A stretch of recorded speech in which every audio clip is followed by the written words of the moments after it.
6 minutes past the hour. Thank you so much for tuning in to the kickoff hour.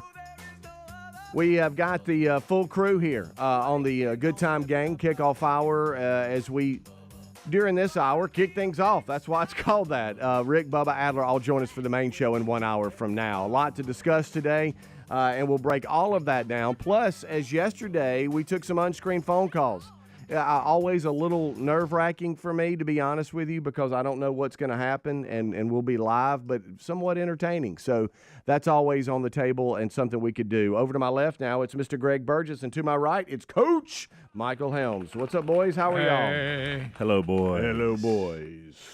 How are you, sir? I'm good. Lots happened since I've been here. Yeah. Greg's filling me in and giving me some updates. Greg my can't hair's walk. grown back. And, I know. Greg, I hate your back's hurting, buddy. I'll be all right. He's Just so I can try to get out of the bed. Right, That's the bad part. Well, you know. No, it's really, I wish I had a video of it. I bet it's funny. You getting out of bed? Yeah. I Well, bet it's hilarious. We're going to have to go to Lisa for that. But, I scoot up to the edge and just fall in the floor, roll out. Yeah. But There's Greg, nothing worse than back No, pain, there's man. really not, because there's no comfort in it. So as a man, you go, all right, I'm going to be all right. You know, because on anything, I'm going to be all right. And then I think I'll be all right. And then you finally go, okay, I'm hurt. Yeah. Something's wrong. And I think you're at that point Throughout now. the day, it loosens up and gets a little better. Mm-hmm. But in the mornings, good night. When tough. you've been laying there asleep. I even tried that. Sleep on your side, put a pillow between your legs. It's tough. And you love that, don't you? I love all that. I'm done talking about it. And Adler hurt his back rolling. I saw some kind of text message about jiu-jitsu and He was getting making hurt. fun of me, and he got hurt. Okay, Yeah. so I was wondering what that was about. Yeah. Okay. But his is more up in the scapula area, and you can actually. He's got a knot in his back, but he felt it in like one move. He was like, ugh, He's wrestling some chick. Well, yeah, he heard it wrestling a dude, and then he wrestled a chick, and he was injured.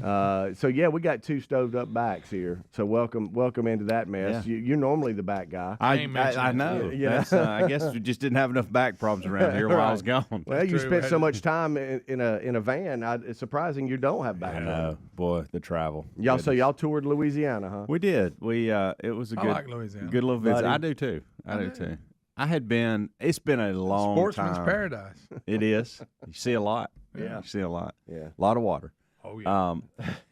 It's been a long time since I've been to Louisiana Tech and Louisiana Monroe, and so that was our first two stops. And I always forget, if you've never been to Louisiana Monroe, their stadium, football stadium, is so very strange because it's the seating capacity. I don't know what it is, but on the lower end, it's not very high. But they have this one section that's so, like, it might as well be in Tuscaloosa or Jordan Hare. Like, it is so tall, but it's skinny. It's the only part. It's like they started to build that stadium and thought, we're going to stop here and just put bleachers around the rest of it. Now, But it's so very strange. I may be wrong because a lot of the directional schools in Louisiana changed their name. I think they were Northeast Louisiana. Okay. I believe, and that was the last game Dad ever coached at JSU was there. Really? And we went and drove, and it was a long way. I think that is the one that turned. Okay. I think it was in Monroe. Yeah. Okay. And I It's tough to remember keep the up with stadium, it. but it was kind of odd. La Tech and La Monroe are about 30 miles or 30 minutes Oh, really? from each I other. didn't know that. Didn't realize that. A lot of colleges. In Huh. Yeah, Louisiana. and so we that was the That's first. it? They're only 30 minutes? They're only 30 minutes from Really? each other, and I didn't know that, so which makes it convenient for us to play both of them. Yeah. And Jackson State pretty close too, I think, as far as as far as Mississippi and getting back over to Mississippi. Yeah. But from there, we went to New Orleans, and that was good for the girls to get out and do something different. And I kept them away from Bourbon Street, which was You put them in the hotel and you went. no, Greg. That's not how it That's went. what you meant. It was How did you stay here? we had One of them hurricanes.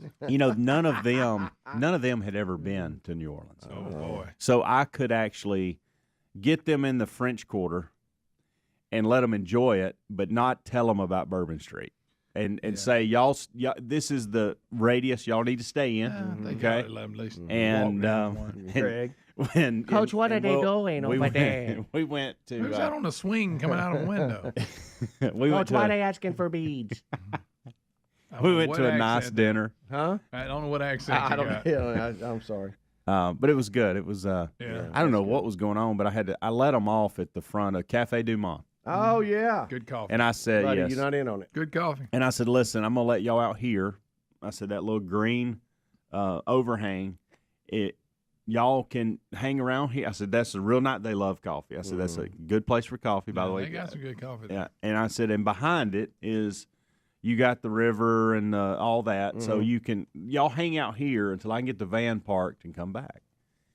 And I didn't know how long it was going to take me to find a park, but I actually found something, and I'm glad I did. It was a designated parking area. But when I got out of the car, and these two military jets, I don't know what they were doing, showing out, were low and were just flying by. And I was like, what is going on? And I guess they were just training or coming from somewhere. Showing off. Scared me because, I just got out of the van and all of a sudden here it is, boom. There's Maverick. Yeah, that's what it looked like. Yeah.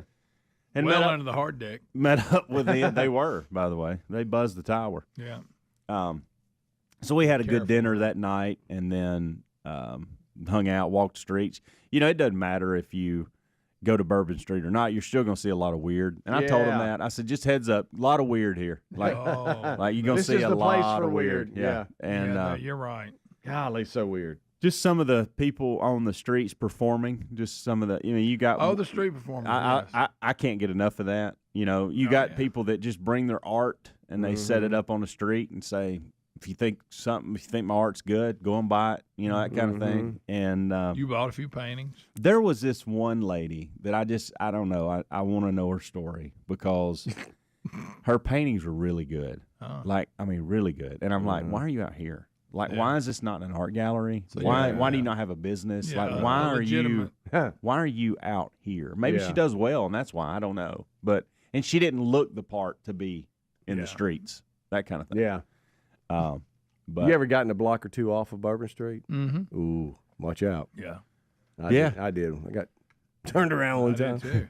Trying to get back, and I got going down the alley with a bunch of trash. You'll get turned around. I regretted taking that shortcut. Yeah, you might as well stay on the main deal there. Yeah. One of the girls is on the team, the Ukrainian.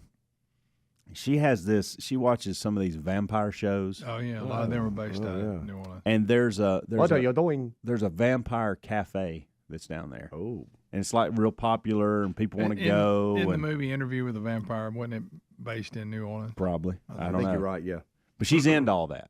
Ooh. You're normally right on that stuff. I think you're right. Yeah, probably. I think we all just absolutely made her day by taking her there. It was like her, something she was wanting to do. Even bought something from there. Wow. Okay. She didn't try to bite anybody's neck. No, and that was kind of the joke is who's staying with Anna, that kind of thing. Yeah. She's bloodthirsty. Yes. They sell some kind of bags of. It's some kind of drink, and there's no telling what was in it. But you can find all kinds of weird voodoo shops. Oh, so much. All that. By the way, remind me to ask you, both of you, but I think Greg's more. Remind me to ask you something about Walking Dead. I know that's completely off the subject, but it made me think of it. Okay. Did you see a zombie? No, I've watched something Sunday night or Monday night, and I didn't know. I don't know if it's before or after or whatever. You talking about that new series with Rick's back? Yes. You talking about the new series with Rick in it? The ones that live? Yeah. So that's new? Yes, that's new. Okay. Kind of like he got off the show on the original one. His character, he just ran off and went away. And then he's back, I guess. Okay, and so this is not... You remember him and that, the one with the sword? Yeah. Okay, stop. Shimon. I'm sorry. But it is new. What's its on? Because you got Negan and what's her name? They had a show, and then Daryl had a show. Yeah. They got all these spinoffs. Yeah. So I know that there was one that was like before the Walking. I don't know. No, that's Fear the Walking Dead. Fear the Walking Dead, which Dead. is basically The Walking Dead going on in another part of the country. Is that what it is? It's not before the other? I don't know. Okay. And this is the ones that lived, is what it's called. What is this new? It's new, brand new. And that's why I'm asking, because I was like, is this new or not? Okay. And it seemed like, was it Monday night or Sunday night? I was flipping channels in the hotel room. Finally got at a point in the weekend where I was like, okay, here's some me time. Mm-hmm. And I'm flipping channels, and I'm come across this just coming on, and I thought, what is this? Is this new? It's a spinoff. And it takes place like it after, good. way past, everything. Okay, so the last time, because I think I forget I don't even know where I left. Me either. But I kind of stopped and I didn't finish. And I do remember something about Rick. He was in a helicopter or something, right? And then a bridge blew up or something. And everybody thought he did. He was dead, but I guess he wasn't. All right, so is that right? That's how this starts, by the way. Yeah. Okay. And so you're all over this because that's when it starts. Where she comes back and tries to get him to come home. Evidently, they got kids and all this. I didn't know. He cut out. Okay. And was gone because I remember he joined an army that was. Yeah, but I'm talking about the series went on without him. Yeah. Okay. What went on for a long time without him. It may. I'm not even sure. I was flipping channels. AMC still? Okay. It was like coming on like primetime television. Yeah. Oh, I didn't even know it existed. I've only seen like one episode, maybe two, and I need to catch up. Yeah. Rick and Bubba. When was the last time you checked your home's title? Is it still in your name? Fox News reported on a growing, devastating crime called house stealing. The titles to all our homes are easily found online. A criminal, a renter, or even a family member simply forges your signature on a home sale form and refiles as the new owner. Bam! Your home is not in your name. Has some criminal taken over your title? Find out with a free comprehensive scan of your home's title and 30 days of legendary home title lock protection when you go to HomeTitleLock.com and use the promo code Bubba. Winter weather has a way of making you crave comfort food, so HelloFresh is here to help you do the chili season right. Check out their largest menu yet that has something for everyone, including meals that are quicker than restaurant delivery and 25% cheaper than takeout. Join today and get free breakfast for the life with the code Bubba at HelloFresh.com/Bubba. That's one free breakfast item per box with active subscription with the code Bubba at HelloFresh.com/Bubba or find a link at RickandBubba.com under the sponsors button. Something's up. You can't quite pinpoint it, but you can't deny it either. All you have to do is trust your gut. Now listen to it and prepare with My Patriot Supply at preparewithbubba.com. Since 2008, My Patriot Supply has helped millions of American families prepare for the uncertain future. Many of them choose 3-month emergency food kits sealed inside ultra-durable 4-layer packaging. These ready-hour meals last up to 25 years in storage. Stock up on all the food kits your family needs at preparewithbubba.com. Each kit, $200 off, and they'll ship fast and free. Find the link at rickandbubba.com. Resolving to eat healthier this year was easy. Actually doing it, not so easy. Well, Field of Greens is our healthy superfruit and vegetable habit in my house. Each superfruit and vegetable in Field of Greens was doctor selected for a specific health benefit. Some support your heart, lungs, and kidneys. Others support metabolism for healthy energy and weight loss. If you resolve to get healthier in 2024, it starts with Field of Greens. Get 15% off your first order with free rush shipping at fieldofgreens.com. Use the promo code Bubba or go to rickandbubba.com. There's a popular saying out there, health is wealth. And folks, I couldn't agree more. If you're dealing with everyday aches and pains, I want to tell you about Relief Factor, a daily drug-free supplement developed by doctors. It's not just a pill that masks pain. Relief Factor uses a unique formula of natural ingredients that work together to help reduce or eliminate pain. Try their 3-week quick start kit for only $19.95. Go to relieffactor.com or call 1-800-4-RELIEF. You can also find the link at rickandbubba.com under the sponsors. The best thing to bring with me wherever I go, my Raycon everyday earbuds. Raycons offer amazing audio quality at half the price of other premium audio brands with noise isolation, 3 customizable sound profiles, and a 32-hour battery life. They're perfect for listening to anything, anytime. That explains the tens of thousands of 5-star reviews. Get 20% off plus free shipping at buyraycon.com/Bubba. That's buyraycon.com/Bubba or find the link at rickandbubba.com under sponsors. Dad, debt. Keeps you tossing and turning at night. You can't get away from it. Insanely high interest credit cards and loans make it nearly impossible to pay off your debt. There's a new way out of the debt trap, Pivotal Debt Solutions. Pivotal Debt Solutions can cut or even eliminate interest. They can find programs to write off your balances. They find every solution possible to end your debt. Before you do anything, contact Pivotal Debt Solutions first.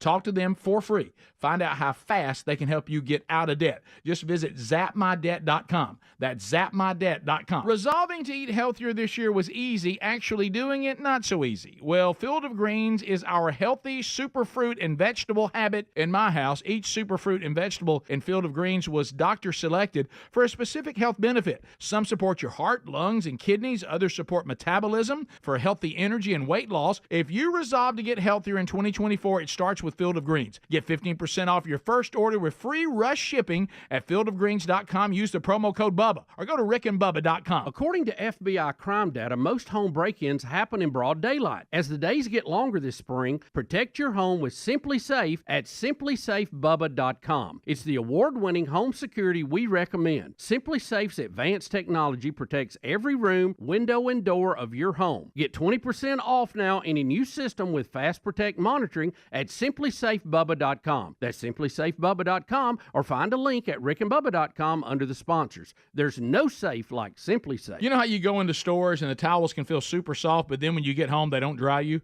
Not my towels from MyPillow. They're really soft, but they really work too. What a concept. They're made with a special ring-spun cotton, making them softer and more absorbent than other towels that are out there. Get a 6-piece set for an introductory sale price of $29.98, and you get the designer premium line for just $20 more. Either way, you save 50% right now on all my towels. So head to mypillow.com/Bubba or find the link at rickandbubba.com. Rick and Bubba's in Ohio. Rick and Bubba. Pass the gravy, please. Rick and Bubba. Ooh, it brings me to my knees. Rick and Bubba. I can't start another Rick and Bubba. day without 'em, brother. Rick and Bubba. All right, it's 22, almost 23 minutes past the hour here. It's the kickoff hours. We're rolling along. Full Good Time gang staff here. Helmsy with us today, and we are recapping a number of things. He had the Lady Gamecocks down in New Orleans, among other places in Louisiana, and I think they're back out on the road tomorrow. But we were just talking about some of their experience there in New Orleans, and see a lot. Quite a story. So I thought of you and Greg a lot, especially you because of your secondhand embarrassment. Mm-hmm. Like there are just things going on down there that I want to know if you're standing next to me. Do you turn and run? Do you try? And I know this one over here leans in. Oh, I'll be all over. Like there was one lady, and she had a guitar. And she played the guitar well. As far as I know, I don't have any kind of instrumental bone in my body, but I thought, she strums that guitar pretty good. But she was trying to sing opera. Shut up. With the guitar. Oh, I bet that. So think of just the basic acoustic sound and her trying to sing opera over Please it. tell me she was singing Wagon Wheel. And no, she was not. But it was. I don't think so it was. She's got the. Yes, and I don't think it was. I couldn't have took that. I don't think it was good opera. Well, I don't know if there's such a thing as good opera. Well, to me, it's irritating. It was pretty bad. But her look and her loud. presentation made me laugh a little bit, so it was entertaining. But here's the deal: she keeps going out there, so somebody's paying her tips. One of my favorites. Street performers just amaze me. This is where Speedy would have melted. Okay, completely melted. Is there was a guy trying to, and he was doing a Broadway play by himself. He was acting out characters just on the street and singing. It was one of those. So he would sing a piece and a part, and he'd jump over here like he was somebody else, maybe remove his top hat or something, and act out a certain play. Then he would jump over to this next spot and act out another, and he would do different voices, and he would sing, and I had bet a he pretty was good really voice. animated. Oh my goodness! Over the top. Over the top. When you come along these street 5? performers and all this kind of stuff, I think there's a fine line between some of them. They're like, that person is so talented. Wow, they're really good. Yeah. And then you got the other ones where they're not right. They're crazy and they're out here. Yes. There's a difference between the two. Some of them you come along and you're like, How's that guy doing that? How's that know. woman doing The that? My guys that- gosh. Like people that You can know? juggle and ride a unicycle and stuff she's- like she that. ought to That be gets my on- attention. On America's Got Talent or Yeah. something. What is she doing here? She is so talented. And then this other one's like, all right, that person, they're not right. We need to move on. Yeah, you know? somebody needs them. They need to be put somewhere. Yeah, right. I mean, it's tough. I mean, It they need to is. be in a room playing with rubber bricks.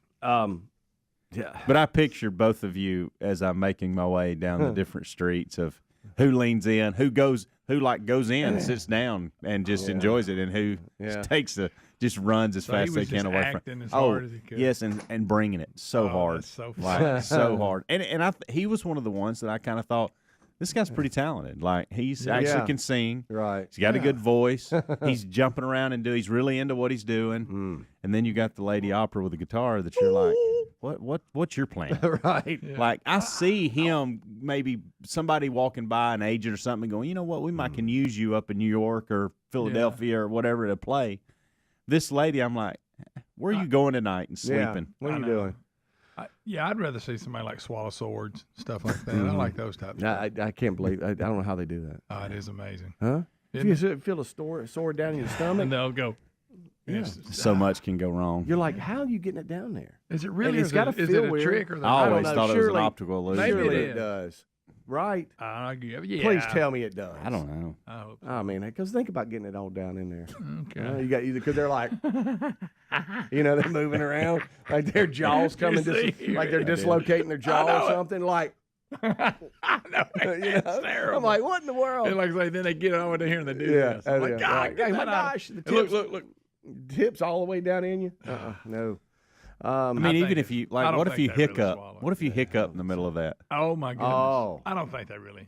Surely not. Now the fire eaters. Yeah. I mean, it's hard to fake eating fire. Yeah. I figured you would have learned to do that by now. I know, or at least blow flames. Yeah. Mm-hmm. I think if I could learn something, it'd be to blow flames. Yeah. I heard a guy blowing flames yesterday. In the bathroom. I walked in the wrong time. That's a lot here. Yeah. You know it. Yeah, I mean, I turned around. Hey! I didn't pee. I Stay just went turned right back upstairs. around. Like, good Lord, bless him. A lot going on in here. We're going to talk about the last time I was in New Orleans. Yeah, tell us about that. I can't. Long time ago. A long time ago. Make sure we say that. I had no money. That's a good time to go. Yeah, buddy. in college. Good planning. And had a little somebody with me, and we were weren't figuring out what we were going to do. Of course, we had no money. I mean, literally just for gas to get back and all that. And we saw she wanted to go to the aquarium down there, and there was a big sign, free tickets. Meet here at 11 a.m. for free ticket. I'm thinking, oh. So You got to listen to their deal. yeah, and so it was this timeshare bunch. Oh, And- good. and- I've and- talked to people that they say these are nightmares. And you get in this little bus, Oh, they actually this little, moved you. like tour bus, and they take you around the corner to this nice, home or Yeah. whatever. And you go in there and you sit through the presentation, you get free tickets. Where's We're my like- tickets? We're like, okay, let's just do this. We got 45, nothing else to 45 do. We ain't got any money. Man, they do the presentation. All of a sudden, they pull Picture back it. these curtains to this other room, and there's like all these round tables, and they're like, okay, go sit down. A representative be with you. I'm like, whoa, this wasn't part So of they the can deal, get you man. signed up. Like 2 to 3 hours later, we finally, because we don't have a car, because they 2 picked us 3 up, and I'm like, hours? take us back, give me my tickets. It's like they kidnap you and they're going. And if they you- kept if you pitching don't- it, and they kept. I'm like, hello. I just want to let y'all be clear, because I was trying to be nice. We're not doing timeshare. You said we just had to listen to the Yeah, presentation. I want my tickets. And fine, they got mad. And I was like, wait a minute. Your sign says free tickets. You didn't say you had to do timeshare stuff. I bet you couldn't believe it. Yeah, and I 2 or wasn't 3 trying hours. to save money. I just didn't have any. That's That's why we true. went again. Yeah. Rick and Bubba, Rick and Bubba.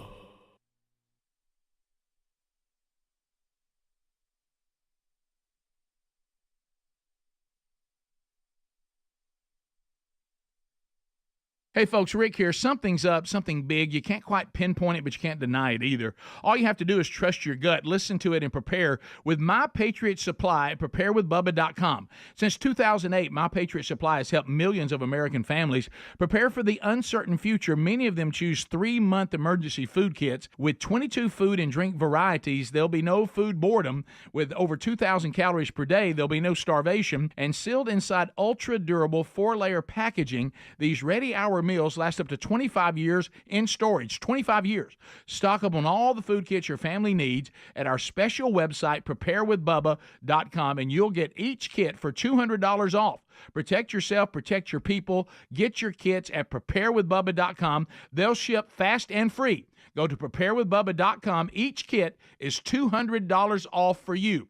You can also find that link by going to rickandbubba.com. rickandbubba.com. Look under the sponsors button. You saw the Fox News story on house stealing, right? When's the last time you checked your home's title? Is it still in your name? Fox reported on a growing, devastating crime called house stealing. You better protect your home's title from scammers and identity thieves who could take over your home's title and wipe you out financially. The titles to all of our homes are easily found online. A criminal or a renter, even a family member, simply forges your signature on a home sale form and refiles as the new owner. Bam, your home is not in your name. Don't think your homeowner's insurance or common identity theft programs protect you. You need Home Title Lock, and they're our choice. Home Title Lock is the premier detection technology that protects your home's title. The instant they detect activity or something suspicious, they mobilize to help shut it down. Has some criminal taken over your title? Find out for free with this offer. You'll get a free comprehensive scan of your home's title and 30 days of legendary Home Title Lock protection. Go to HomeTitleLock.com, use the promo code BUBBA, or visit rickandbubba.com. Resolving to eat healthier this year? That was easy. Actually doing it? Not so easy.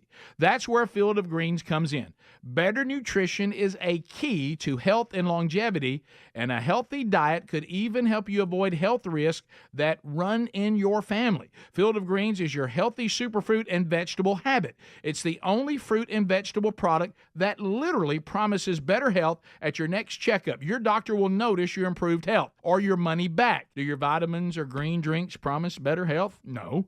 I love this stuff and definitely feel healthier taking it. Each superfruit and vegetable in Field of Greens was doctor selected for a specific health benefit. Some support your heart, lungs, and kidneys. Others support metabolism for healthy energy and weight loss. If you're resolved to get healthier in 2024, it starts with Field of Greens. And we got you a 15% off first order with free rush shipping. Visit fieldofgreens.com, use the promo code BUBBA for 15% off. Or go to rickandbubba.com, find the link under sponsors. Oh, look, honey, the ants are back.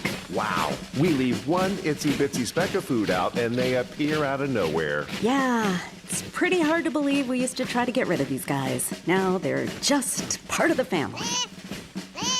To be honest, I liked our family the way it was before they came.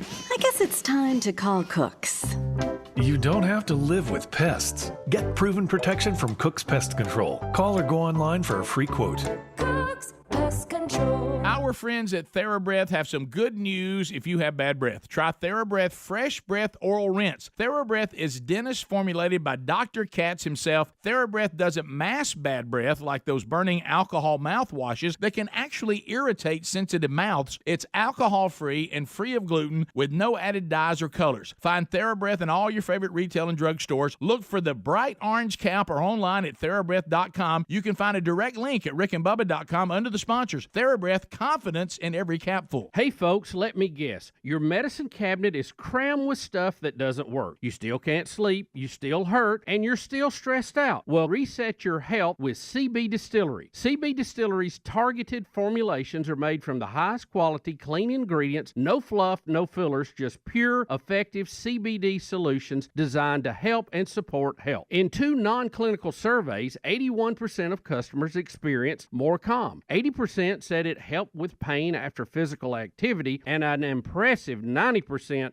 said they slept better. If you struggle with a health concern and haven't found something that works, try making the change to CB Distillery. And with over 2 million customers and a solid 100% money-back guarantee, CB Distillery is the source to trust. They even have several products to choose from for pets. Get 20% off your purchase today at cbdistillery.com with the code BUBBA. That's cbdistillery.com. Use the code BUBBA for 20% off.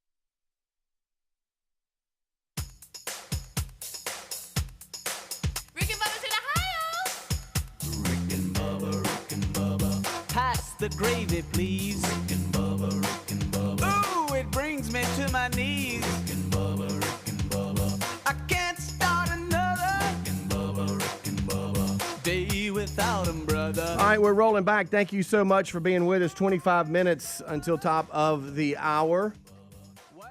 We're hopping around right now, talking about all kinds of different things. Good to have Helmsy back as they were over in Louisiana playing, and that's brought up a lot of New Orleans talk. New Orleans is quite the place. One time I took the city bus from the airport instead of a cab because it was like $1.10. This was in the late 80s. Kind of regretted that about halfway through that trip. Right. You talking about some strange people got on that bus. Buddy. I was scared. Yeah, I bet you were. Good gracious. Trying to save a little money. Helmsy, yesterday the guys were baffled that Major League Baseball started their season over in South Korea with the Dodgers and the Padres playing. And we discussed it. The Dodgers ended up coming back and winning that game yesterday. But they're playing again, game 2 right now with the time difference and everything. They're playing. Padres had a big first inning. I think they're up 5-0 right now. But a lot happening today. There's other games, of course, in Major League Baseball. Then you got the NCAA men's basketball tournament. The madness begins today. Even though there's been the first 4 and some other stuff that's led up to the day. But speaking of the Dodgers, this story came out overnight, and it's really a bizarre story. But Shohei Ohtani's attorney is accusing his interpreter that's been with Shohei for years now of stealing at least $4.5 million from Shohei to place bets with a bookmaker, and it's being investigated by federal authorities. Now, it gets weird, like who's on first here, because you've got a lot of interviews that have taken place and accusations, but I think it's Mizuhara good luck with that. is the interpreter's name. But Shohei's attorneys have accused the interpreter, Mizuhara, of stealing the millions to place the bets. According to the L.A. Times, Ohtani's name appeared in a probe by federal investigators of South Carolina bookmaker Matthew Bauer, and it led representatives of Ohtani, who signed, by the way, a $700 million contract with the Dodgers this offseason, to the player's longtime interpreter and close friend that's been with him. So he was taking money from him and placing bets in it to a bookie? Yeah. Mizuhara has been fired immediately from the Dodgers. I mean, they were over in South Korea and still are. But Tuesday, he was with them. He's worked with Ohtani for years, as I said, and been a constant presence with him throughout the clubhouses that they go to and everything. He, of course, left the Los Angeles Angels in December and became a Dodger. And apparently, in an interview with ESPN, Mizuhara tried to claim that Ohtani led him the money or something. No, he was lending me the money, and he was aware of it and all this kind of stuff. And a spokesperson for Ohtani said that he didn't know anything about this. And so what basically it looks like is that the interpreter allegedly was getting into Ohtani's account and acting like it was him, and then acting like he was sending funds over for his gambling debts.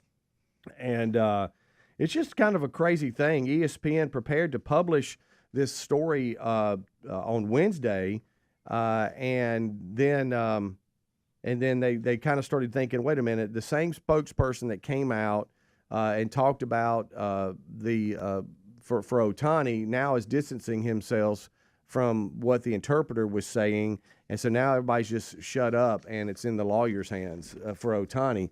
But so you have the interpreter saying that no, he gave me the money, and then you got Ohtani going, I didn't know anything about this. Yeah, and he's been stealing from me. Well, he don't want to be indirectly betting on baseball. No, and it looks like or anything really. The interpreter he makes about $300,000 to $500,000 annually to be Ohtani's interpreter. Gig. But Ohtani says I had zero knowledge of the debt, and the Dodgers player had not transferred any money to the bookmaker, even though it looks like he did. And according to this story, it looks like the interpreter was betting on international soccer. We had a little bit of NFL in there.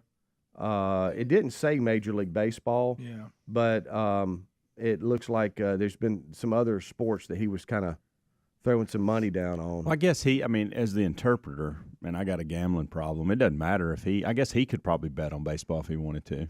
Yeah, I guess I think so. The fact that the transfer was coming from Ohtani's money, they're like, hey, is he one betting? Is he involved with it? Yeah. It says here that Major League Baseball gambling policy posted in every locker room in Major League Baseball prohibits players and team employees from wagering even legally on baseball, and also bans betting on other sports with illegal or offshore bookmakers. So betting on baseball is punishable with a 1-year ban from the sport. The penalty for betting on other sports illegally is at the commissioner's discretion. So it looks like the interpreter's in a mess, but the Dodgers immediately fired him when they heard this. Evidently, did you read the part about Ohtani going to take care of it for him and hope he doesn't do this again? Yeah. Very disappointed and all that. Right. I mean, maybe he's not a very good interpreter, and he just doesn't really know. He's communicated this the whole time. Yeah. Well, you know what's weird? He didn't know what he was saying. What's weird about it, though, Helmsy, is... Because evidently he's not a good gambler either. He's telling whoever because he's lost a lot. Yeah. This guy was his friend, and not just an interpreter, but I mean, he went everywhere with him. Okay, yeah, he was his little buddy, and so it was quite the shock. But it's kind of weird, Helmsy, because I read the same thing, but it looks like. Oh, by the way, he betted on college football too.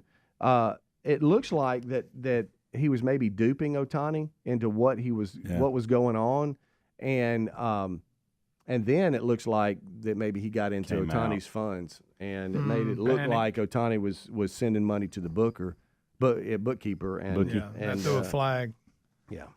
Wow, that's an interesting story.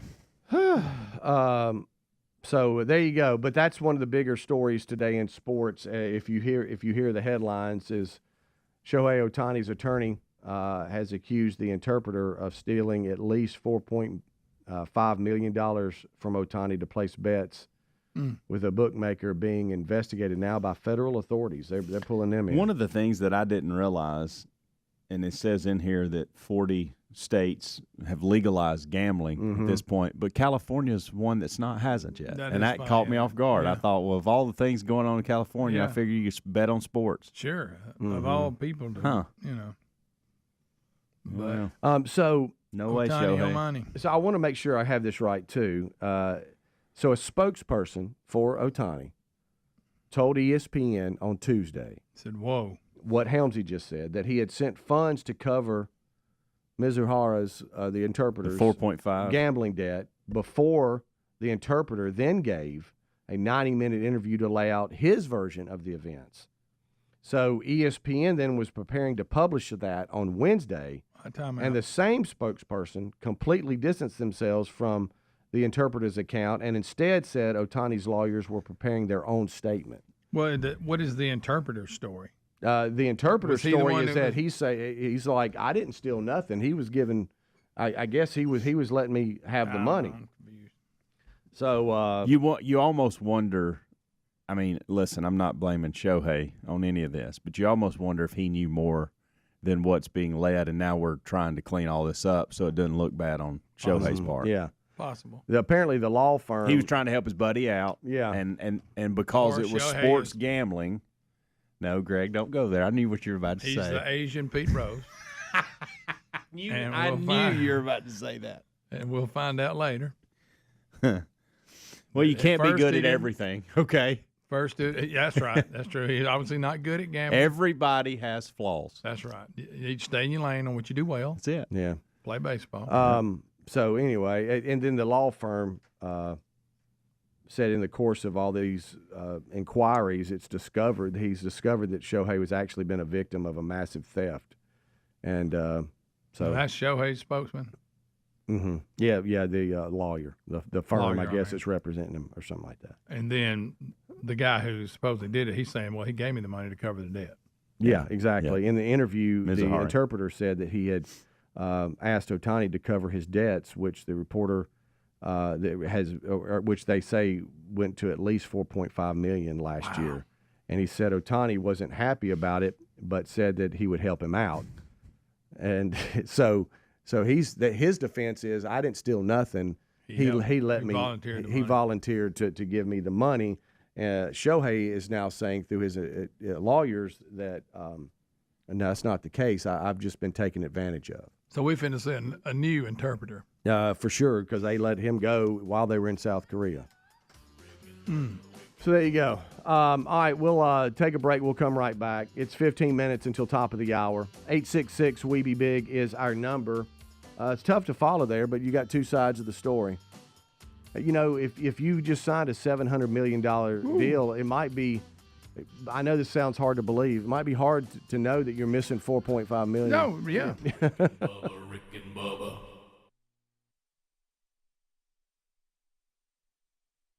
Okay, if you're facing $10,000 or more in credit card debt, medical bills, or other unsecured debt, or struggling to make monthly payments, you need to know there are special services available right now that can significantly reduce what you pay each month by 40% or more. And that means if you qualify, you could save hundreds of dollars every month. Most people don't know that these services are available to help Americans with overwhelming credit card debt get significant savings and immediate financial relief without filing bankruptcy. That's why Accredited Debt Relief was established, and they've established a special hotline for you to call and learn what savings you might qualify for. They've helped consumers pay off over $1 billion in debt.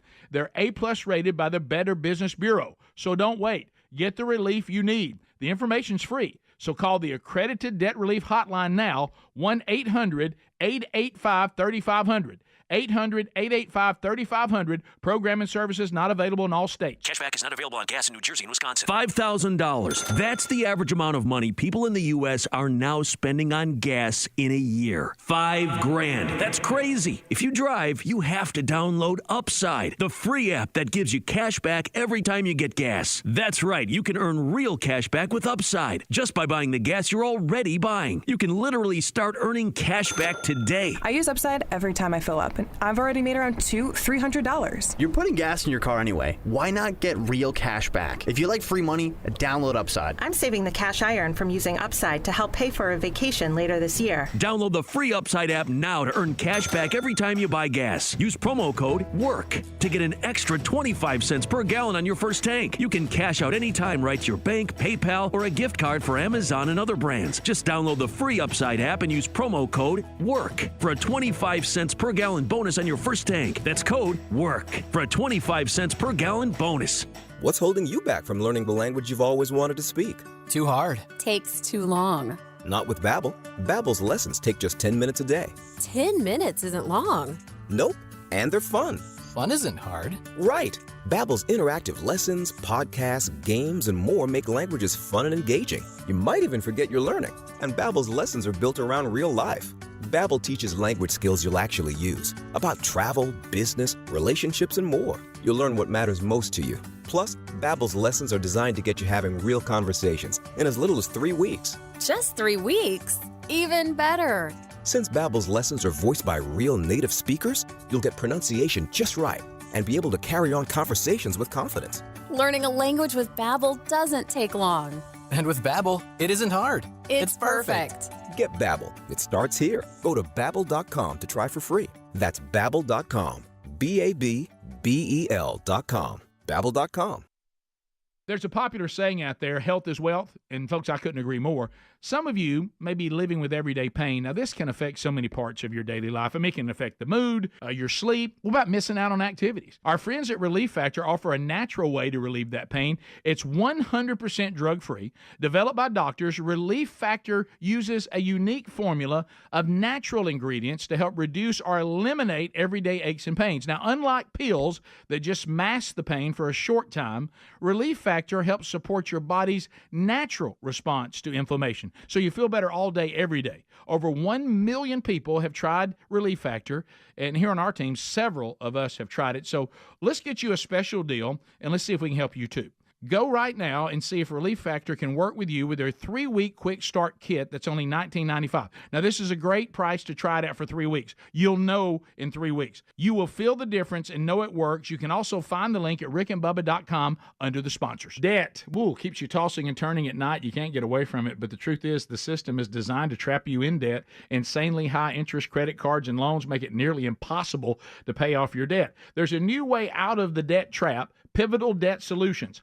Pivotal Debt Solutions isn't like the old school debt relief companies that string your debt out for years. They have new aggressive strategies that can end your debt faster and easier than you thought possible. Pivotal Debt Solutions can cut or even eliminate interest. They find programs to write off your balances so you owe less. Pivotal Debt Solutions can stop those threatening phone calls without bankruptcy and without a loan. The bottom line, they find every solution possible to end your debt permanently. Before you do anything, contact Pivotal Debt Solutions first. Talk to them for free. Find out how fast they can help you get out of debt. Just visit zapmydebt.com. That's zapmydebt.com, zapmydebt.com, or rickandbubba.com under the sponsors button.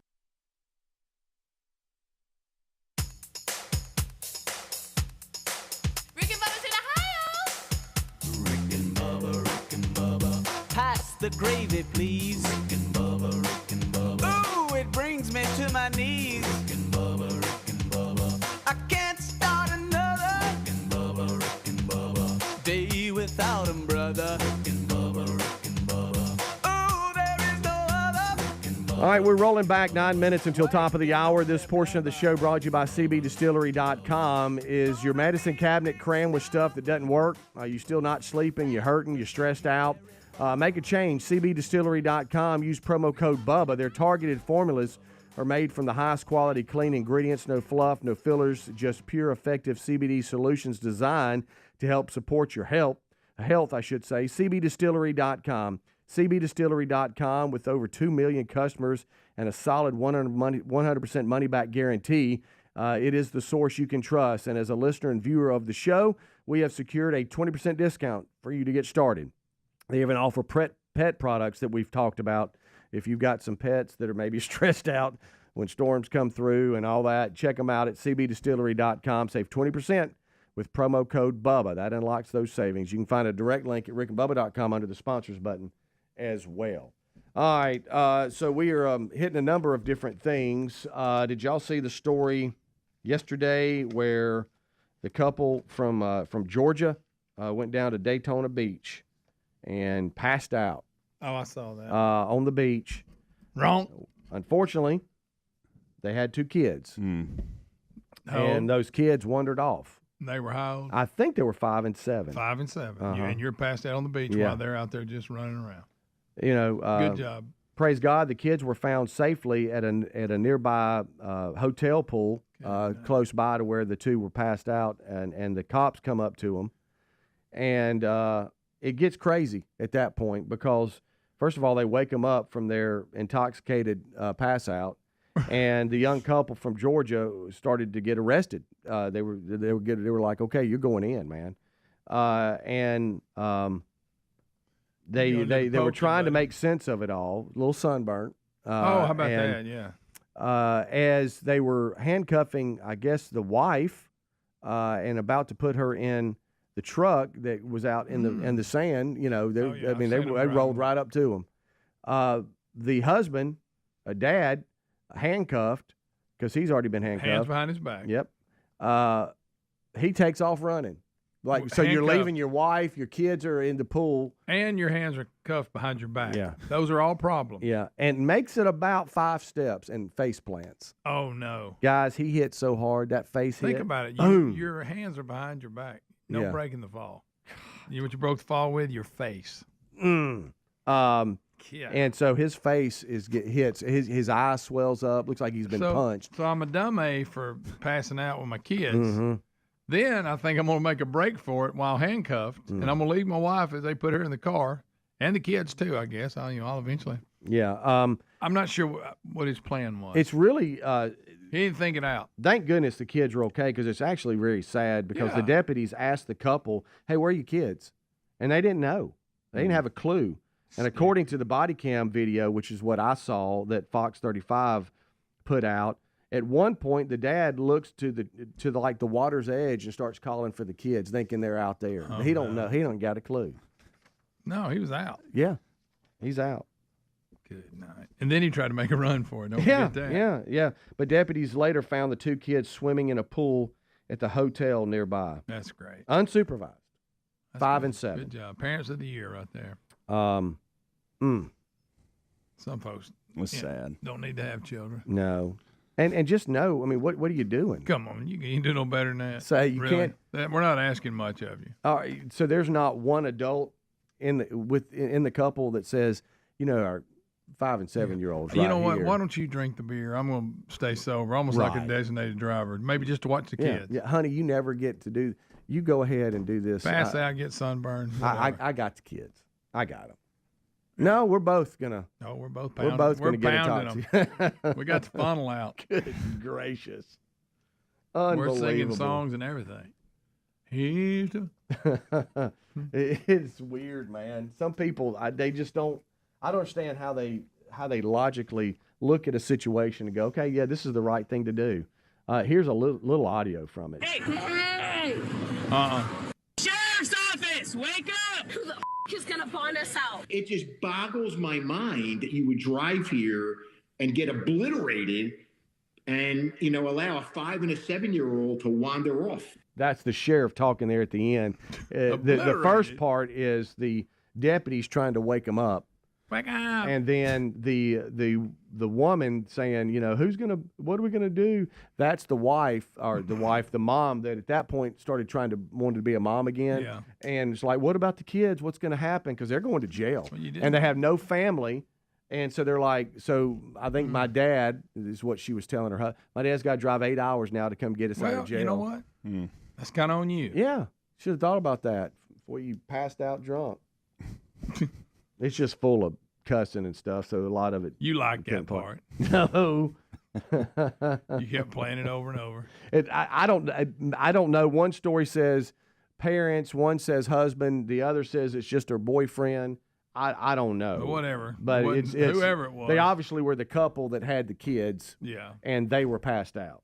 Boyfriend, husband, I don't know. But he attempted to run away and then wearing handcuffs and face plants. Well, yeah, you know what, he deserved it. It says he face plants and passes out. Oh, really? When he knocked hits, him slam out. He's stiff. He's stiff as a board. Knocked him out cold as a tater. What a great day at the beach. When it's all over and you're tallying up the score of what all happened. Yeah. Man, that ain't very good. Well, think about the fun drive from Georgia to Daytona. Oh, yeah. We're going you to the think, beach. hey, we're going to the beach, having a good time, and this is how it ends? Yeah, Dad's got a few in him. That's fine. Good night. Oh, me. Parents of the year right there. Yeah. This story here's in prep today for the guys. A contractor went to go put a new roof on the house for the client, but he tore the wrong roof off the wrong house. And it was actually a family in Oklahoma got a free roof when a contractor mixed up the address and actually tore up a random home's roof. And then the other one's like, "What about me? I'm actually the one that's supposed to be replaced." Thankfully, he made good on his mistake and gave the family a whole new roof for free. He said, "Hey, this is on me." Well, buddy, after you've ripped their other one off, you're going to do something. I know. Sorry, you were supposed to go. Sorry about that, John. Yeah. I mean, but think about coming home and you have no plans to get a new roof, and suddenly you see somebody tearing your roof. You got that old paper up there. What's happened, honey? Hey, honey, did you call to get a new roof? No, I don't know what this is about. Hey, roofs are cheap too. Yeah. Oh yeah. Ooh. All right, we'll take a break. We'll get back. There's a lot to discuss today, and we hope that you're enjoying your day as it gets started. Rick, Bubba, as well as Adler, all join us right after the top of the hour.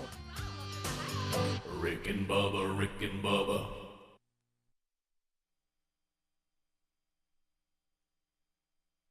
And the one where we get the saying of the handwriting on the wall, and the when he foretold what was going to happen to that leader that night, and said, tonight is it for you. Yeah. And they were having a party. They thought they were protected and locked in the castle there, and they had no idea somebody was going to dam up the river and come under the wall. So now don't forget, and don't forget, Bubba.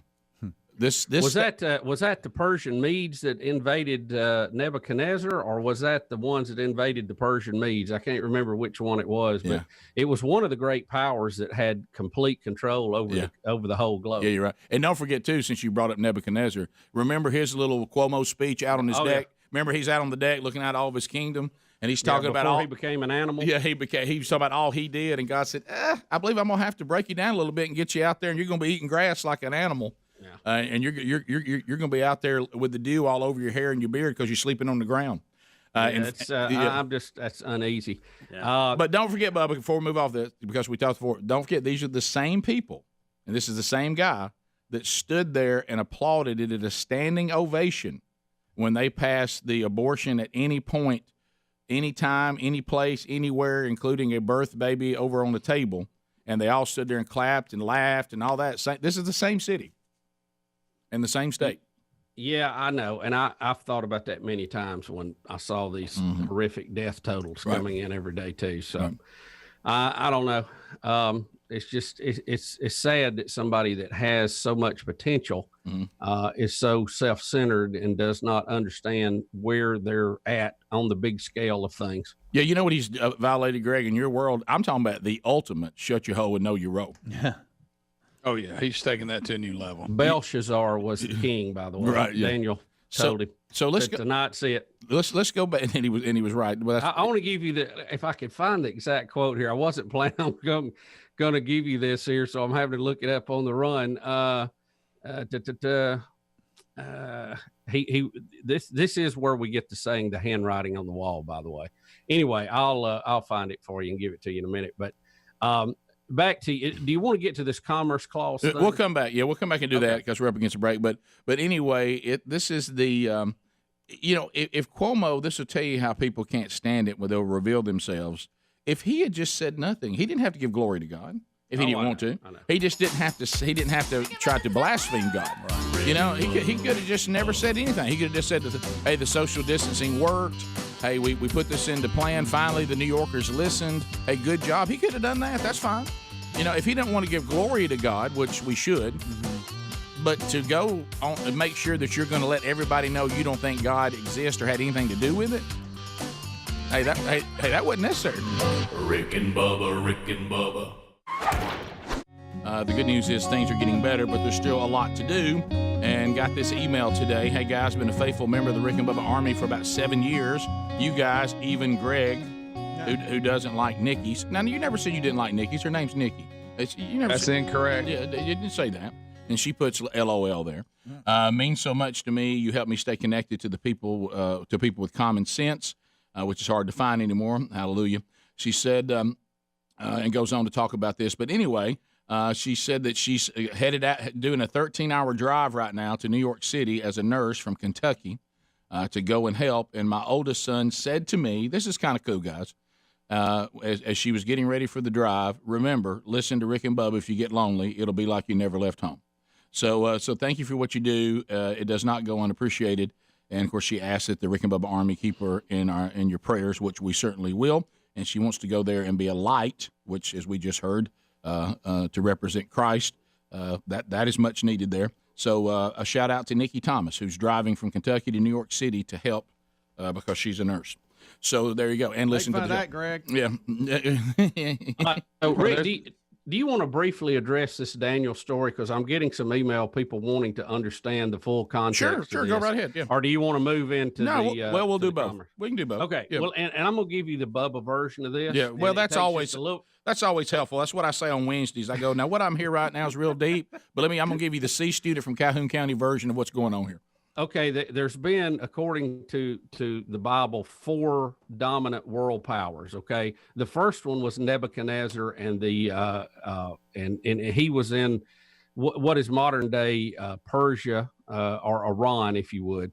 But he was an absolute dictator of the world at one point. Yep. And he went out one night on his wall, and they had a big wall around the city. Nobody could get in it. They felt like they were totally defensible. And he talked about all that he had done, how great it was. Well, God struck him down and made him act like an animal. He literally grazed in the field. His fingernails grew long. His hair grew long. And he thought he was an animal for a long period of time until he praised God for who he was and put him in the position he was. At that point, God restored him. And don't forget, and a lot of people don't miss this, and Paul talks about this in 2 Corinthians 12. He did that also because he loved Nebuchadnezzar. Don't forget that. He gave Nebuchadnezzar his best shot, and that was the only way to break him down. He'll do whatever he's got to do to give you your best shot. So later on, his son is in charge, Belshazzar, and they're under attack from the Persian Medes, which is trying to get in, and they think they're indefensible, and they're having a party. They're having for thousands of people, and they're drinking, and they're having a time at it. And he gets so caught up in. It is 6 minutes now past the hour. Thank you for being with us today. A brand new hour on a brand new show, ready to go. This baby starts with a national anthem.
Seven and a half minutes now past the hour. Rick and Bubba's show, a brand new hour on a brand new day as we finish another kickoff hour. Speedy, the real Greg Burgess, and Helmsy back today. If you've missed the kickoff hour, your next option for that will be when the archives come out today on our YouTube channel or our podcast channel. We now join them and go forward. Hello to the tubers. Eddie Van Adler takes his seat as he produces the YouTube experience for you. And he'll also put together your daily archive, including a best of hour that is part of your Blaze TV subscription. So a lot of different ways to enjoy the YouTube option, both live and archived. Of course, America's boldest radio stations on the Rick and Bubba Radio Network. A lot of them have been with us for almost all of the 30 years that we've been at it. We thank them. If you don't have an affiliate, there's the TuneIn app. That's a free download. It's a 24/7 Rick and Bubba channel. It includes the live show every day and then full shows archived for you. So there's all sorts of options, and we're glad you're here, whether it be live or archived. There's never a reason you should miss even a second of the Rick and Bubba show if you so desire. We got everybody set up at set one. The Silver Tongue one. the man with a golden voice, professional lunch eaters man of the year, the inventor of pizza in a cup, Shakespeare's worst nightmare, and the master of the King's English. Ladies and gentlemen, put your hands together for Bill Bubba Bussey!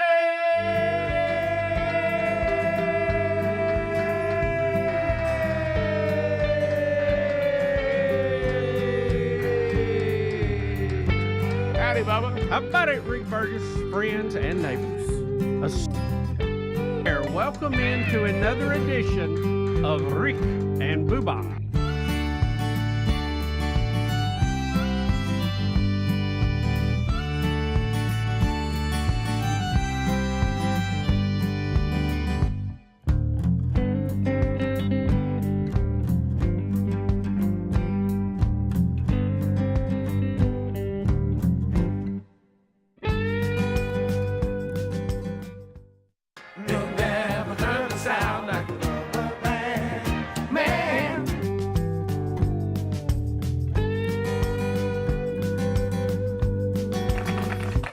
I said rubber band, so Bubba, I still remember when the Rubber Band Man came out by the Spinners. I thought, well. Yeah, that was a good one. That was a little toe tapper. Somebody's like to say. Someone's released great music again. Yep. Here we go. Didn't fully understand the concept, but it was a snappy song. Yep. So, Bubba, we have so much to unpack.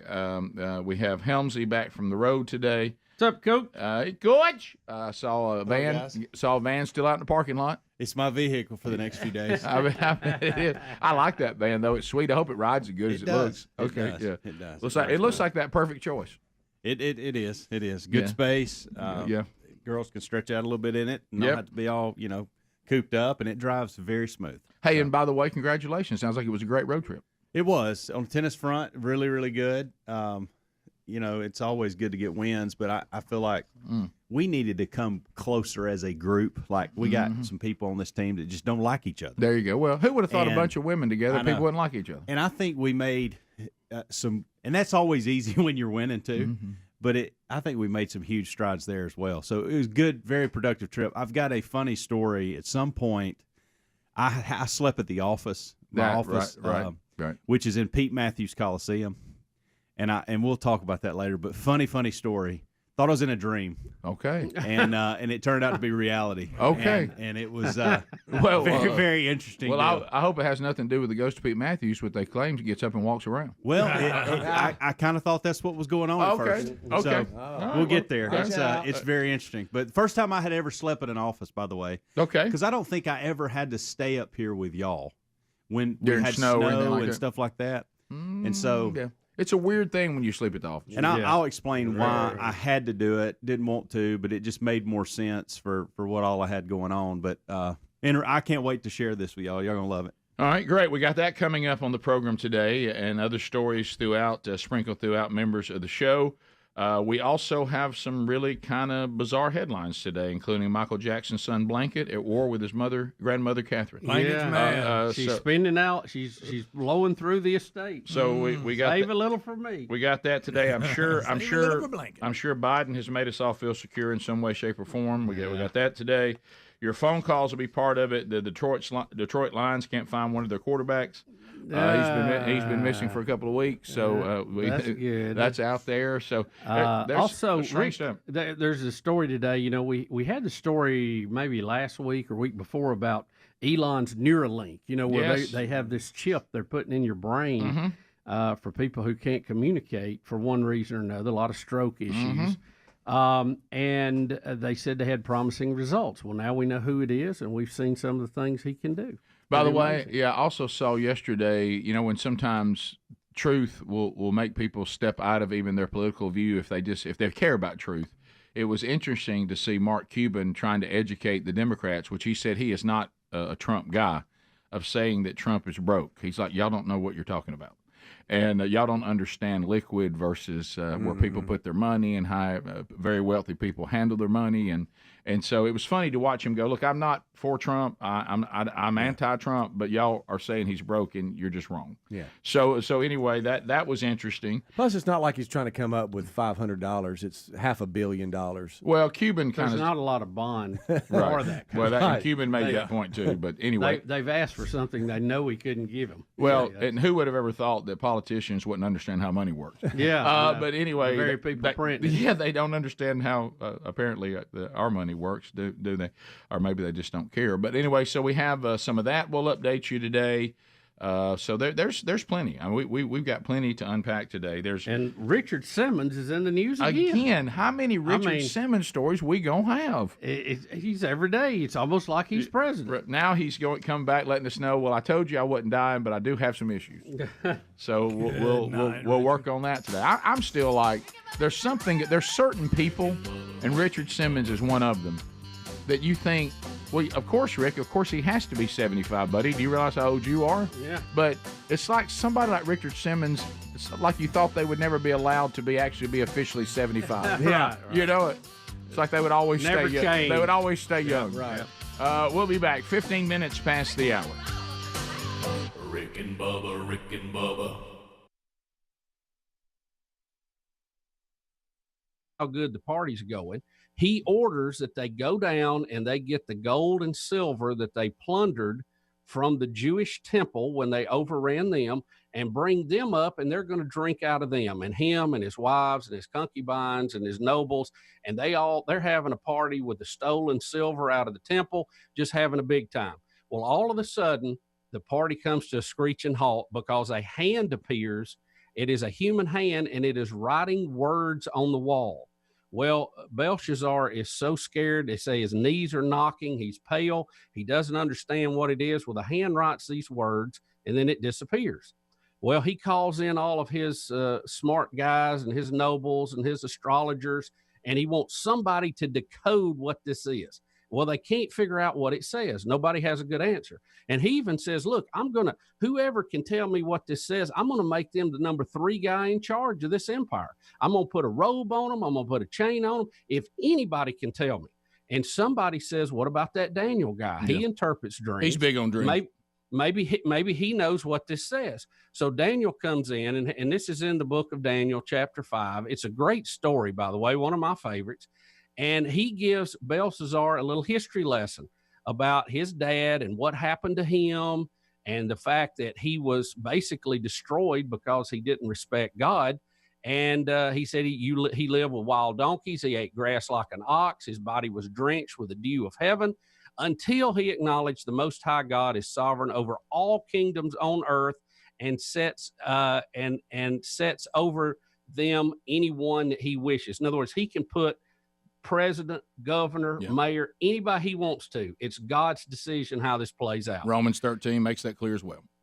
And then he says to Belshazzar the son, he said, you have not humbled yourself, even though you knew this story about your dad. You knew he lost his way. You knew he found his way. But instead, you have set yourself up against the Lord of heaven. You had the goblets from the temple brought in so that you could party with that. You praised gods of silver and gold. And said, God has had his way with you. This is it. You're done. And he said, this is what the hand on the wall wrote. God has numbered the days of your reign and brought it to an end. You have been weighed on the scales and found wanting. Your kingdom is divided and given to the Medes and the Persians. Now, at his command, they tried to give Daniel the robe and the chain. Daniel said, give it to somebody else. I don't want it. But Belshazzar said, I keep my word. I want him clothed with that because he interpreted this. So Daniel took it begrudgingly. And that very night, the Babylonian Empire came to an end on the world stage. Belshazzar was slain, and Darius the Mede took over the kingdom at age 62. Interesting story how they did that, Rick. The Babylonians thought that they were untouchable because they had this giant wall. Nobody could get over it. Yep. And they had their own water supply. They had a river that run through their city and their area there. And so they thought nobody could hurt them. Well, guess what? The Persian Medes were pretty good engineers, and they dammed the river up and turned it into another path so that it dried up, and they walked into the city under the wall, not over the top of it, and slain the whole Babylonians, and they were never again seen on world history. Yep, there it is.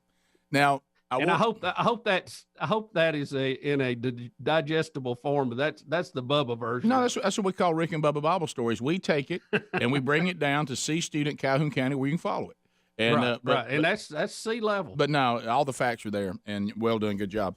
So now what I don't want everybody to think, because now maybe we should wait and come back, because if we transition now to Donald Trump had the power that he claimed he had in the Constitution under these very unique situations, everybody's going to think that we're saying that God's going to crush Donald Trump. But this all started back on, and he may, if Donald Trump doesn't know how to act, he certainly could at any time. Absolutely. But just like he can with any of them. But this really is tied to Cuomo's defiant blaspheming of God that was really unnecessary. He could have just said, I would beg the governor, read Daniel 5 and understand where you are. I wish no demise of you or anybody else, but you're on thin ice, my friend, thin ice. Well, and it's but and maybe that will change, I hope. But right now, based on his arrogant comment, he would say, "What, you gonna read me some Bible story, Bubba?"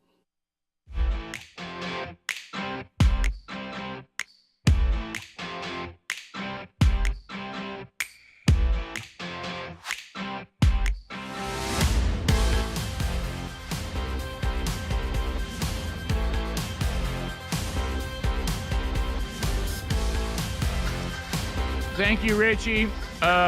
So Richard Simmons in the news again. I never thought that our show would begin to feature a Richard Simmons update. He has been on this show, as you already know, in some of our flashbacks this year. As a matter of fact, as Greg pointed out, and Helmsley, since they were in Adler, they weren't here to encounter Richard Simmons. We did learn that part of the human psyche is your mind will protect itself from bad memories. Mm-hmm. And we had definitely diluted Richard Simmons' attack on all of us. Once we saw the footage, it was worse than I thought. It was so much worse than we thought. All of us, including the amount of time he spent with Speedy's eye. But anyway, so you know what? That's what flashbacks are all about. That's right. Richard Simmons. Now look. Was he a handful when he was here? He certainly was. Yes. Absolutely. Do I wish his shorts were not as short? I do. Do I wish he would secure his private area a little more? Yeah. I do. Yeah. But let me say this: as far as somebody that comes in here and says, "I know what everybody needs from me, and I will not be lazy, and I will give you exactly what you expect," he delivered every time. Yes, he did. Yeah, every time. Yeah, he did. And he hits the door with energy. Wide open. It's like a SpaceX rocket leaving a launching pad. And a kind man. I was thinking of Blue Origin. Very kind, especially if he finds you attractive, apparently. So anyway, Richard Simmons, who I still can't believe, as I said going into the break, who's 75, he went from "I'm dying," but he meant we're all dying, and we need to live our life to the fullest, we would say, and also be right with the one and only living God. I think that'd be big. Yeah. But that's our emphasis. I don't know his faith, but anyway. But then he comes back and says, "I don't mean I'm physically dying any more than anybody else." Right. Now he's come back today and says, "Hey, but I do need to let you know this." So he's now saying he has skin cancer. Yep. So does that mean the skin cancer is he said killing him? He said he first noticed Rick, he may be overdoing it here a little bit. Okay. I don't know. Richard Simmons overdoing it? Yeah. Okay. He said he noticed a strange-looking bump under his right eye, which didn't disappear, prompting him to call the dermatologist. He said he sat in a chair, looked at it, told me he'd have to scrape it, put it under the microscope. He said he was gone for about 20 minutes. I'm getting nervous. He comes back and says the C word, "You have cancer." Under his but right there's a lot of folks that have various skin cancers. Yeah. So did he get the most treatment? I've had at least 3 removed. Here on the show we've had some. Yeah. So it's not exactly me and Speedy were having a race. The normal cancer diagnosis you think about in traditional, where hey, I'm in trouble. This is kind of an ongoing thing with a lot of people. Yeah.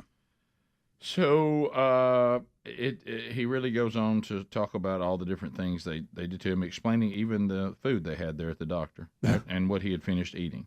But anyway, it doesn't really say, is this any more serious than, like we said, members of our show who have had to have skin cancer removed. He's talking about that they removed it. Okay, he's talking about how much it hurt. He never really tells us it wasn't comfortable. If it's anything other than what a lot of people have been through. Right. Yeah, they So Richard Simmons now went from we never hear from him. Right. Every day he has a headline. Now we seem to be getting an update each and every day. So there's your Richard Simmons update. There you go. I can't believe it. Are we going to have to get theme music? Right. I mean, live like you ain't So, Bubba, today you and I record another Rick and Bubba University, the podcast. So, on programming notes, Bubba and I are on vacation next week, which means best of shows. It means no Wednesday Bible study, and it means no Rick and Bubba University, the podcast, next week. So those are all opportunities for you to go catch archives that you may have missed and listen to some of the more memorable moments of the last 30 years of the Rick and Bubba show. So the final one that we'll do before vacation today, we're going to have the honor of interviewing Cameron Hamilton, who has served our country well. He is a candidate for Congress in Virginia's 7th District, former Navy SEAL, husband, father, follower of Christ, defender of the faith and the family and the freedoms that we all love. He did see combat as a Navy SEAL and played an incredible role, has some really incredible stories about that. He's the former division director at Homeland Security. Well, he's done a few things. So he's served our country over 4 presidential administrations. And one of the things that we're going to talk to him about is he's going to make it clear to us that elections matter and they matter big. Yep. And they do affect all of us and really affect our security because he said the military, I mean, when a new administration takes over, we're handed our new rules of engagement. And when the left is in charge and when the right's in charge, those rules of engagement are quite different. Yep. So, and he says that he finally walked into one of the government buildings for the first time and wanted to look the people in the eye and make them realize when y'all do the stuff you do up here, we all get killed. Mm-hmm. Okay. Yeah. And you've got people's lives on your hands in here, and y'all I don't think know that. So anyway, we'll talk to Cameron Hamilton. That should be an intense interview. Rick and Bubba University, the podcast, will come out over the weekend. So make a note of that. That's coming up a little bit later today too. So we have a couple other updates today too. I mentioned a minute ago that we have we talked about it yesterday, didn't we? That we were going to do the South Korean game, and when we came in today, it's on, right? So is it today? Yeah, No, it was yesterday. And today. It's a. So it's now it's there's something live on right now. Right, but it was yesterday and today. They're playing another game. I got you. So, Okay. So what we're seeing is live. Yeah, because of the time. Because the difference. Dodgers are in their home. I noticed they were in their road jerseys. Yeah, and the Dodgers won yesterday. The home whites. The Dodgers won yesterday 5-2, and they're playing the game 2 today. I like the home whites. Yeah. Sorry about what I'm about to say because I'm going to reveal some ignorance here, and I'm just going to go ahead and lay that out there. Just because, lay it out, because Rick. I don't follow really any sports the way I once did. Football is about it, and college football is my favorite. Mm-hmm. So I'm having dinner with Sherry yesterday, and there's a TV on, and the Giants are playing the Angels. Okay. And by the way, the Giants orange hat, that's pretty cool, by the way. I really thought that was a cool looking uniform. But anyway, so it says underneath spring training games. Mm-hmm. So is it not, is this thing in Korea just a spring training matchup? It's not opening day yet, right? It's is this spring training? We were talking like maybe opening day. Opening day usually is. I thought it was later than it this. It is. Yeah, it's Major League Baseball World Tour Seoul Series, which is the Dodgers and the Padres. I got that, but we were talking like you're asking, is this spring training? We still in spring training or opening day in Korea, South Korea, and I think it's just games, spring training. They don't because. Opening day is usually the first week of April. I thought that because I was sitting there with Sherry and I looked up and it clearly said under the game I was watching spring training games. Now they had a good crowd for a spring training game, so I don't think this is not opening day. I think this is just. I thought it was some kind of special opening day thing they were doing over there. It seems a long way to go to play a practice game. It does, but I think they're in spring training games. I think we're out of all the grapefruit stuff and all that, and they're putting on the uniforms and whatever. But I think they're just playing spring games, and that's why you see these matchups like it's two teams from California, you know, and they're playing each other, but it clearly said on the screen spring training games. So I don't know why we were calling this opening day, because it's not. No, I thought it was. It was on me. Yeah. Well, in my mind, I thought opening day's not in March, is it? Well, we're at the end of March. Right. You know, if it was a special thing, it might be a few days early. And Easter's so early, it's thrown us all off. I did feel better that I wasn't the only one that got that wrong. You know, I thought, okay, well, good. Maybe I'm as informed as the rest of the guys. You know, when it comes to Major League Baseball. All right, so listen. I just never seen a practice game that far. The highly anticipated 2-game Seoul series between the Dodgers and the San Diego Padres played on the 20th and 21st. Will broadcast on ESPN and will kick off the 2024 MLB regular season. Okay, so it is opening day for them. So the Padres and the Angels are playing a spring training game. They're not. Correct. Right. Rick and Bubba. You'll read me a little bit. I am. Yeah, I am. yeah. And I hope you listen to it, my friend. I love we first brought this up. All of us wanted to think, well, he wasn't as defiant as it sounds. You know, and then it's giving me the heebs now that I heard him. Well, you know why it gives you the heeb? Because we understand, we actually believe that God is who he says he is. And we certainly got things in our own life that we're addressing and have addressed and probably still need to address. But we certainly acknowledge who he is and who we're not. And Cuomo and many others have a different attitude about somehow that they have zero fear of the great I am, which means they lack wisdom. Top of the hour, we'll come right back. Rick and Bubba, Rick and Bubba. From the broadcast plaza and teleport, yours truly, old number one and Speedy here. We've got Stretch Armstrong, our Rick and Bubba intern, who's really had to step it up. Well, what a time to be an intern. And we have, Eddie Van Adler has turned into Eddie Van Dadler with his first baby. And so they're getting ready to go home today. Baby, he said, a little fussy, but she's doing great. And so they're working their way home. So Stretch has got that covered for us and has done a magnificent job in our time of need. And then we get to all the folks in their home studios. There's the real Greg Burgess and Helmsy. And we welcome back Mr. Bill Bubba Bussey. Hey, Bubs. Rick, glad to be here. What an honor and a privilege it is to sit here in chair number 2, although it's about 75 to 80 miles from you. Yes, it is. Well, let's talk a little bit about, so anytime we get into these constitutional crises, what are we all forced to do? Learn about the Constitution. And I need to know more about the Constitution. I know the general parts of the Constitution, if you stay with, your big chunks of pie, but you start getting down to the details, and I can become quite ignorant, sadly.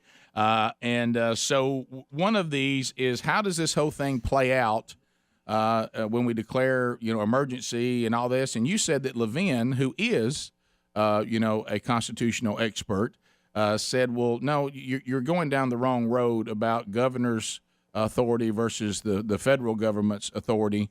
You need to look more down on the commerce part of the Constitution. Yeah. Not the state of emergency. State of emergency is not where to look. It's actually commerce, right? Is that correct? Well, it all kind of loops back, and I'll nutshell this. Like I say, I'm not an expert. And this is stretch. did the president have the power he said he had in the beginning? Now, he has backed down and had made it clear yesterday that the governors are going to run their own states, but they will be watched, and there will be the federal government's here if they need to intervene, but it's going to be the state's call on these phases and the gates that they have achieved them, and they're going to start doing what's best for their state.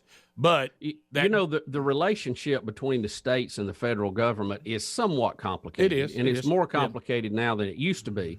But a lot of people were screaming federalist and federal power and federal overstep when Trump said what he said. But Levin was pointing out last night, and there's really two things you need to know. The 10th Amendment to the Constitution says that all powers not specifically laid out in this Constitution goes to the states. Okay, correct. That is undeniable. Everybody knows that. Cuomo quoted that. Everybody has quoted that. We've quoted it on the show many times. And that is absolutely correct. Okay.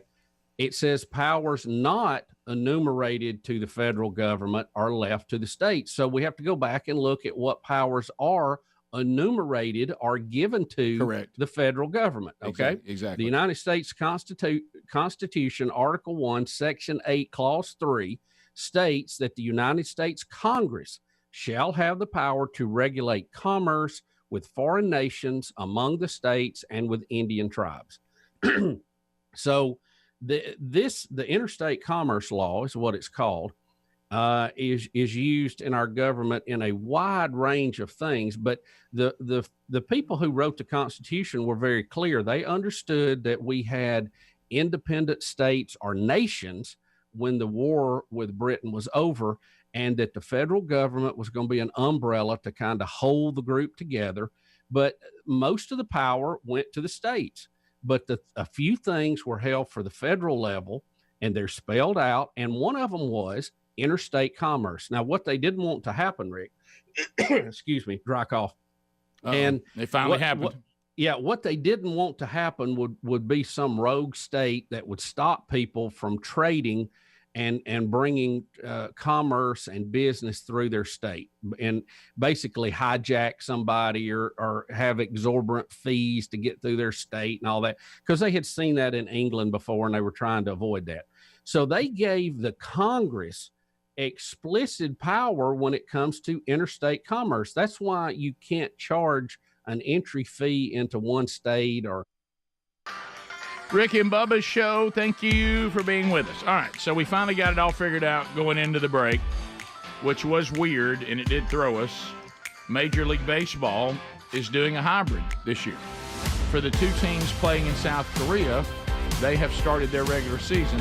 For the rest of Major League Baseball, they start next Thursday. Right? It's funny you use the word weird, because in the DraftKings article, there is a question asked if it's a regular season, and the first word is weirdly yes.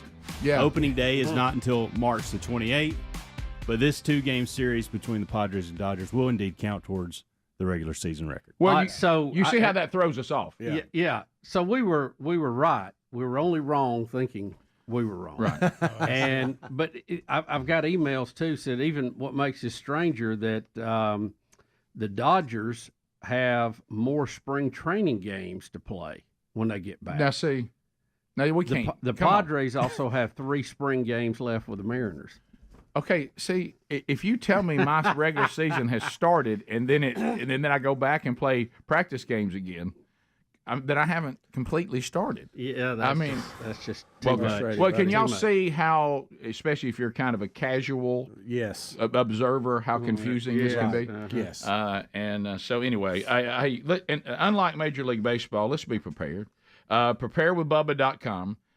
Great response to this. I think now more than ever, and look, we don't want to be, some, conspiracy theorists and Debbie Downers and everything is the end of time. But I do think it's wise to be prepared because there are things that we know happen, and we've experienced right here within the show, these unexpected things of life, tornadoes, hurricanes, floods, pipes bursting, and, maybe as the story we have coming up, you've hired one of your neighbors hired a contractor that didn't have the right address, when they went to take roofs off. So anyway, sometimes things happen that you don't, that you're just not ready for. Now, is it true that you probably also want to be prepared that if something catastrophic happens as a country or as the world? Sure.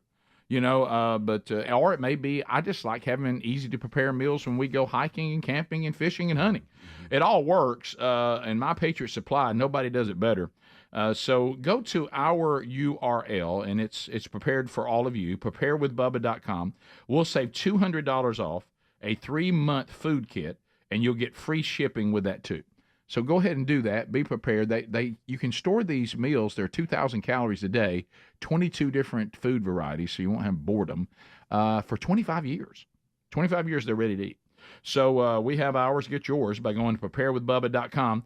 $200 off a 3-month food kit and free shipping, and the link gets you there too at rickandbubba.com. All right, so I think we finally have that under control. We understand the opening day / not really Basically, we're calling it opening day to make our promotion in South Korea seem to mean more. It's opening day in South Korea. Right, but then when they come back, we're back to spring training in the United States. Right. Something like that. All right. Of America. Okay. So we've been kind of casually following this Planet Fitness deal, but it's another example of, and I know this is, I don't want you to grow weary of this. I think it's good for us to continue to learn, business owners, that when people convince you of a marketing plan that is designed for a fake world, it will be disastrous in the real world. So Planet Fitness has doubled down on this ongoing lack of common sense when it comes to trans people. Just a lack of common sense. When someone decides that they identify as a different gender, but biologically they remain the same, out in society, I know y'all tired of hearing us say this, but it has to be repeated, which I can't believe we have to repeat it. There are some things that you have to say logically we just can't do. Right. And that would include, we're saying it again, biological males being allowed access to private areas with biological women. It leads to chaos, and people say, well, are you saying all trans people are? No, I'm not saying that at all. Just as I've said 1,000 times. Do we agree that not all biological males are rapists? They're not. No. But would you let just any random biological male go into a dressing room and shower with your daughter? That doesn't mean they're all rapists, right? It just means it's not. Yeah. It's just, why would you set up that scenario? Because it's not appropriate. Well, Planet Fitness tried to double down and say that whatever you identify as, you get access to the locker room of your identity. It's a judgment-free zone, Rick. Right, not your biology. Okay. Well, their valuation has dropped from $5.3 billion on March 14th to $4.9 billion. They see a $400 million wipe off its value in 5 days. Wow. Yeah. So we had a trans woman in the women's locker room. Correct. Who's biological male. That is correct. A lady, she was in there shaving or something, and that's right. That's the picture there that a was lady posted. Exposed it. Look at that. That guy says he's a woman, and he's walking around in the female locker room at Planet Fitness. Yeah, that's what was posted there. And then the company barred the lady who shared the picture. Correct. And now the backlash is against the company. Correct. Right. This is almost like opening day. I just want to be sure. You're right here on this. Well, especially when people, their identity versus their biology, it really gets hard to do these stories. Yeah. But if you want to look at the biological world, a man was allowed access to biological female locker room because he identified as a woman. Right.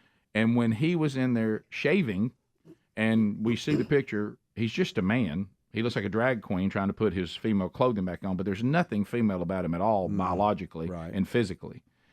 But to Bubba's point, Planet Fitness doesn't say maybe we shouldn't let biological men have access to this. They ban the person for exposing it, not the person who did it. Right. And so the backlash has been, look, I know a lot of you out there, you think this fake world is how most people live. It just isn't.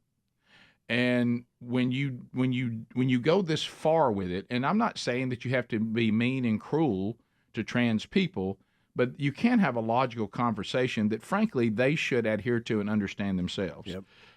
And because it's obvious that putting this out to the masses in public places where people have public access to bathrooms, locker rooms, showers, there just has to be some common sense behavior.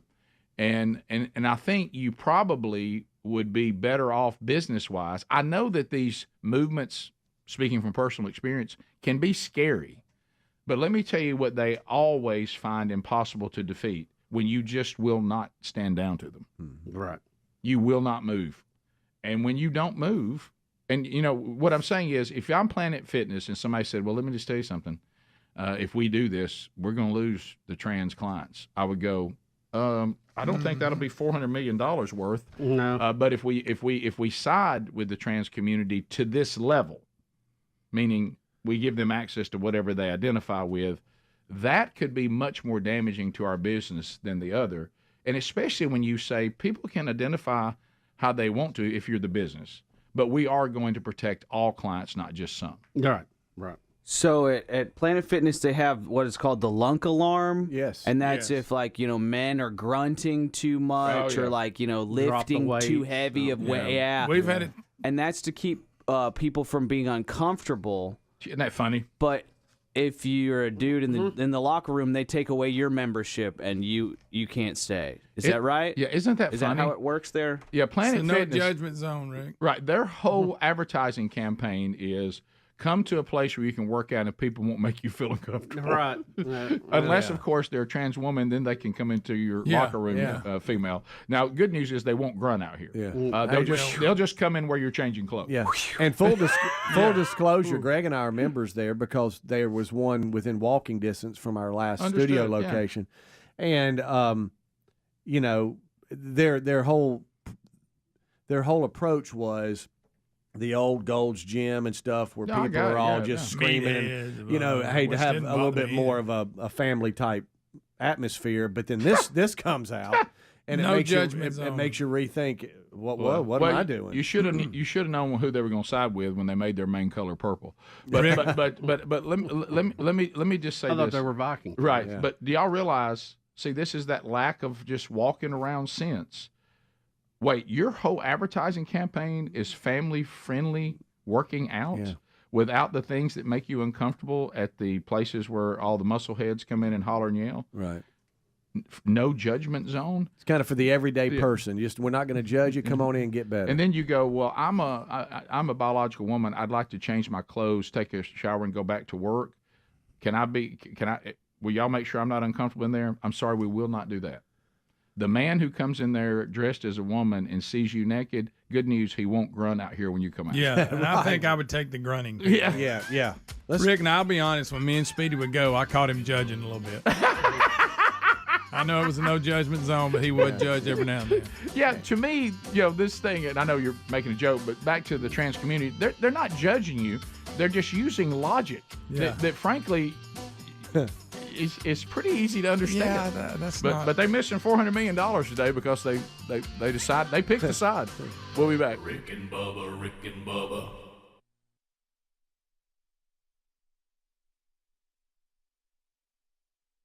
You can't charge anyway. That was set up to protect that. So that is an enumerated power of the federal government.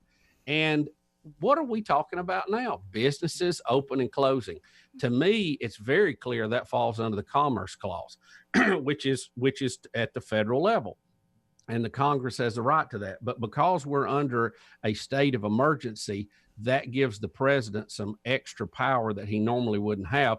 Now, it is uncomfortable, I think, to a lot of people to see a president stand up there and say, I'm in total charge of no this, doubt, because it goes against our idea of the balance of power. No doubt. But in the true letter of the law, I think he does have that authority. Now, I think he was wise to say, governors, we're going to let you handle it locally because your state and your situation different than, New York is different than Idaho. South Dakota is different than Louisiana right now. So that was a wise move to do that. But I don't think he was totally off the farm to the degree that everybody thought he was by that comment. That's the bottom line. Yeah, as long as he keeps his authority specific to that. I agree. And during a state of emergency, the War Powers, not the War Powers Act, but the Defense Production Act and all that.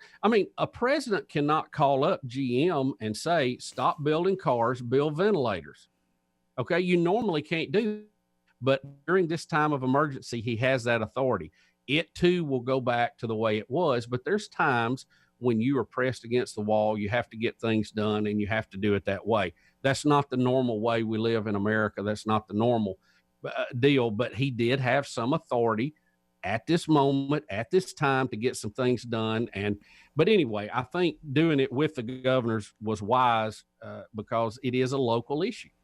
Yeah, and so that kind of clears that up. But again, yesterday the president made it clear that the states are so unique and they are so different that we have to let the governors kind of decide the state of their economy. And then you have the governor in South Dakota that said, we didn't even do what everybody else did in the country because it was not necessary here. They had like 7 deaths, Rick, 7 in the whole. So there was no need to lock everybody down. Well, and then they did have a hot spot at one of the food processing plants, which, by the way, is owned by China, I think.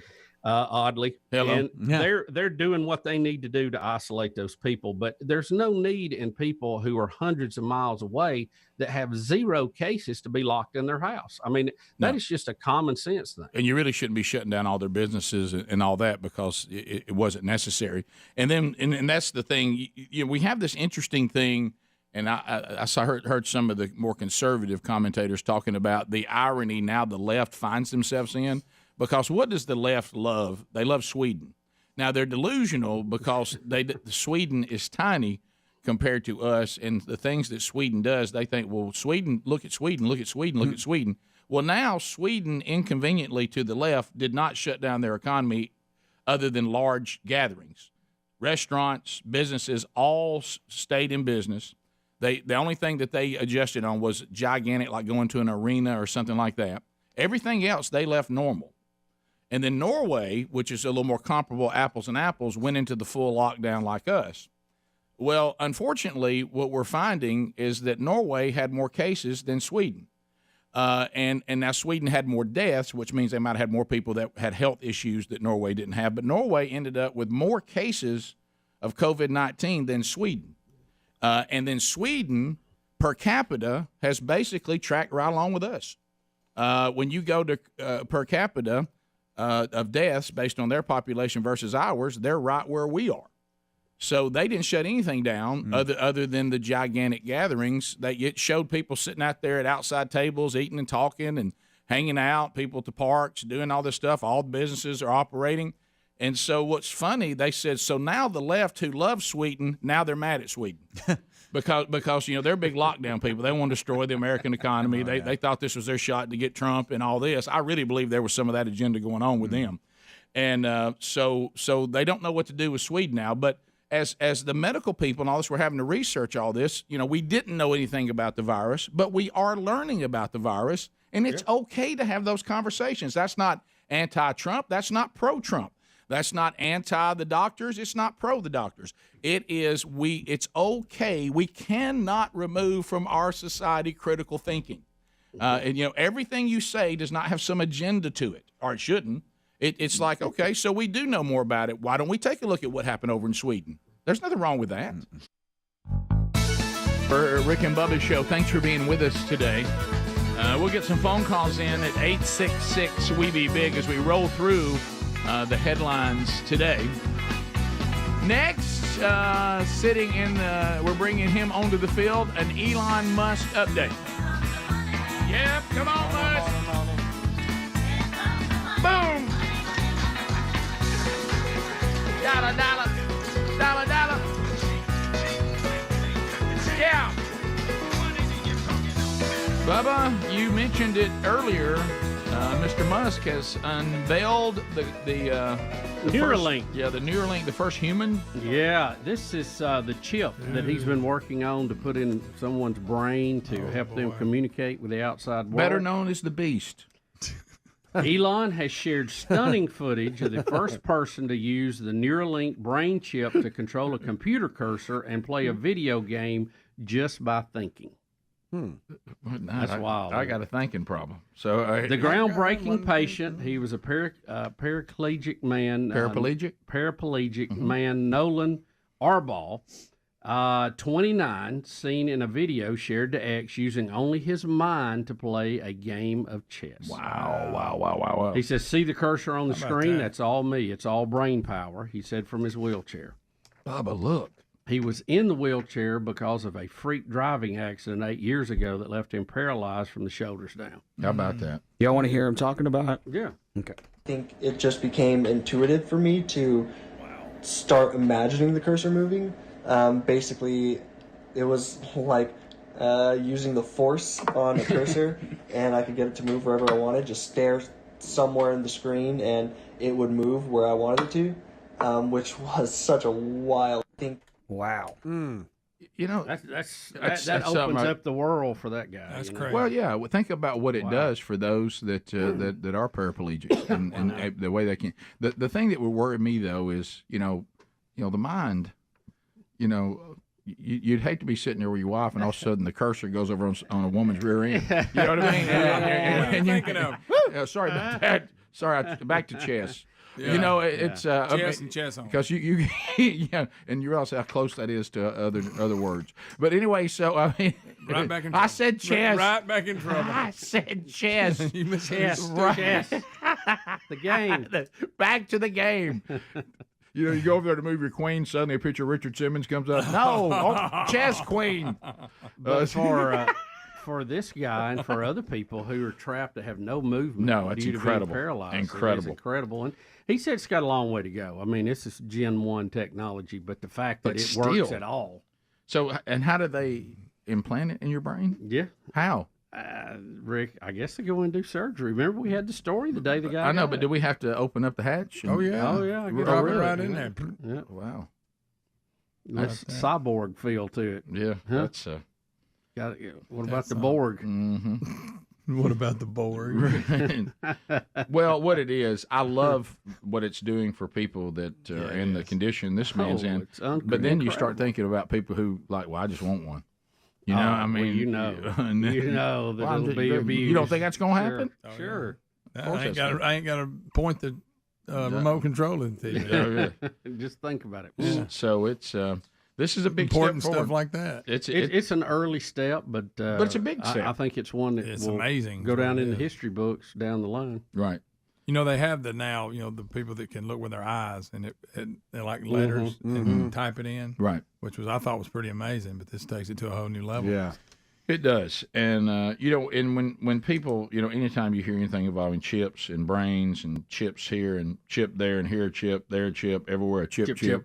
But, and I made the joke at the beginning, the whole mark of the beast thing begins to start. Oh, yeah. And the only thing I would say about that, and, we've all been guilty of this of some degree, but, let's know all about that as much as we can, because there are certain things that if they're not in play, you rule out that isn't what I'm, if we don't have this, on our head or on our wrist, and we can't eat unless we agree to have one, and it becomes the way that we have access To everything. to everything, then it's not the mark of the beast. Right, Okay, right. there's certain things that have to be in play. Well, people thought credit cards were Right, too. right. It's not.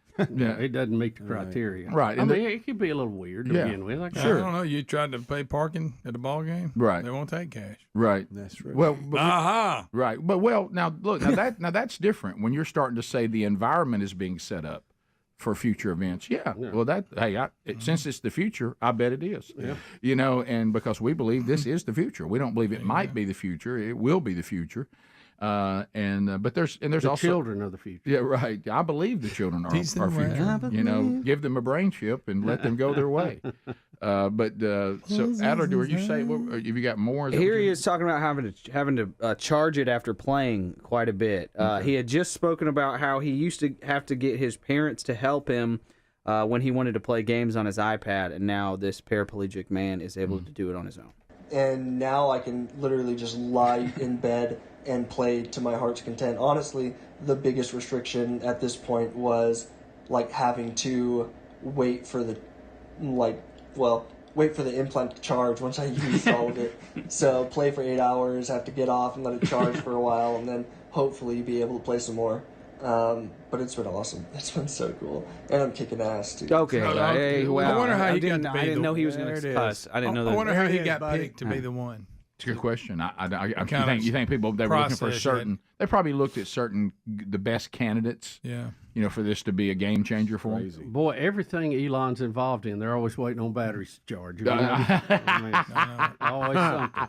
Well, Greg, just like you said, what they said? All right, waiting the applicants. Yeah, got a lot of folks that just don't want to lift their hands to play video games. Okay, that's not what we're looking for. No. We're looking for We were people. thinking a little We're looking deeper. for people that we want to this completely change their life.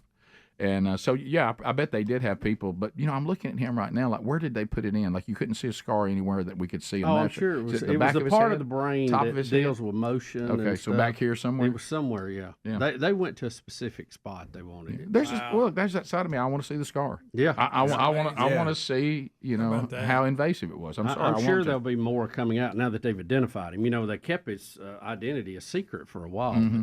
I guess they're happy with the progress of letting it out now. I just had a friend have brain surgery, and they were talking about that his whole brain surgery was guided by a human being, but actually done by a robot. Oh, yeah. Yeah. It was incredible. It's more precise. Mm-hmm. How about, praise God, he went home yesterday. That's cool.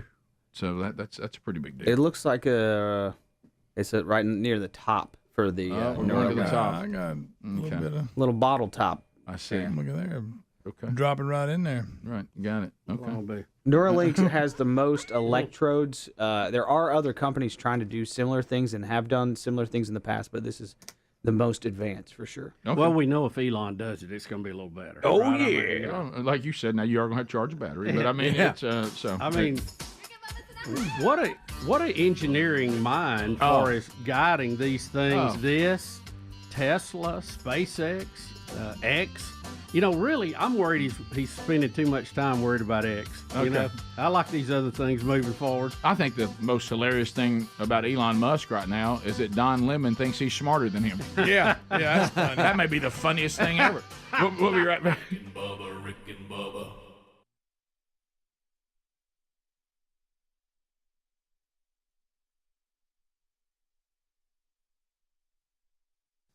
All right, we're fired up about a brand new sponsor. Backyardbutchers.com/Bubba will be the URL. Look, been dining on this at the house. Here's what you need to know. Do you know that the majority of your grocery store's meat aisles, that meat was imported from some random country or countries from overseas? Did you know that? I mean, you remember when Bubba and I talk about mystery meat? I'm telling you, a lot of times at the grocery store, that's exactly what we're doing. Some might even be mixed with other meats of different origins. You never know where that meat came from, and the product of the USA sticker just means this. It was packaged in America. It does not mean it was raised here. So Backyard Butchers is a Christian conservative Texas-based company dedicated to delivering the best deals in the market on high-quality beef. Your box will include meat that was born and raised in America from ranches right here in the heartland of America. So do you hear the difference? Backyardbutchers.com will be delivering American-raised and harvested meat from right here in our American backyards to dinner tables across the nation, thus the name. Backyard Butchers will only source beef and chicken from American farms and deliver those cuts right to your doorstep every month. Grass-fed and grain-finished. The meat, as I can tell you, tastes amazing. Sherry and I have cooked hamburgers already with BackyardButchers.com. Had some fillets the other night on the grill. Fantastic.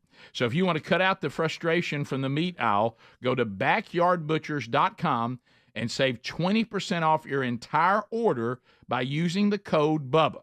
And when you subscribe, you get an additional 10% off. That means if you want this to be reoccurring, here comes another 10% and free shipping. So why don't you just go right to the URL right now? Go to backyardbutchers.com/Bubba, and you'll know that the meat that you're enjoying was born and harvested right here in the USA. You can't take – science ceases to be science when it has either money – involved in it or a political agenda, just like we see with the there's some things in the green movement that we certainly can have civil conversations about, but then it turned into a political agenda that's ruined the whole thing. So and if you don't think size and scale matter, think about the difference in keeping up with 2 teenagers at Six Flags versus 1,000. Yeah. That's a big difference, and you see what scale can mean. All right, we'll be back. More Rick and Bubba coming up right after this. Rick and Bubba, Rick and Bubba. Well, so you would think in the middle of everything going on, this would be us being forced to change our priorities a little bit and kind of only put the very important stuff up there at the front. But Land O'Lakes, I can remember this. My wife still uses this product or does from time to time, and Greg, I can remember when we were kids or whatever, the Land O'Lakes butter. Mm-hmm. All of you guys, I don't know if your family's got this, but we did. We're now how long? It said over for nearly 100 years. Yeah. 100. Let's say that again. 100 years. Okay. 100. For 100 years, we've had this Native American, if you want to call, a member of an Indian tribe. I know you never know what words you're allowed to use and not use. But anyway, she is not depicted in any negative way. They're showing that the great outdoors and this delicious product, we have her and dressed in traditional tribal garb, and she's holding up a box of Land O'Lakes. And for 100 years, no issue with this at all. Now, I'm assuming that we've had Native Americans in our country inside those 100 years the entire time. Oh, yeah. Yeah, we have. So, and nobody has a problem with it. So remember, 1921 till now, no issue. But now we have issues with it for some reason because of the new time that we've been living in. And so Land O'Lakes has said they have been called racist, and they've been criticized for its use of the butter maiden. Now, I know that a lot of us... The butter maiden. The butter maiden. I didn't know That's that what you was called the it, Greg. Remember? The butter maiden. Well, that's what they're saying here in the story. Yeah, I love it. Now, keep in mind, it's in a beautiful outdoor setting. Again, there's not one thing negative about it. I really didn't notice if it was an Indian or not. I just thought, I always knew there was a woman on there, but I didn't really think. Yeah, I just wanted I butter. didn't know what she was. I noticed that it was, and it wasn't presented with a negative way at all. I mean, what's next? Are we mad about we don't like the way the guys depict on Quaker oats? I mean, is that upsetting us? Yeah, what about if you're a Quaker? Yeah, I mean, it's Quaker lineage. Well, Greg, remember those? But anyway, they have announced in a press release that they will now show their packaging without the butter maiden as they celebrate and they move toward their 100th anniversary. We've recognized we need packaging that reflects the foundation and the heart of our company culture, and nothing does that better than our farmer owners whose milk is used to produce Land O'Lakes dairy products. So we're not going to depict the butter maiden anymore. We're going to start putting farmers on there, or maybe have it without it at all. And what's this change? Does this change what happened with the world?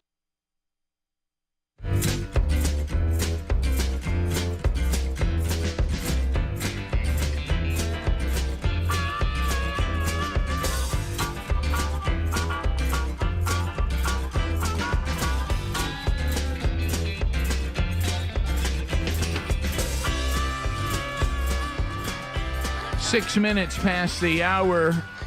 Another hour of the Rick and Bubba Show under the way now. Thank you all for being with us today. The gang all here. We got everybody. We got Speedy. We got the real Greg Burgess. We got Helmsy. We got Eddie Van Adler. All here. Welcome back for a brand new hour. There's Bill Bubba Bussey. Rick, glad to be here, and thank all of you for joining us. It's the Little Rick and Bubba Show. We do have much to cover on the program today. A new Rick and Bubba University, the podcast, will be recorded today. We'll have that out this weekend. Bubba and I on vacation next weekend. You get best of shows. There'll be no Wednesday Bible study next week. There'll be no Rick and Bubba University next week. But you can go catch archives maybe that you missed. And speaking of that, yesterday's archive is available from yesterday's Bible study on our YouTube channel and our podcast channel. And I'm going to tell you, this walk through 2 Corinthians has been so impactful on my life. I hope it is on others as well.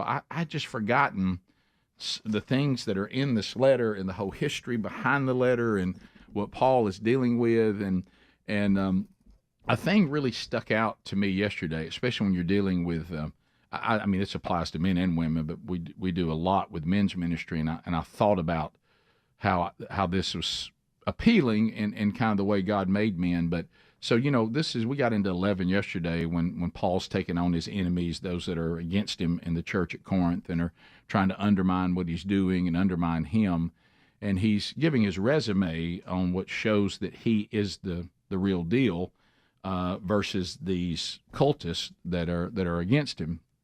And he goes, one of the things he uses is his resume of suffering for the sake of Christ, and it is extensive. Of course, then you go back to Acts chapter 9 after his conversion, when the disciple Ananias was told by God to go, get Paul, and of course Ananias is like, no, he's killing us. I don't want to go see this guy. And God basically says, I've got him ready. He's blinded. You need to lay hands on him so he can see again. Then I want you to tell him that he is my chosen instrument to go out, and he was called to go out first to the Gentiles and then stand before kings, and then even go after his own people, the Hebrews, to convert them. And he says, and then tell him all the things he must suffer for me. So Paul was told that day one. And so when he's given this list, I'd never thought about this before. He hits, and I won't do the whole list, but he hits the 5 times I was beaten, 40 lashes minus 1. Mosaic law wouldn't. The Pharisees had come up with, have we got some kind of game plan we can keep from killing people while we're beating them? And they said, how about this? 40 is too much. Yeah. So they gave. Now this is the part I didn't know until I started looking at the commentaries behind it about this actual Mosaic law. Now remember this, and I'd never thought about this before. So I learned something this past week about this. The people who were doing the beatings for the Pharisees, they had the discretion to give the person, based on their offense, any amount of lashes, but the maximum was 39. Well, Paul says that 5 times he received 40 minus 1. So there was never a time when they beat him that they thought he was anything less than a 39 lash guy. Oh, yeah. And I started asking the question, am I? I mean, are we 39 lash men? Or would they go, look, you give this guy 5, he'll quit? They said this guy is so devout and so effective with his advancement of this Jesus Christ and this church in this way that when we get him, we're going to give him the max. And then I thought, well, am I a 39 lash guy? And so that really was moving yesterday, and it was really convicting to think about. And of course, there's so many other things. It's so funny. I think about, and the thing that Paul said is, so he's trying to tell his opponents not to underestimate his resolve. And he even says that he's not a skilled speaker. He said, I know that don't be foolish and think because I'm unskilled as a speaker that I'm not knowledgeable about what I'm speaking about. And he gives that whole resume. But are you a 39 lash guy? That really resonated yesterday in the room and definitely with me. He's quite a standard when it comes to part of him knowing he was right with Christ was the level of persecution in which he received, which he was told about at the very beginning of his walk with Christ. So if you haven't caught that one, give it a look or a listen. It's incredible. I love too how he just casually, like he's going through the list, almost like somebody remind him, oh yeah, and I was stoned once too. Now remember, when he gets stoned at Lystra, when he gets stoned there, Barnabas they think he's dead because the stoning was so severe. And the only reason why the stoning stopped is because people thought they'd killed him. He gets up, goes to another town, but then goes back to Lystra again because he didn't think he's finished. I just don't know if I got stoned in a town, I'd go back and crank up what got me stoned again. Yeah. But and then he says, here's what drove him. So if you want to know how Paul survived all this, and there's so much more. These things I'm mentioning, that's not even this. It's only about a quarter of the resume. But what he said, what drove him, was 3 things: his love of Christ, his love of lost people, and his love of the church. The grace that he'd been given was not going to be in vain, which he'd already said back in 1 Corinthians. Mm-hmm. He knew he didn't earn it, but Jesus would get a return on him, and no one would stop him until God decided he should die. Wow. And that's because when you think about it, that kind of call on somebody's life, that doesn't really sound like a hippie, does it? No, no, it does not. That doesn't really sound like this. Some of the stuff that I think we're teaching, and that's why people don't do well when they struggle, when they decide to follow Jesus, because so much of this stuff's been left out. I mean, if Jesus says, deny yourself, count the cost, pick up your cross, narrow gate, way is hard, only a few find it, then I think if we would do a better job of teaching that, I know one thing, men would be more motivated. Because when you realize what Jesus is saying is most of us aren't man enough to follow him, that resonates. Yeah. And That'll slap you right there. And it is it's a better life, but we've never been told it would be an easier life. And so that was interesting. I'd never thought about that, about the 40 minus 1, that every single time he was worthy of the 39, but the discretion of the people was give him as many as you think it'll take to shut him up. And I thought, am I a 5 slash guy or am I a 39 slash guy? We'll come back. Much to discuss on the program going ahead. We'll get some of your phone calls in too. 866-WE-BE-BIG is the number. And you can find that archive on our YouTube channel or our podcast channel today. And we got it out on some social media stuff too. More Rick and Bubba coming up right after this.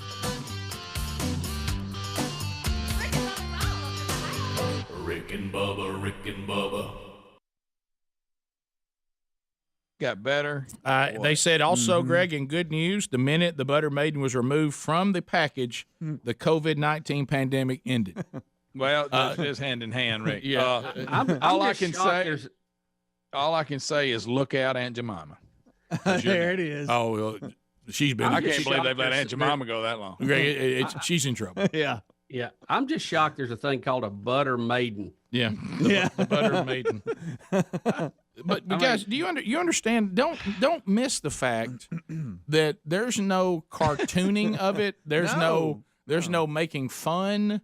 It simply is depicting a woman who might have been in an Indian tribe, dressed the way she would have been dressed. She's very modestly presented.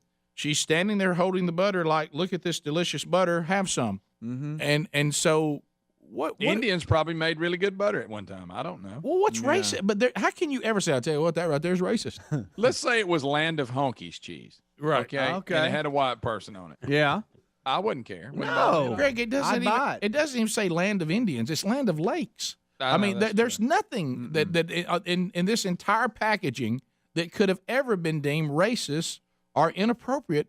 Why would we crumble to this kind? Sometimes you got to tell these people, where have you been for the last 99 years? Yeah. Well, we talked about it earlier. I bet there's not one Indian that was offended. Whoever started all this is probably not even an Indian.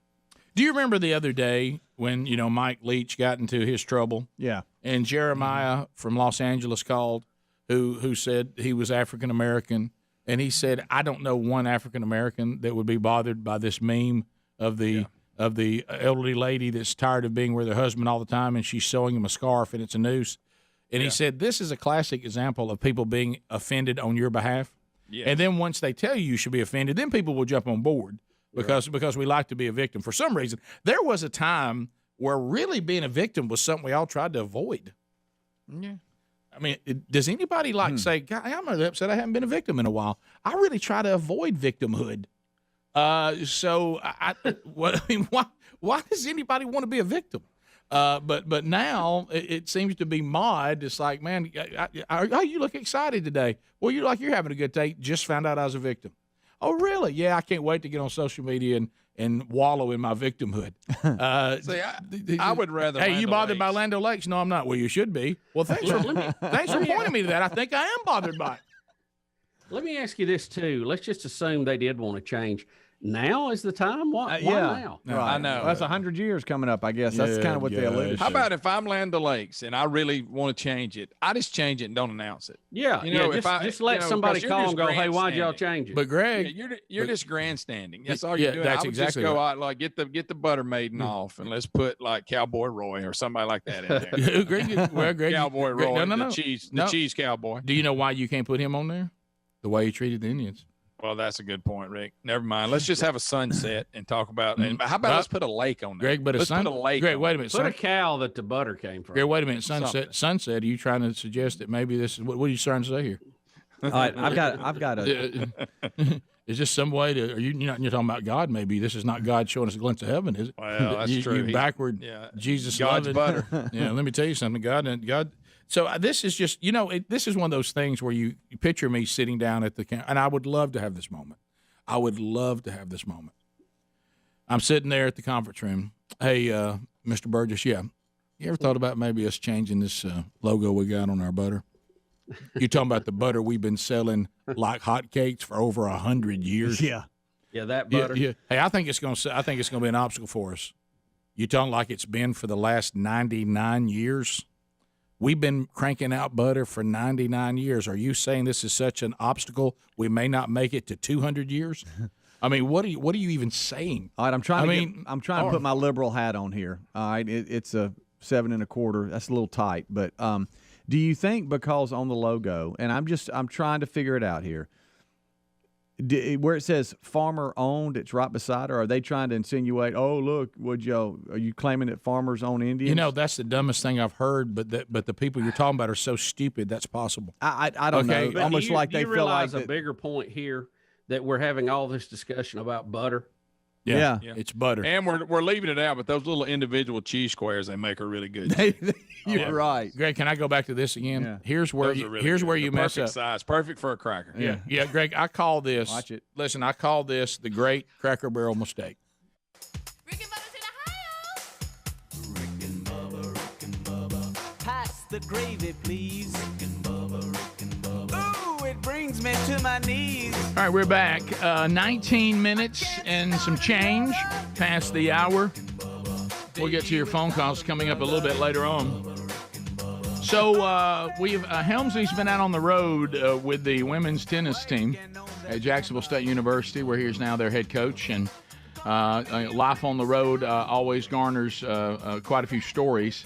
So he told us in the team text that he had something for us when he got back that involved he ended up having to spend the night in his office at Pete Matthews Coliseum, which it's I've been to Pete Matthews Coliseum. How do you sleep? Where do you go? So let me set the stage here. So we, Bubba. By the way, I didn't know if you wanted cold or hot. So, either one's fine. So I got both. Yeah.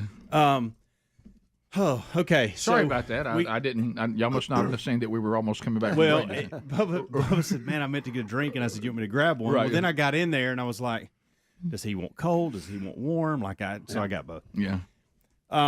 So we got back. Our match against New Orleans on Tuesday was a marathon, and I could see the clock and the time getting away from me. And I thought, I just don't see us getting back before 1 a.m. And so, were you in New Orleans around St. Patrick's Day? No. Okay. No. I was about to say, oh, no. A couple days after. Right. Yeah. Yeah. It was pretty calm. It was we were there Monday night. Mm-hmm. Or Monday and Monday night, it wasn't. Keep everybody off Bourbon Street. I did. Okay. I did. None of them knew about, because they're from other parts of the world. Right. So they just love the French Quarter and the nice area by Cafe Du Monde, and they got the river and all that. Sure, beignet, all that. Yep. And so I could see the time getting away from me. I thought, okay, so I got to start planning here. What am I going to do? So I went ahead and got in front of it, and I sent Speedy and Greg a text just to make sure both of them were going to be here for the kickoff hour. And when they said yes, my mind started going, okay, how do I make this work so that I don't have to drive back to Birmingham and then right after the show, going to have to drive back to Jacksonville? And here's why. We're on spring break this week. Okay. And this week we're in right now? Right now. Okay. The girls are on spring break. Okay. And that was part of the reason we did this trip. And then we're about to go again here in a couple days for a few more days. And they, on the days that I'm not with them or we're out traveling, they need petty cash. So I had a check from the university that I had to cash and hand out money to everybody. I'm interested to know how you get that check cash, but go ahead. Well, and I was too. I was interested. I was kind of concerned about that because it doesn't have my name on it. Because very few people do that now. I know. And it's also my name's not associated with it. It is simply Jacksonville State University. And so that's interesting. I'm texting people going, can I just walk in any bank? Does it have to be a specific bank? What do they need from me? So I'm a little concerned about that. And so I didn't want that, just driving back to Jacksonville after doing the show yesterday was just to hand out cash and leave. I didn't want to do that. So I told Amanda, I said, look, I'm just going to stay in the office. We got a couch in there. It's a nice big area. It's got, it's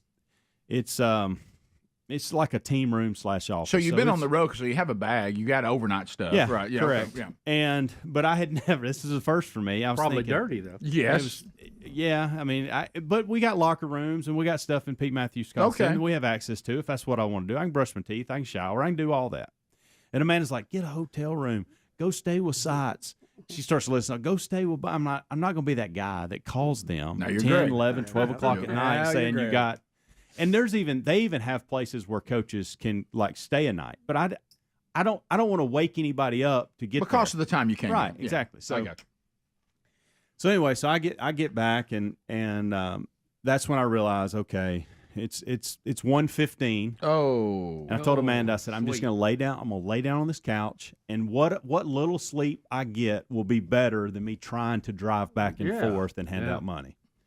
And I was concerned about that check, so I didn't know how that was going to go. But I knew the banks opened at 9, and I thought, this. I'll do that, hand out the money, get back home. Well, I lay down on the couch. I got a pillow, but I don't have a blanket. So I put a hoodie on. I had a hoodie. I put a fresh hoodie on. A little cold in there? Yeah. And I sat down on the couch, and it hits you. You're like, so this is reality. Like, you've really got to lay down and try to go to sleep, and probably not going to be very good sleep.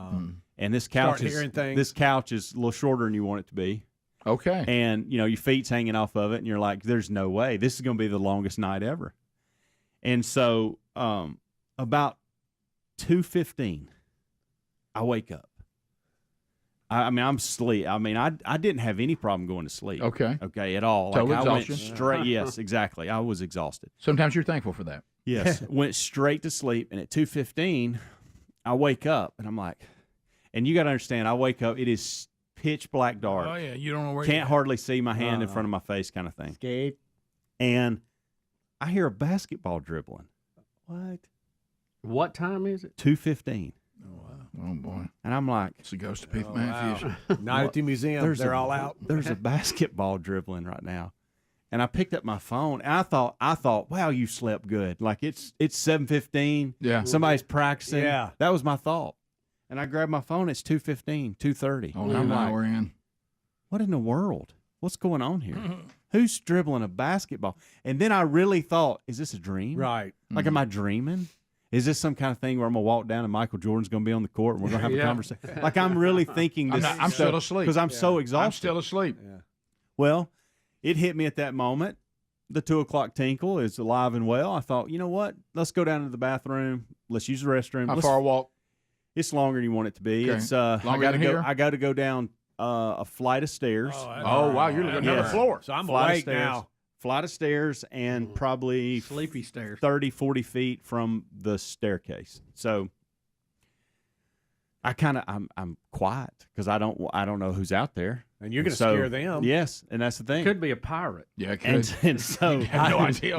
I'd have gone, what are you doing? So I sneak. I let the door kind of be very quiet, and I sneak. I mean, I hear it now. I hear we're dribbling, shooting. I hear ball hitting off Sound the like rim. multiple people or No, one? just one. Okay. And I'm like, this is so strange. And I try to sneak, and the door would and close behind me. Yeah, bam! And so I walk out, and about that time, one of the men's players is out there hooping it up by himself.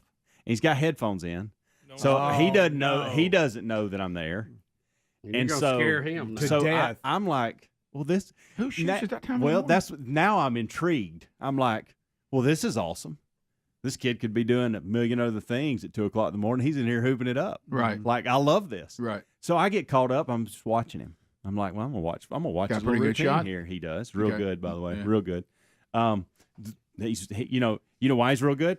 Because evidently he goes in the gym at 2 o'clock in the morning and shoots when nobody else is watching. Right, okay. I mean, that's Right. And so I'm sitting there and I'm like, So he's turned the lights on and everything. well, there's light. They keep the emergency Yeah, lights or yeah. whatever in the main call. They Dim. keep those on and just Okay. dim, but you can see plenty in there to shoot or do whatever you need to. So I'm watching. Well, he looks up and he sees me, and he's caught off guard. Of course, and I am too. He thinks you're a ghost. You And think he's a ghost. He thinks you're a ghost. And he takes his headphones and he takes one of his AirPods out of his ear, and he goes, "What's up, Coach?" And I said, "What's up, man?" And we were both so startled by seeing each other. We didn't really know what to say. Like, I didn't know if I should tell him I was sleeping in the office. Did you say he didn't know if he should tell me why he was hooping it up at 2:15 a.m.? Like, we just was like pleasantries, and I just went to the restroom and I went back upstairs. He keep doing You it. didn't use the line from the Stars one where Chris Christopherson, would you say, Greg? Chris Christopherson? When he said something like that, Rick. Am I a figment of your imagination, or are you a figment of mine? So I go back and I hear him in there. He's still getting after. Well, then I go back to sleep, and I wake up at 7 o'clock in the morning, and I hear dribbling again. I thought, you got to be kidding me. This kid back out there? So I had to get to the bottom of it. So that point, I'm in sock feet. I just went out there, and we had a nice chat. He's still out there? Still out there, and he said that they had an important meeting that was taking place like in an hour. And I did. Like later on, I saw the basketball coaches coming in, and probably should have told them that their player was getting after it. But but he said that he couldn't sleep, and he wanted to shoot a little bit. And so he was kind of going back and forth from sleep in the locker room, team room that they have. Trying to relax. Getting ready for because their season's over, and I think they're having a big meeting or whatever. But I was impressed with the young man, the fact that the dedication, I don't know, I guess. Did you get to where his dribbling was just part of the noise and you were able to go back to sleep? It was kind of peaceful. Yeah. Now that you knew it was like a melatonin gummy. He's not a ghost. He's not a murderer. It was real weird for me. Did you count dribbles like people, count sheep? That's funny. 1, 2. We'll take your phone calls next. 866-WE-BE-BIG. Rick and Bubba. Because they're the ones who did it, and they corrected it, is when you do not know your audience. Okay? Yeah. The very people that Land O'Lakes is trying to cater to right now have demonized butter. I mean, that's not your audience. Yeah. That is not your audience. When Cracker Barrel tried to crumble on the Duck Dynasty thing, Cracker Barrel, do you have any idea who comes in there and eats your food? Yeah. I mean, have you lost your mind? You've got Kenny Rogers' greatest hits in the country store. Yeah. I mean, it's like, and then they quickly had an about face because they realized the only people they were catering to don't come to Cracker Barrel anyway. And I've heard the Redskins. We've had them protests, and Chief Wahoo. We've had those. I've never once heard anybody bring up Land O'Lakes. Not once. You know why, Greg? Because there's nothing here that looks bigoted in any way. Because it's honoring. Butter. Every time I see a logo like this, I think, man, that's an honor to be on that. Yeah. Well, not anymore. If you think Aunt Jemima's going to survive, you are incorrect. No way. Surprised that she's survived this long. And she's had some pushback before, but she just keeps going on through. You know why it is? Syrup's good. It is very good. I wish I had a bowl of it right now. It calms me to see her face on the bottle. It makes me feel calm. Yeah. We'll come back. More Rick and Bubba coming up right after this. Rick and Bubba, Rick and Bubba. Rick and Bubba, Rick and Bubba.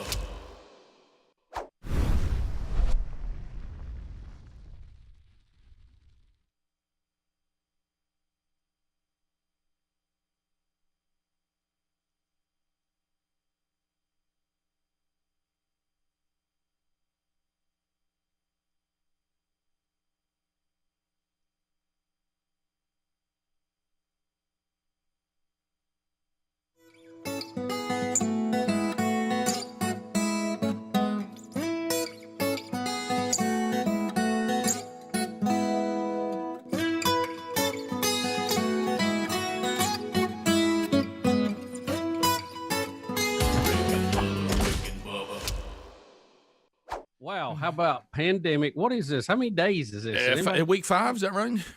Something like that. Wow. But I mean, the good news is we've discovered we can pull this off. The bad news is, wow, how do we get back where we were? Well, and when does that happen? Yeah, it has, and I was trying to talk about some of that because you know how it is. We're all wondering, what we're going to be doing in the last half of our lives, and doing this and doing that and downsizing and here and ho and Jimmy Jam. And so I'm sitting there talking to my wife over the weekend, and we're kind of trying to think about some of the things. And all we're doing is just riffing. I mean, it's not we're making any game plan or whatever. And she said, what does riffing mean? Riffing means you don't really have a plan. You're just throwing stuff out. You know what I mean? Hey, you know. So, but does that stand for something? I may be out of the loop. No, Rick, you know, like you've heard, like I come in with my guitar and I say, hey, I've got a riff, and I play a little. So I don't have a song. You know, I haven't put it together. I've just got a little riff that we can work off of. So you just kind of brainstorm. Yeah, it means you're brainstorming, throwing it around, kicking some ideas around. And so Sherry brought up the point, and I knew this. I figured what she goes, well, really, you and I can go live anywhere we want. And I said, well, what do you mean? I said, what am I going to do about the show? She goes, apparently you can do it from anywhere. And she said, so technology is available now. Really, if we wanted to go live anywhere, we pretty much could. And I was like, well, I said, you know, having me at home base is, I think is, I wouldn't want us all to be doing what everybody's doing. I don't think we ever want that. Mm. Yeah, we haven't perfected the ringmaster not being there yet. Right, yes. But we've taken a giant step forward, I think, in technology to be able to do no this. question. I mean, none of us, no question. When we started, we had no idea if this would work at all. Let me say this. Much less 5 weeks of it. And if you go back over 26 years, and Bubba, I know that you echo this, and I certainly include you in this, but I know that we're mainly talking about our whole team. Over the years, the number of times, and I don't mean this in an arrogant way, I mean this in a complimentary way to the incredible team that we have, is I can't tell you how many times that Bubba has said it, I've said it, we've said it together, fill in the blank, we did blank, and you know what, proving once again that we can pull off things that other shows just can't pull off. And once again, Team Rick and Bubba, how y'all have handled this adversarial situation has been fantastic. So it's an honor to work with guys that are pros. Just get it done. And well, it is. We're very fortunate to be on a great team. I was reminded of that last night as I was watching The Last Dance, and the last episode a little later than it needed to be for me. Yep. But we'll talk about that today. You know, just so starved for sports. Yep. It's such a part of our genetics. Yep. Anytime I could see quality sports, even though it happened back in the 80s, man, I was just like, just locked into it. And I think a lot of other people were.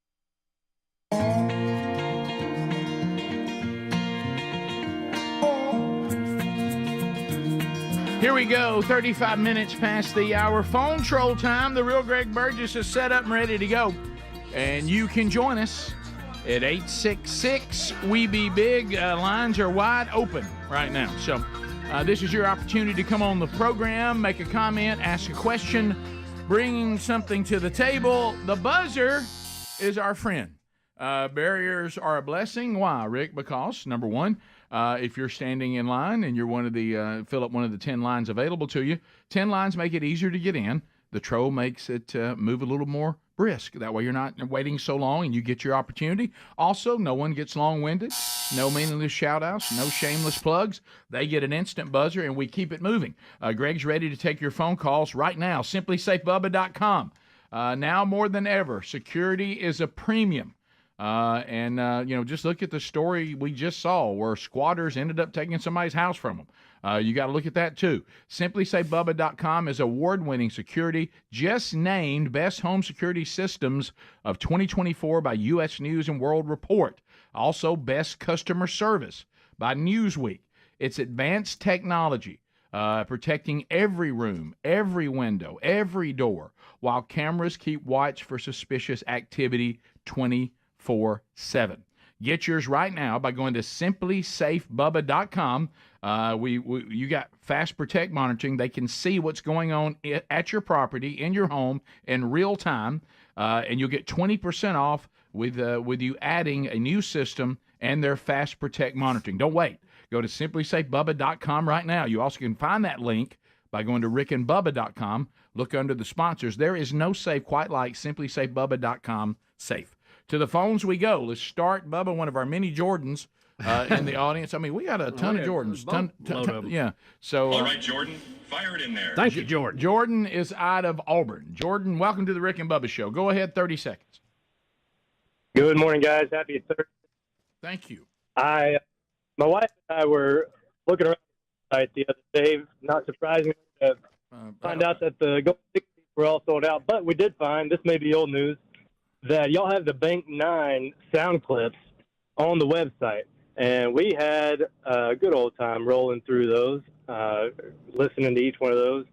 I know it's not y'all, and it's not necessarily that funny, but I love that Yeah, that the Bank 9. If you find that little party, it is. There's some classic moments that we played on the program, and these all come from stories and stuff we've done on bizarre people and bizarre things. Yeah. So sometimes even the staff. And where's that? Where's that under?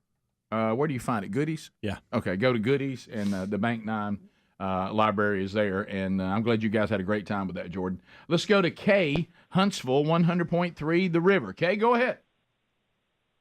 So they were talking about the space camp on the news today, and they were trying to make a law to where they couldn't push the transgender agenda, and it got shut down. Well, what do you mean they can't push the transgender agenda? That's kind of a broad statement. You talking about the way that the space camp counselor, that situation? Yes, they're pushing the agenda, and they were saying that there were 3 or 4 counselors there that. Yeah, here's somebody else. May they have an update. Does anybody have an update on the latest with that? Lines are available, by the way, if you want to join us at 866-WE-BE-BIG, and Tom in Pell City may have it. Okay. Tom, 30 seconds, go. No, I don't have any information on that. I just think it's ridiculous that they get the rights and we don't. And as far as Planet Fitness, I called the one here in town, one of them in town. I said, "Do you allow biological males to come into your gym? If so, I'm not going to join." And they said, "No, sir, we do not." I said, "Well, one did. I don't know if you heard the news, and y'all going to lose your A on it because y'all going to go broke if you go woke." So they said that they do not allow biological males in the female dressing rooms at that location? Yes, sir. That's what they said. Maybe some of the local franchise owners have some discretion to do it their own way. I hope so. Go woke, go broke. Yeah, well, there's, we keep giving examples that little phrase, while funny, seems to be true because it goes back to, why it's true, what we said last hour. If I am going to be a person with an item that I'm marketing that people can purchase, Bubba, the most basic elementary marketing idea would be, let's try to market to the most people. Yeah, right? That would be the ideal situation. Wouldn't that be it? Yep. So I don't know the latest on Space Camp. Yeah, but I think Speedy's found it, so we'll check on that. This is they were trying to include it in the "Don't Say Gay" law. Right. That's been paraphrased, that name. Right. So we'll go with it. Right. But I don't understand the details of all of it. Yeah. Well, I understood what some of the complaints of the parents were, and we kind of worked that out on the air. Is though some of it did not seem to be completely accurate, it seemed that we finally found out what the biggest complaint that they could substantiate was if the person declared themselves to be female, then that person would have access to the female dorms as a counselor, and there's a reason you have male and female dorms. Yeah, because they're separate. Right, and so people were upset about that. So efforts to include Space Camp in a bill barring sexual orientation, gender identity instruction defeated in committee meeting. A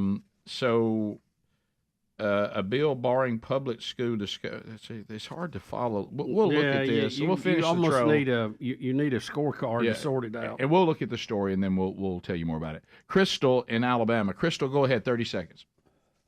Hey, good morning, guys. How are y'all? We're good. We're good. Hope you're okay.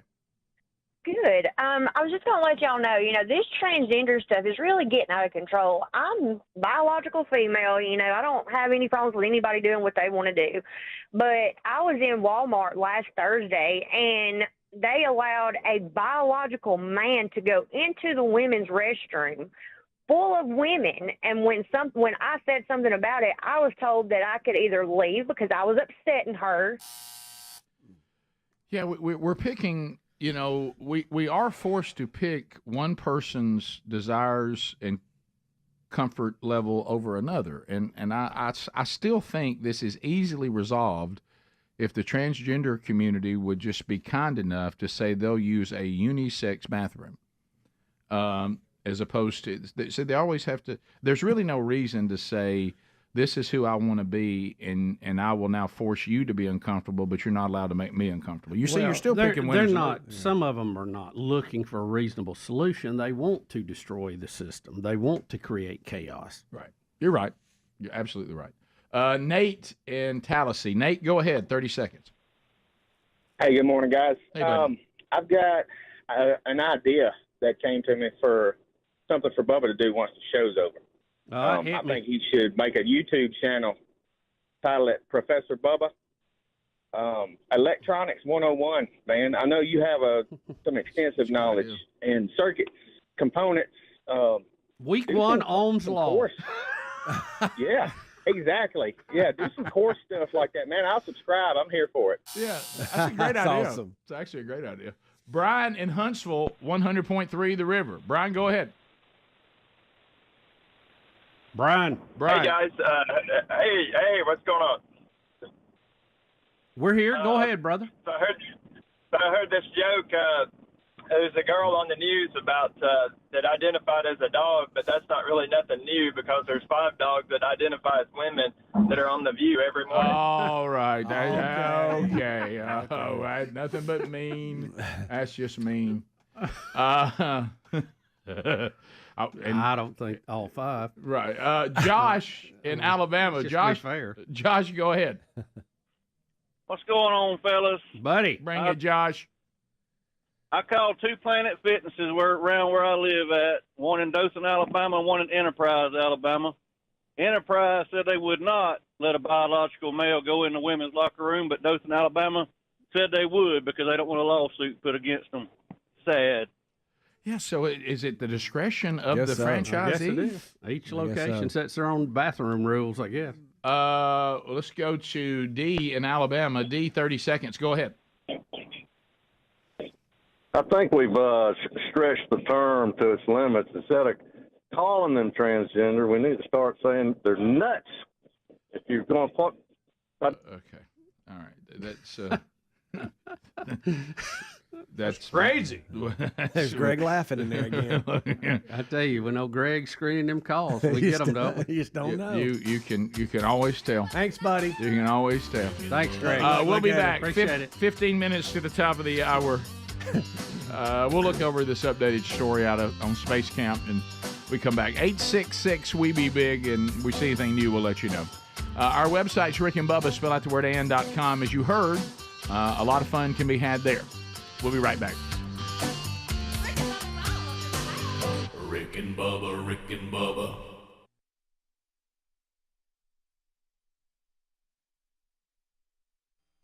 Well, what Bubba was talking about is a documentary about Michael Jordan last night. And Helmsy, I have to give you credit as we bring all the other guys in. Man, I appreciated that heads up, but I was locked into something that I didn't want to get out of, and I was enjoying it. And I'll talk about that again today, is these 2 documentaries, The American Gospel. I didn't know there was a second one. So I'm sitting there, and Sherry and I are looking at documentaries before, and I was too deep into it when you sent this.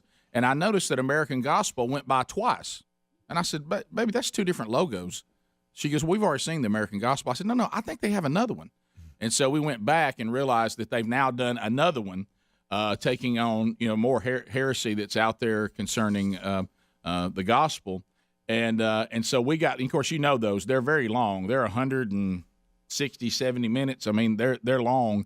But I will tell you this, if you are a person of faith, and you want to really have about an hour and a half to 2 hours of looking, they don't pull any punches. What they do is they let people, they don't shy away from critical thinking. They have people attack what we believe. They have people who once believed what we believe, but now are doing this drift away thing, and coming up with their own version of the gospel. And they let these people come up and ask those questions that sometimes we shy away from, but then they turn right around and they bring in, everybody says, here's the answer to all this, and what they're doing here is wrong, and what they're saying here, they're leaving this out, and here's what the Bible says about this. It's fantastic. I mean, these 2 documentaries, if you want to take a step forward in your faith and understanding your faith and being able to defend your faith and be able to look for false teachers and false prophets and heresy, man, they are really, really good. And they don't pull any punches. They don't make it easy. But you know how, Bubba, you and I are this huge fan of this technology, and I love when pastors use it on when they pull that big screen up on the stage and they write on it and they do diagrams and stuff. Oh, yeah. And you know how that time we love that, and I never can remember what it's called, where you can go watch all these YouTube videos of them saying, okay, the book of Leviticus, how does it stand today? And they show you the history of the book of Leviticus, and they draw the diagrams, and they do the arrows, and they do all this. They do a lot of that on there. They'll take, here's this scripture, and then they start drawing and diagramming it and pulling it together. Then they pull, the crucifixion, and then they talk about God here, and and God and the God man, and they get all these diagrams on the screen. It is just really, really good. And and they roll through it in just a few minutes too. The ones that I've seen. So the American Gospel includes a lot of that type stuff in it, and you'll know what you believe. And how about this? I will tell you this: these things have helped me correct a few things that I had somewhat right, but my presentation of them could use a little work. And I was like, okay, that is a better way to present that. It's very, very, very, very good. You were talking about the YouTube videos, and I forgot the group that makes all those. It's a certain name. Do you remember what is it? The Bible Project? Maybe it is. But, huge step out on my part. No. Well, look, it's as good a guess as anybody. Right. Okay, and we're acknowledging it's a guess because I don't remember it either. But I remember like the one they did on Leviticus, which is a very complicated thing. For modern day Christians, and they drew it out. Perfect. It just made so much sense. And the reason why there it is. And I don't like when people say, "Well, we know." I said, "No, it's not just. It is important to be able to defend, because if you look at the book of Leviticus, for example, that is what the left brings up every single time. You try to stand on the gospel, they will run into the book. Oh, so do you cut the side of your hair? Do you eat shrimp? And they jump into the Levitical law. I mean, and if you don't know how to defend that and explain it, you're going to get backed into a corner. And so these kinds of resources are just invaluable. But so I would highly, if you're binging, highly recommend. If you've seen the first one, I think is the American Gospel, Christ Alone, and then the second one that is newer is the American Gospel, Christ Crucified. And the latest one is this new thing where now, God didn't really sacrifice his son, and God can just forgive us. He didn't have to do that. Why do we have to have this price paid? And why are we talking about this? And we've made God out to be a child abuser, and then it takes on some of the heresy that's in a lot of praise and worship songs. That really the gospel's about us, not about the glorification of God. It's about the glorification of us. And it's good. It's real good, and it's challenging. There'll be a few things you kind of go, okay, yeah, that's a good point right there. So I didn't want to do what you did, Bubba. I knew if I jumped in to the Last Dance after that was over, that would have taken me into a bedtime that I could not do. So I'm just gonna try to see if I can't find it. More opportunities for your phone calls coming up later in the show today. Helmsy is back from the road. We got stories from the road, including him thinking that the ghost of Pete Matthews was walking around Pete Matthews Coliseum to find out it was just a young basketball player who is trying to get ready for his senior year. At one point, Rick, I heard, if you shoot it, they will come. I hear the sound of dribbling 2 a.m. If you shoot it, they will come. I know you focused on it, but really, him being scared, seeing you, I mean, there's a lot there, too. Yeah, we were both caught off guard. I mean, you waking up to the dribble, that's double one scared. thing. But I mean, he's got the music going. He's probably in, turning Looks around all of a up sudden. and sees this old man standing there. Yeah. What in the world? In a hoodie. Who's this guy in his socks? And his hair's a little bit out of place. Oh, no, it's the sock feet bandit. Buddy, you can't get that hair out of place. That's a good point. That's true. Your hair never moves. Thought about Your that head when I was said swelled up a little bit. Never You know how you moved. get that look? Yeah. The side every once in a while get all out of whack. Yeah, sure. Well, the time machine keeps rolling on here in Rick and Bubba World. Wow. You guys have a birthday in your family, which really, when I heard the age, it shocked me. Caroline Helms, 17 years old today. She was a little girl. Wow. I cannot. How about these believe- pictures Adler's putting up? 17. How about that? That Didn't just I see some prom pictures? Good night. You did. Prom? Yeah, we're doing What? prom. Caroline's going to prom? Yeah, Wow. we're searching for colleges. Oh, my goodness. Here we I go. mean, it Sweet is Caroline. Caroline. This is for you, Care Bear. 17. So what is she in high school? Junior. She'll graduate next year. Yeah. So, That's insane right there. She was 2. yeah. 2 years old when you came Yeah. in? Yeah. Good night. Caroline Helms. that, time to embarrass you, Caroline. I'm sorry. She's listening. Everybody, Caroline, happy birthday, Care Bear. Everybody, let's all get ready to sing for Care Bear. Everybody. Nah, but we don't want no touching. No. Leave that out. Just your dad hugging you. Just your dad hugging you. Greg, sing for Caroline, Greg. Sing it, Greg. I don't want to ruin Care the Bear, song. the 17. I love the dog. Sweet Caroline, 17. So good, so good, so good. Yeah. Care Bear. There you go. There we go. Love you, Care Bear. Good. Oh, Care Bear. Look at that dog in the picture. What about Blue? Oh, Blue. Oh man. Blue's got bright-eyed. So, you have a little off, I think. Yeah. He's scared Blue. He's a little off. He's not Blue when he was little. I'm not sure about that. Blue looks a little psycho. Not sure about that left eye. This one right here. Hey, that's what he got. You're beautiful. He even spots it in dogs. You know what I mean? It's like he was the one shooting basketball when you walked in. That dog, of course, as we all know, is special. Yeah. And well, careful. Caroline loves that dog now. What did I say? And It's my can't favorite, sneak too. up on it. I'll tell you that. When y'all first did the zero in on that dog's face, I thought, are we going to do a Biden update right in front of this? Da, da, da. What about all those things? Your daughter's 17 and it's so weird. I bet when she came in to say, "Hey, look, this is what I'm wearing to prom." That the mom goes into how beautiful she is, how wonderful it is. Hey, I'm going to cry, and then Dad's ever going, "Oh no, I don't know about that." I mean, just can't you go back to climbing trees? I know. And it's happening quick. I know. 17. You shocked me with that. I thought we were going to hear that. She might be getting close to 15 or something like that. We've been doing this a minute. Haven't We have been doing this. We have. Yeah, you're right. Oh, now let me ask you a question. At that age, are we still cool, or are we now That's just a great distance? question. Because there's a time period where she didn't want. They don't want anything to do with you. I'm glad you brought this up. I have learned, and maybe it's just my kids, and like what we just did. Yeah, I think when we announced. I think our kids want to act as if it's not cool, but I think deep down they love it. And here's what I mean by that.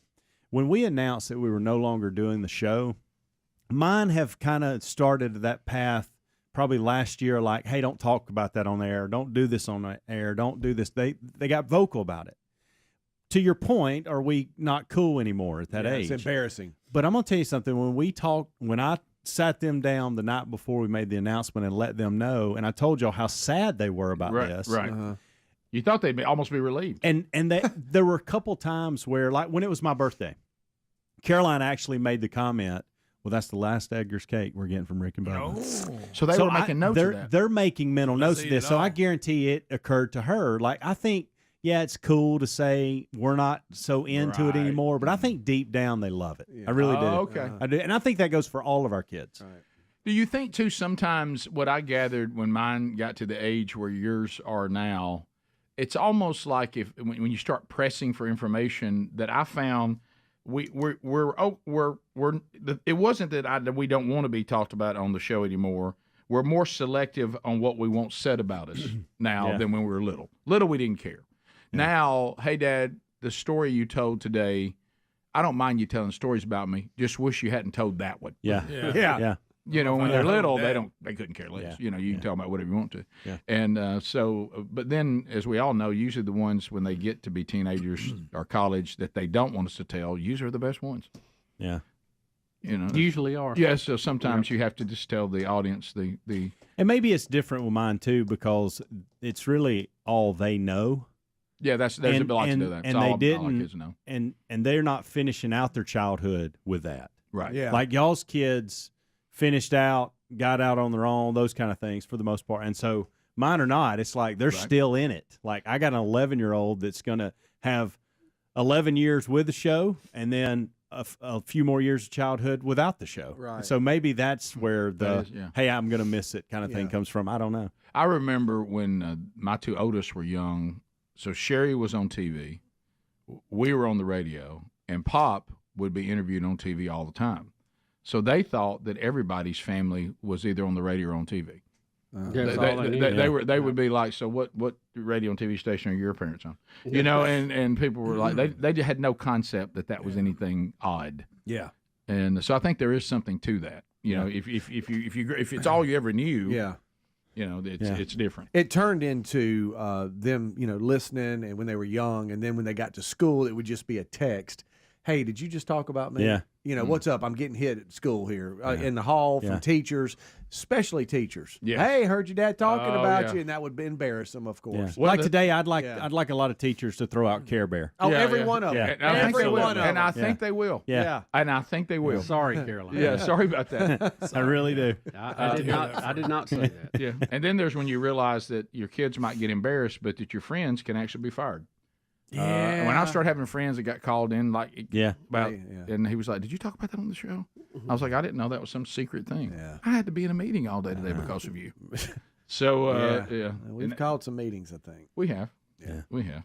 Yeah, I almost got one of our friends fired from South Trust back when that existed. Really? He appreciated that. Huh. I didn't know it was a top secret thing. I thought it was a funny story. Who knew? Did his employee think it was funny? Apparently not.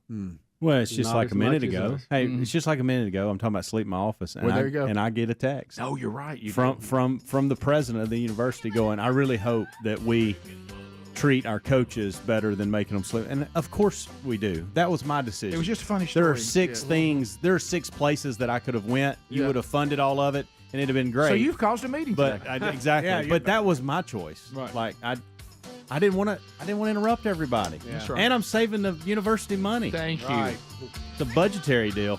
Top of the hour. Rick and Bubba. Here this week. Well, we wasn't worried about sleeping. It was thundering so much. Yeah, So, that's true. So 17 minutes past the hour. We'll be back. More of the Rick and Bubba Show coming up. Thanks for being with us.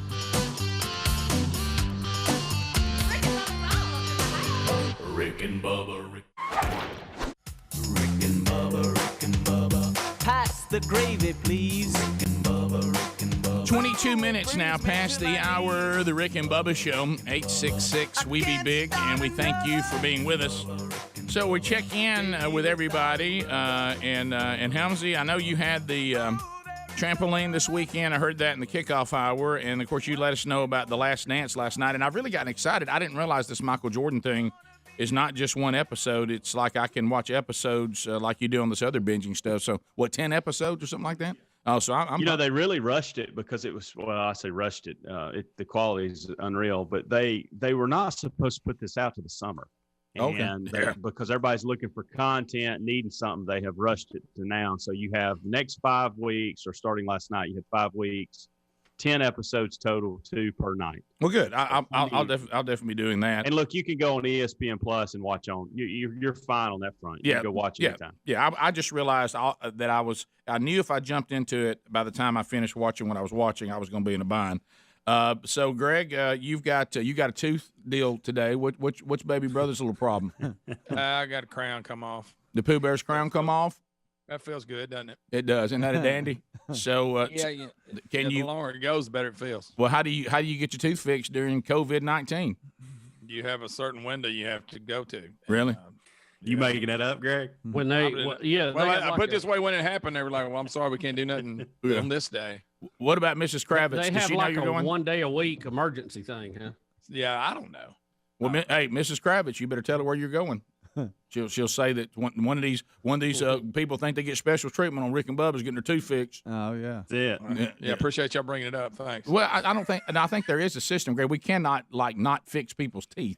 I think dentist office probably have things they can do and windows they can do it. Like I say, you can't just go any day because I'm going on week 2 here with no crown. Oh gosh, so that's good. Well, you got to have that fixed. I mean, that's medical at that point. You can't go with a tooth exposed. Guys, tooth pain is some of the worst pain out there. Oh my gosh, it's like an eye hanging out, man. You got to get that fixed. I was fortunate when the back of mine fell off. It undoubtedly didn't expose anything because it hasn't hurt.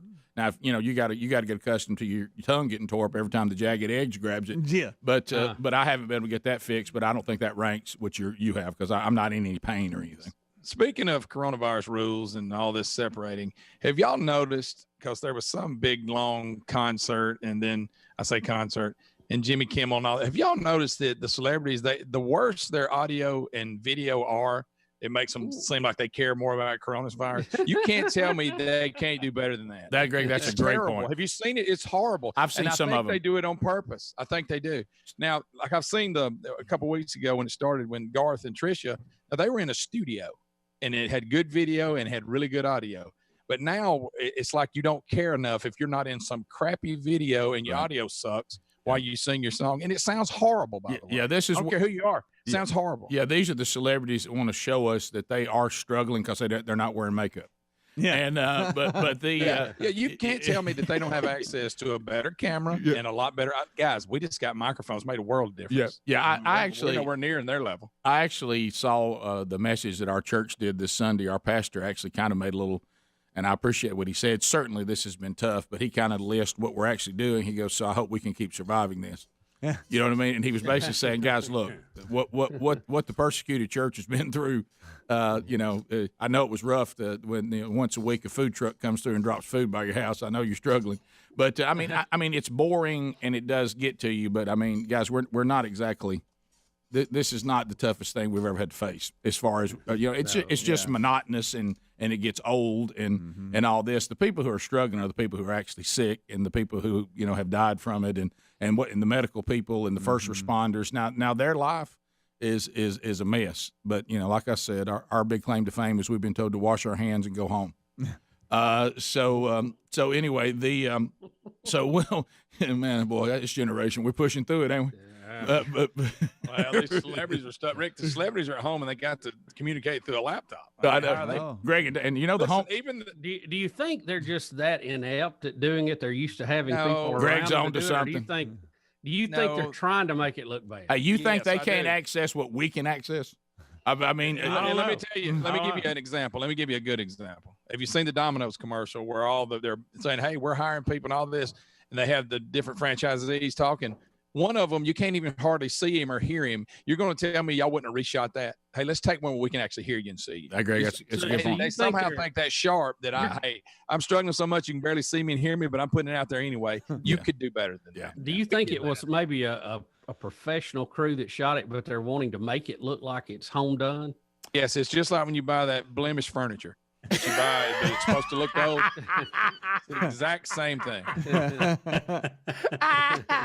Now I've been watching it, y'all. I've been studying. I'm telling you that, like makes all the sense in the world. Or the talk and all these in the middle of the day when they're all at home and they hang up the whole time and you can't hear them and you can't. Can you get? Hey, look right here. I'm at my house in Pleasant Valley. I got a microphone. Right. Hey, made a world of difference. If I can do it in Alabama and in Pleasant Valley, y'all can do it in Hollywood. You're at your house, and like you say, you can't hear them, you can't see them. Oh, you're right, Greg. But that means they care more, Rick. Greg, it goes back to this. Greg, it goes back to this.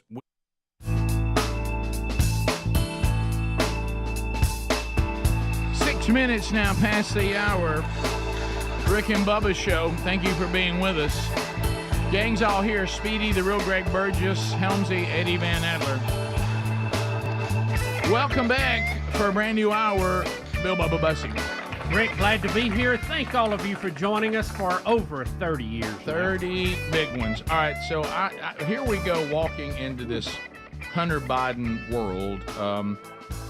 I feel like when we go after the criminal element of the Biden family, that we're just going to decide to take our heads and bang it against a wall because nothing's going to happen. Right. But Bobulinski, who, of course, is the former business partner with Hunter Biden. You remember he came Isn't out. that a song Ricky Ricardo used to sing? No, wait, that was Bubbaloo. Bobulinski. Bobulinski, if you remember, he was telling us, look, this Biden family, they're a dirty, dirty bunch, and they've been using the influence of Joe Biden for decades. And he has talked quite a bit about them. So James Comer is going to tell everybody in our first clip. Remember, Hunter Biden, of course, he doesn't mean this, and we know why because of the way he actually acts, that he wanted a public hearing. Right. He wants a chance, a public platform to clear his name. So you're going to hear that he's being given one, but he doesn't show up. He doesn't show up. So here is Republican James Comer. I want to touch on the fact about the absent seat in the middle. Hunter Biden has chosen not to attend today's proceedings. I've given Mr. Biden exactly what he asked for before his deposition. It's clear that Hunter Biden knows his testimony would not withstand public scrutiny. Joe Biden has not been truthful about his participation in schemes to sell access and influence. And today's witnesses will show the American people a side of the story that the president and his allies on this side of the aisle are eager to hide. So that he's laying out that this is what he asked for, we have given it to him, and he doesn't show up. Right. And he doesn't show up because he knows we're about to hear evidence against him that he cannot refute. Bobulinski. And so Bobulinski gets started. Here we go. That the same people preaching this mantra know better. They continue to lie directly to the American people without hesitation and remorse. Rep. Dan Goldman and Jamie Raskin, both lawyers, and Mr. Goldman, a former prosecutor with the SDNY from New York, will continue to lie today in this hearing and then go straight to the media to tell more lies. Hunter Biden's defense attorney, Abby Lowell, weaponizes letters to Congress to try to smear my name and misstate the cold hard facts. Mr. Chairman. In an attempt to save his powerfully connected client and his father. That's Raskin. I challenge Mr. Lowell to make those claims on national television so he can be held accountable for his lies. Prior to my successful business career, I was an officer in the United States Navy. At Navy's elite Naval Nuclear Power Training Command, I later served as the command's chief technology officer. He's pausing because Raskin's trying Proceed. I apologize for the disruption from the. Okay. Am I supposed to say it's my time, Mr. Raskin? Yeah. But please, Mr. Bobulinski, please. Okay. Come to order. Mr. Bobulinski, please proceed. Okay. Please proceed. I apologize for the disruption from the minority. Okay. Well, Mr. Chairman, it saved his time, but he called members of this committee liars, and I just want to know whether the order and decorum requirements of House Rule 11 apply to witnesses appearing before the committee. Does it apply or does it not? Does not. It doesn't. This is the period of nothing right now, and it comes Should back. I address? I don't. This is where they say they won't call each other crooks and liars. That's in public. hilarious. And if he's there to give testimony, he's got to give his story. Yeah. So that's what There's decorum from the members. We've asked for that. There's no language that I'm aware of pertaining to a witness. Thank you. So cram it, clown. Don't make sure we didn't waste any of his time on the opening statement. Mr. Bobulinski, I'm sorry for the disruption. Please continue your opening statement. I think you, Mr. Raskin, used. We'll make sure it's right. We'll make sure. Okay, great. I just want to restate, make sure the American people hear all these facts. So there you go. It's already out of hand. Now here's Bobulinski shouting back and forth with AOC, right? AOC's going to get involved. Take a listen to what she's saying, okay? Take a listen. Good listen. This will be fun. Corruption statutes, RICO, and conspiracy. What is it? What is the crime, sir? Specifically. You asked me to answer the question. I answered the question. No. RICO, you're obviously not familiar with. Corruption Excuse me, sir. Excuse me, sir. Excuse me, sir. RICO is not a crime. It is a category. What is the It's a category of crimes that you're then charged You under have charges. A long 100. You have charges. Sir, please Want me to name the exact statute under RICO? Yes. Well, it's funny. In this committee room, everyone's not here. There's over 18 All right, sir. I reclaim my lawyers time. that went to law school.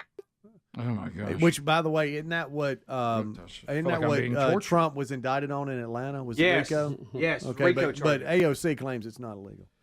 Well, she's saying RICO is not a crime; it's a category of crime, Right. and she's asking for a specific example, which he gave. And he's saying that all of this influence peddling is going to go on. She's asking for a more specific example. I understand what she's asking for. And here comes four. He's going to try to give her more details here, but still use some pretty broad statements. But still, he's doing his best. Here we go. And No. You personally, do you believe he should be impeached? I do. Okay, and you believe that because you believe Chairman Comer has proven that he committed a high crime and misdemeanor? No, because I know that he committed high crimes and misdemeanors. Okay. I was involved and saw them happen. Right, but obviously, I was involved. I saw them happen. I don't think it. I know it. Yeah. So now we move to Bobulinski talking with Roe are talking about.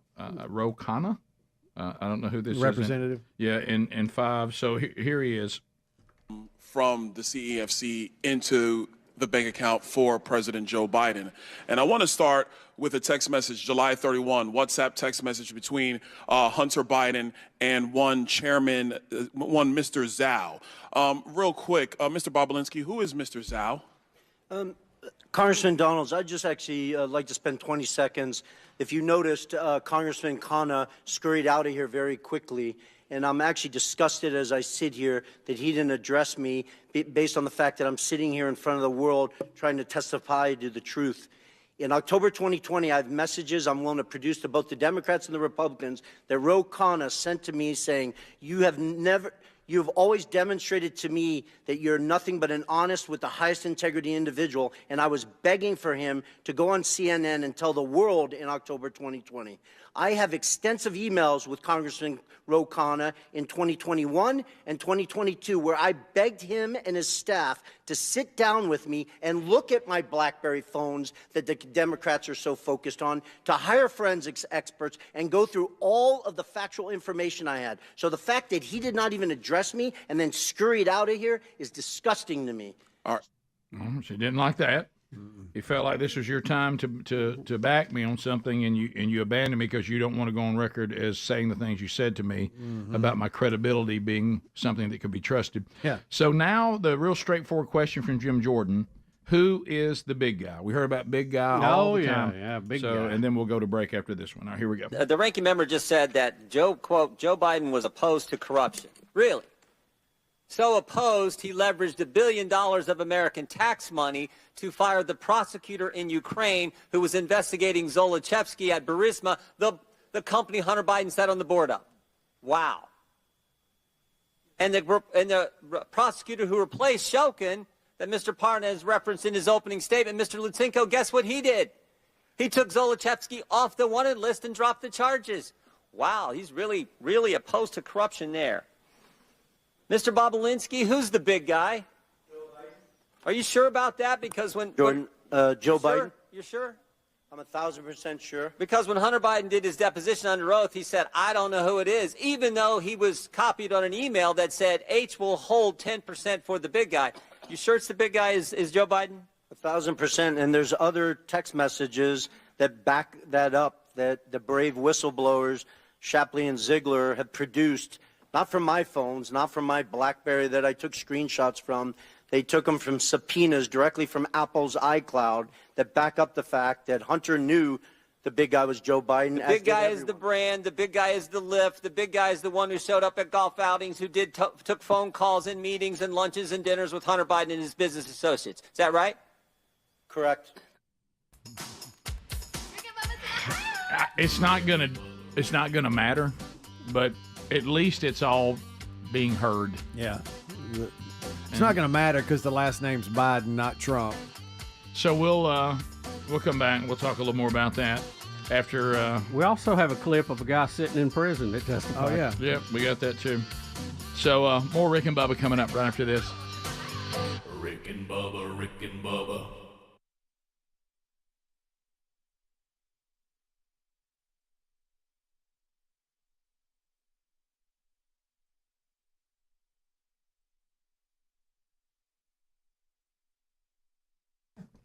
I don't know about all of you out there, but as I am getting older, I'm starting to be a little more careful about wasting time. So when you sit around, you ever had those days where you realize, I didn't accomplish anything today. I really kind of wasted my time.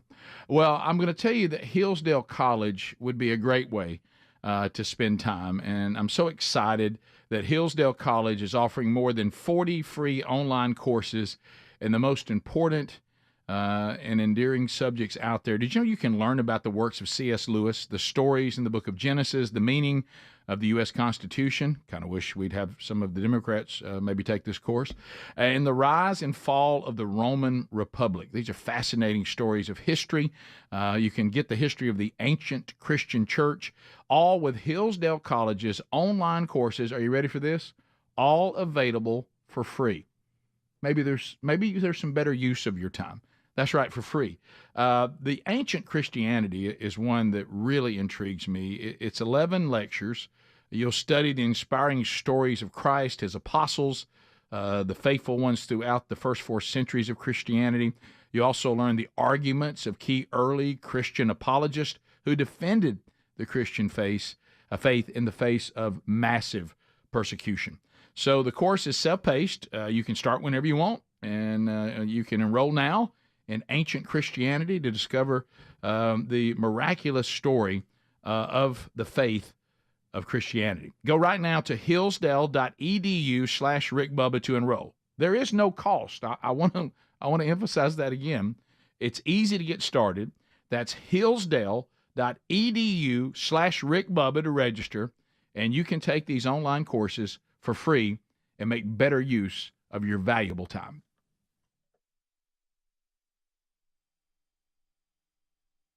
Don't need a weatherman to stand in the weather. He ain't got to get out there and let the wind blow him around. We don't need that. That doesn't, but he has to do it, Greg, because it shows that he's putting his life on the line for you. Guys, that long 8-hour concert or whatever it was that Lady Gaga put together this weekend, I just have to blow by it every now and then. Every person I saw, it sounded terrible. Right. It sounded horrible. It is bad. Eddie Vedder from Pearl Jam. I don't know what that was. Yeah. I mean, and even Lady Gaga, as talented as she is, it sounded horrible because she has to be on some laptop because she don't want to have. She has some real good equipment. See, that means she's a little, don't care about Corona quite as much. Greg, let's go back to this. I've watched. Did we look less professional? Is that a problem? No, guys, let's go back to this. Too good. We need to mess it up. Let's go back to this, and y'all, most of you have it. Guys, we have churches. The church we have has access to incredible sound, even in people's homes, even to do music.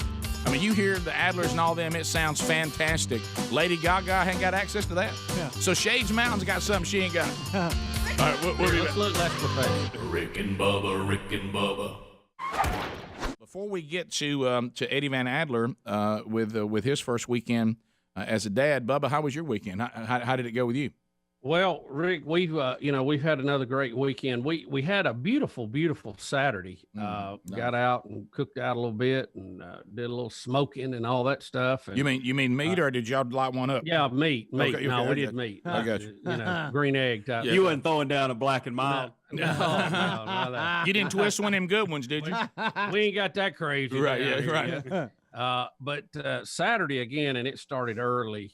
We had another line of storms that moved through the entire South over the weekend. And I don't think it was as tornadic as Easter weekend, but at least here it seemed like it was more thunderstorm. But I mean, it was just constant. It seemed like just thunderstorm. And there was a little bit of damage north of us at Wind Creek State Park, where they have a lot of campers and things up there, and they received quite a bit of damage early Sunday morning. But overall, we were good. It was just, power flashes and wind blowing and thundering. And, it's kind of hard to sleep when the windows are rattling. You try to work through it. But I tell you one thing, my hair is getting so long, I can't do anything with it. I mean, I look much, if I go much further, I'm going to look like a combination of Charlie Rich and Eddie Van Adler. So I was just wondering, do you have any product at all? You can't do nothing with it. It's just so long. Yeah. It's just out of control.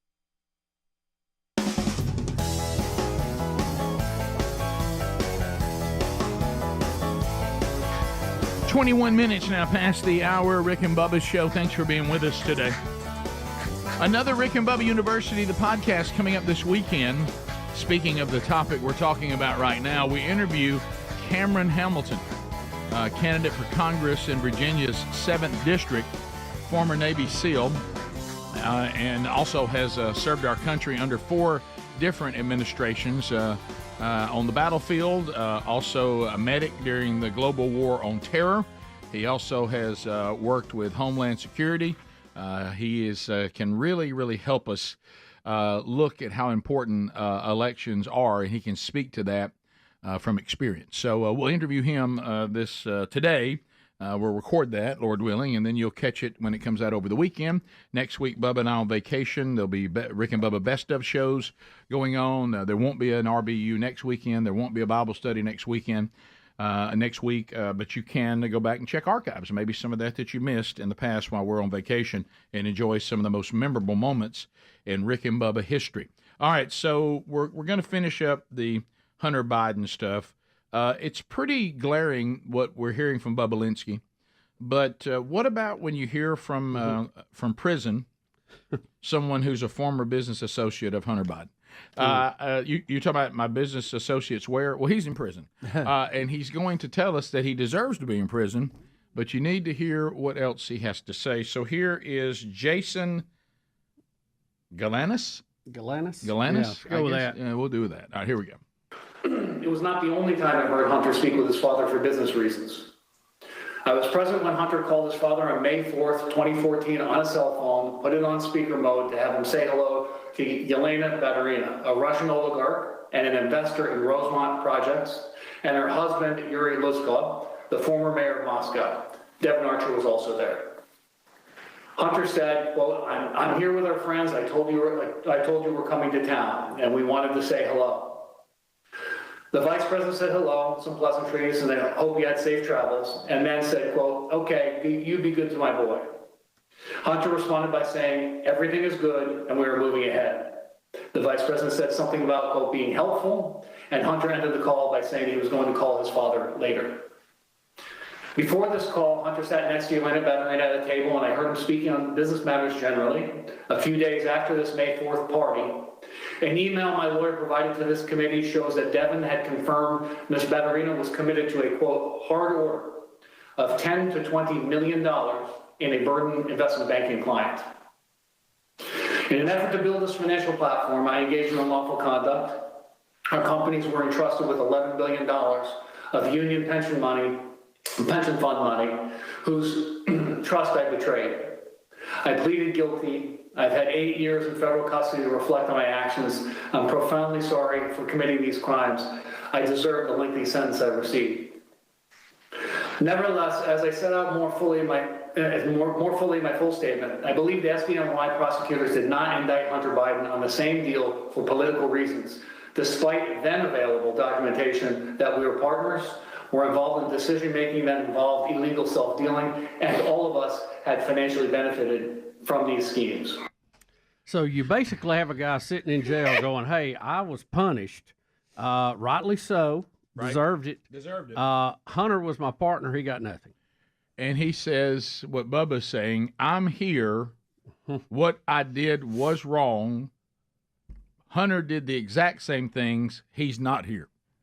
And the reason why he's not here is because he is Joe Biden's son. And I'm here because I'm not. Yep. That's it. I don't know that anybody cares, but that's pretty. And look, again, I know some people out there are, I just don't want Trump to be president, and I really don't care about the criminal element of the Biden family or the fact that the current president is losing his cognitive skills by the day. Mm-hmm. I just don't want Donald Trump to be president. Mm-hmm. So I don't know that anything's accomplished by this, but here's what I think we have to understand. Whether anything's accomplished by this or not, I think bipartisan agreement could be shared that we all don't want people who do things that are illegal to go unpunished. I think, don't we want there to be justice, and don't we want our political system not to be corrupt, no matter which party is doing it? And I know they both dabble and both have had histories of violating the power they have been given. But don't we want to hold them accountable every time they do it, whether they're Republican or Democrat, or no matter how scary an orange person may be? Say, you would think. But I mean, I don't know how Hunter Biden. You kind of think, well, he didn't come to this because he didn't want to face all this. He asked for this, he was given this, and then he doesn't come. Well, yeah, Rick. Everybody knew he wasn't going to come. Right. He didn't mean that. Right. You don't mean that. He didn't mean that. Yeah, and I know Jim. He just wanted to be able to say that. I know Jim Jordan in 6, but it's a long cut. But he asked who left cocaine at the White House. Is there anything in there of value? He runs a list. Yeah, but is it? I know some people have wonder if they don't use it to get Biden through a speech. Yeah. May have been Joe's. Yeah. So I mean, is it worth our time? I mean, I don't think we got 3 minutes. No, he runs a list. Now I will say this: if what might be worth your time is number 5. One of the Democrats walked in the hall with, or down the halls of the Capitol building with a Putin mask on, and went in front of reporters and then made some comment, and then one of the reporters asked if he was being immature. This was kind of a weird moment. He's wearing a Putin mask like Henry the horse would wear a mask. Okay. That's pretty good. I just came to thank James Comer for taking all of our intelligence and using it in the committee. Maybe he can come see the technology in our grocery stores. Thank you. Congressman, do you think this committee was kind of immature? He's basically the Democrat making fun of the committee for spending time on this, and when they should be doing other things. And they're well, I don't know. Yeah, they got to get back to investigating Trump. Well, I was about to say, Bubba, we just heard a guy from prison that said that actually Hunter Biden has been dealing with Russians. I mean, so I think maybe we're covering some of this in this particular trial in here. So I don't know. I'm glad the information is getting out there, but I certainly am in the real world enough to know that how this will affect who people vote for, probably not much. But I think that political corruption and the misuse of their powers, that people should be held accountable for that, whether it impacts an election or not. Yes. Because it impacts us, the people. It does. And that Democrat, Jared Moskowitz, wearing the Putin mask, if you couldn't hear it, he said, "I just came to thank James Comer, the Republican, for taking all of our intelligence and using it in the committee," which is just such a load of bullcrap. I mean, easy, Alt Adler. He's compromising us by having this hearing against Hunter Biden. That's such a joke. Also, Ken Paxton is supposedly bringing charges against Hunter Biden for overvaluing his paintings. That's just now developing right now. That's hilarious. Goes both ways. Bottom of the hour. Rick and Bubba, Rick and Bubba. Right. Here, and I've lost my brush. Now I don't know where that's at. So, I'm about ready to call, one of these mobile pet grooming things and see if they can come up here to the driveway and give me a quick cut out on the end. I bet they could. Maybe a good shampoo and a cut. Yeah, something. I didn't think about that. Yep. Something's got to be done, Bubba. It's buddy. I mean, I don't know who's got the worst of it here. By the way, if you have not seen pandemic haircuts, you can find those out there on the internet where people have tried to cut their hair at home. Yeah. And I guess when they mess up, they just keep going, trying to get it further. But Bruce and his wife Brandy, Bruce Pearl, they have a mobile pet grooming service, and I thought I might just see if they could come over here and take a little off the top. I bet they could. I bet they could. All kidding aside, probably dip me in that purple stuff too for the spring to keep the ticks off of. Yeah, I heard I was talking to Bruce, and I heard you had a name drop. Yeah, I heard y'all had. Didn't y'all get a tick? What? I heard a tick broke through all your safety. Oh, listen, we'll have to talk about that a little later in the show. A little scary moment there Saturday. We were eating breakfast, and Betty jumped up and said, something's biting me. And let's see what it is. It was kind of around on her back, and she had a tick on her. And I tried to flick it off, and I realized it had already bitten her. So I got the tweezers and pulled it off. We have not been able to identify what kind it is either, which is even more scary. So be sure you I'll have to pose that to the audience today. I have the best guess out there. Did you be sure the head was taken out? Yeah, well, it's not in. She doesn't have any. You can't even tell where it was right now, but we're watching the spot. And, of course, those things are scary now with everything they got toting around. So yeah. So there you go. Adler? Hey, buddy. Gentlemen. How you, buddy? Going, a Ruby. Wow. The Daddler. The Daddler, baby. Wow. I'm home, and I got a baby. That doesn't sleep. I'm not in a state of waking, but I'm definitely not in a state of sleeping ever, guys. I don't know where I am, what my name is, but Ruby Jane's doing good, so that's all I know. All right, so try this. I'm just going to ask you, don't look. I don't want you to look at your phone. I don't want you to look at anything you may have there in the room. What day do you think this is, like the date? Is it? I know the year. I believe I know the year, and I think there's a pandemic going on. I know those things. Yeah. You don't have any idea, do you? You know the day that your daughter was born. You'll remember that forever. But I mean, you're not sure how many days have passed since, are you? Guys, my goodness. Aaron and I are getting systems down. You got to, it just takes time to figure out what works for us and who needs to do what when. And we're getting better at not both being awake in the middle of the night. It's like we find ourselves sitting around. All right, you want me to change her? You burp her, I'll change her. You feed her, I'll put her down. That kind of thing. And last night we were like, Hulk Hogan and Macho Man Randy Savage tag teaming each other. All right, boom, you're in. Oh yeah, tag, you're in. You got to work as a team, man. Yeah, man. Like it's really tough, but we're figuring out we can't be awake at the same time when it's the middle of the night stuff. Because boy, we are both struggling emotionally, physically, mentally. This baby's trying to kill us, guys. I know. Well, it's tough, but you also go, wow, what a great problem to have. You know? Oh my gosh, I know. When we get beaten down and just worn out, I remind my wife, hey, we've cried tears of joy like 3 times already today. Today. And today. And so let's just because we think back at like our old life, and initially I thought I would miss our vacations. Now I realize our entire life was a vacation. That's so true. Yep. That's so true. But I said to her, I was like, baby, you know what?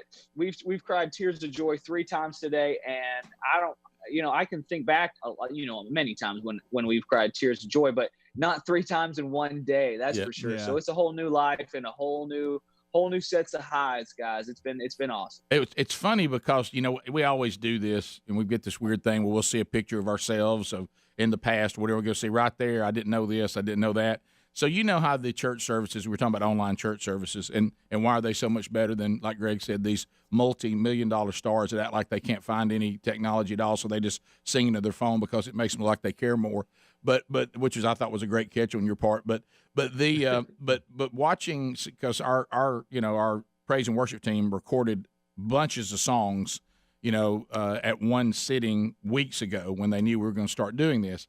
So all of a sudden, I'm sitting there Sunday morning. We're all set up to watch church and all this, and here comes Adler on the screen. Just the drumming gorilla. I mean, he's just, and I'm thinking, past the hour, Rick and Bubba show.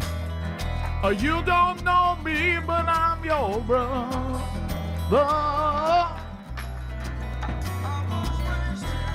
All right, so we work our way back. ZapMyDebt.com. Yes. If you are under the burden of debt, especially zap it, Greg. I'm not talking about we're going to shred it out. Hey, we're going to make it an easier payment for you, and the rest of your life you'll pay it. When you die, your kids will pay it. When they die, your grandkids will pay it. No, that's not what we're talking about. And most of this high interest stuff, if it involves credit cards or some of these high interest loans, they want you to stay in it forever, and they want your great grandkids to continue to pay them. This is getting out of this debt and being out of it permanently. Okay, these are aggressive strategies that could end your debt faster and easier than maybe you thought possible. You think about it. You can cut or even eliminate interest, find programs to write off your balances so you owe less, stop those threatening phone calls. Now, why don't you put ZapMyDebt.com on your team? You can talk to them right now for free.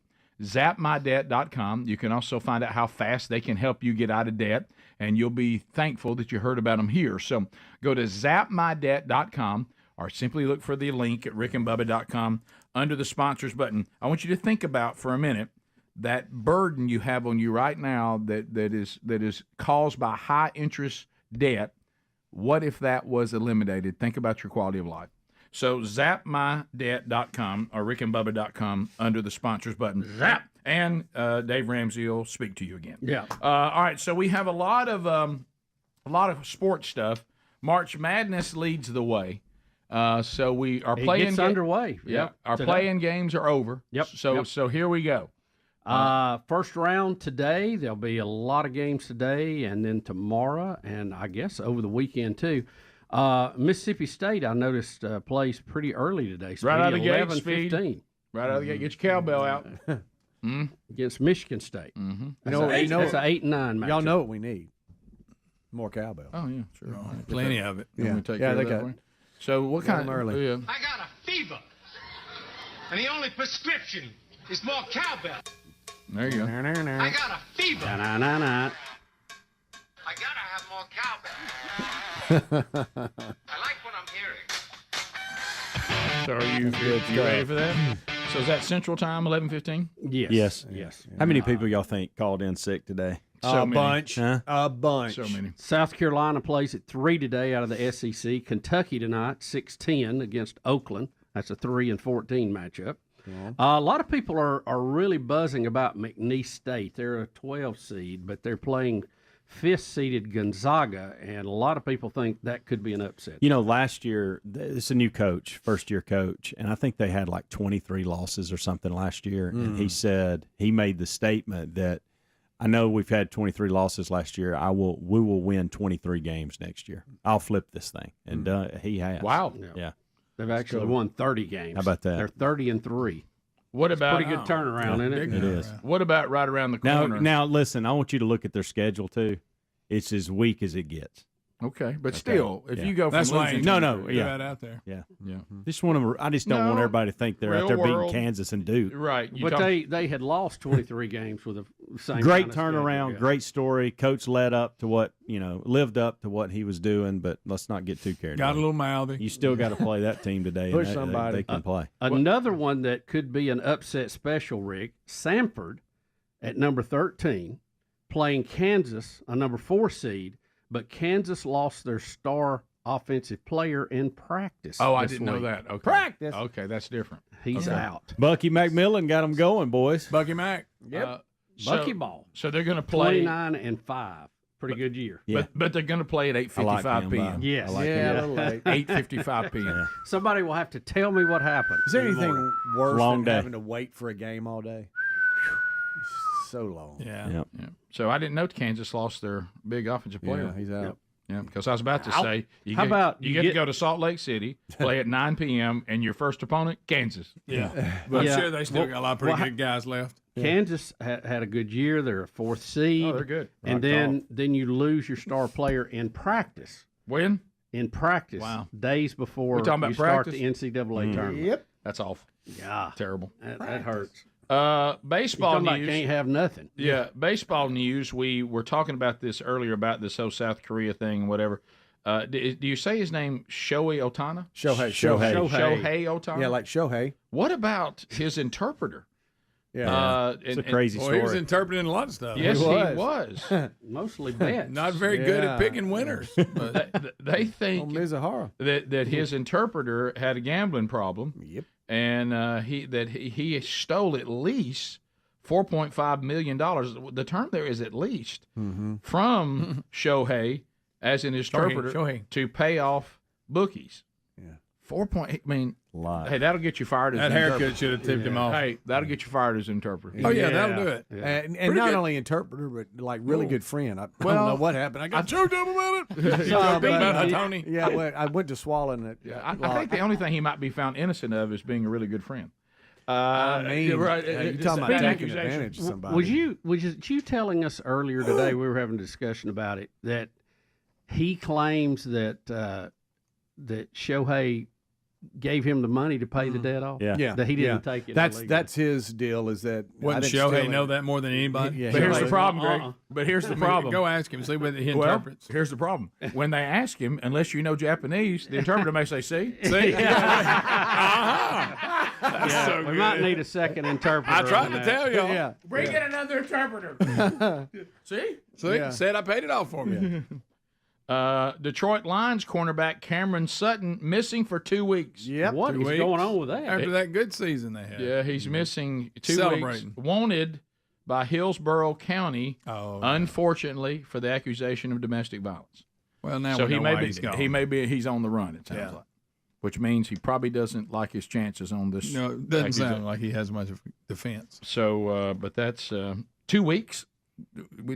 Does it fit? I know I've said this before, and I don't mean to upset anyone on this. No. If you know that's not my nature, but No. Does it feel like to you that we can't catch anybody anymore? I mean, that like every time somebody's on the run, it goes on so much longer than it used to. Can't you find it? I mean, there's Well, always, I mean, these things. I mean, You have to look in all the bathrooms now, the her and the his. Right.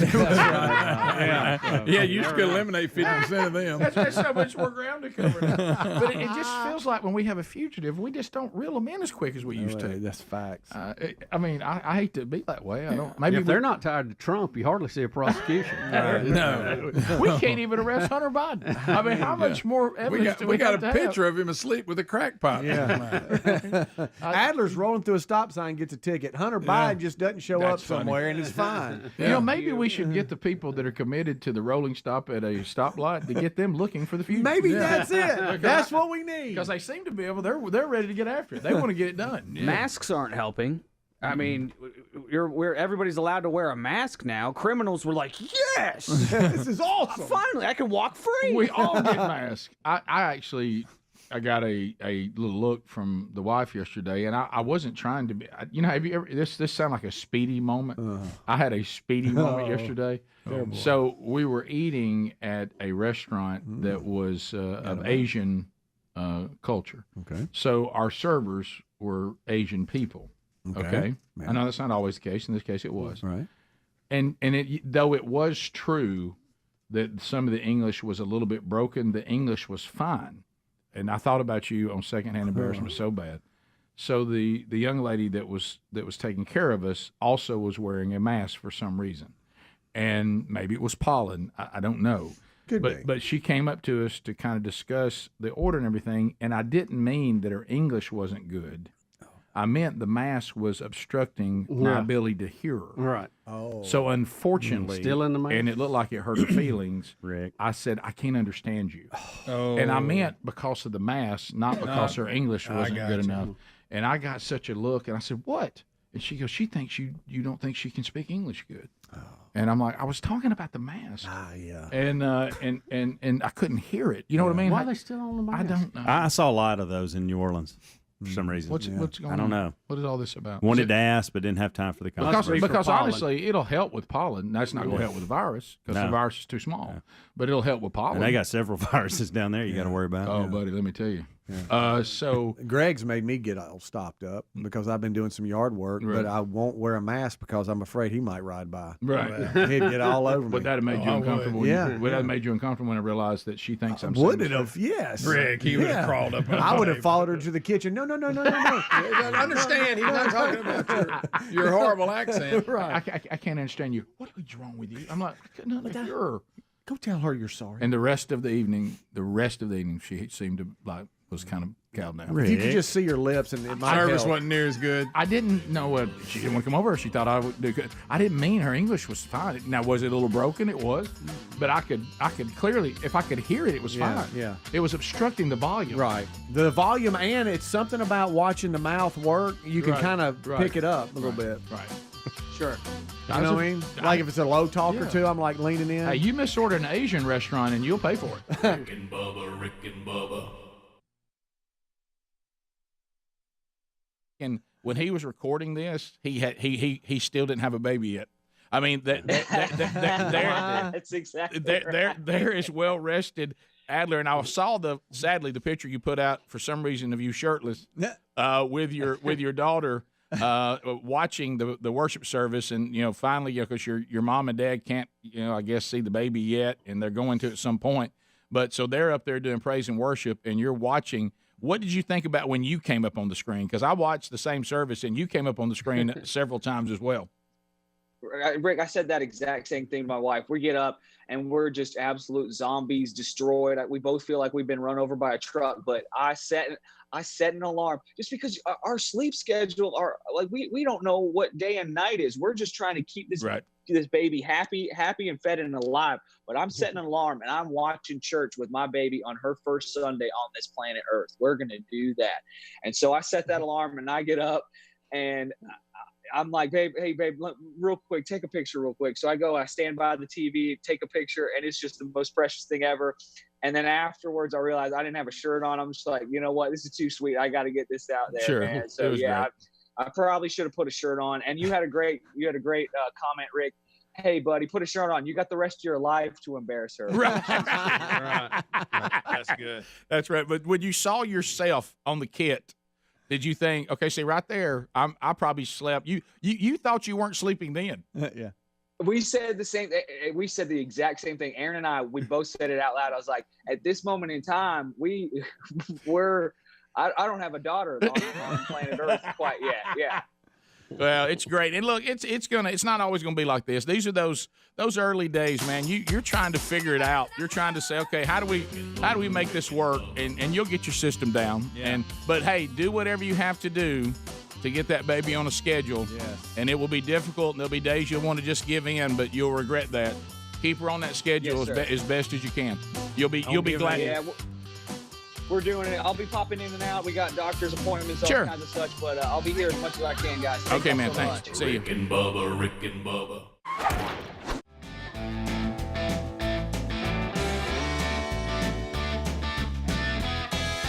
9 minutes to the top of the hour. The Rick and Bubba Show. We're back.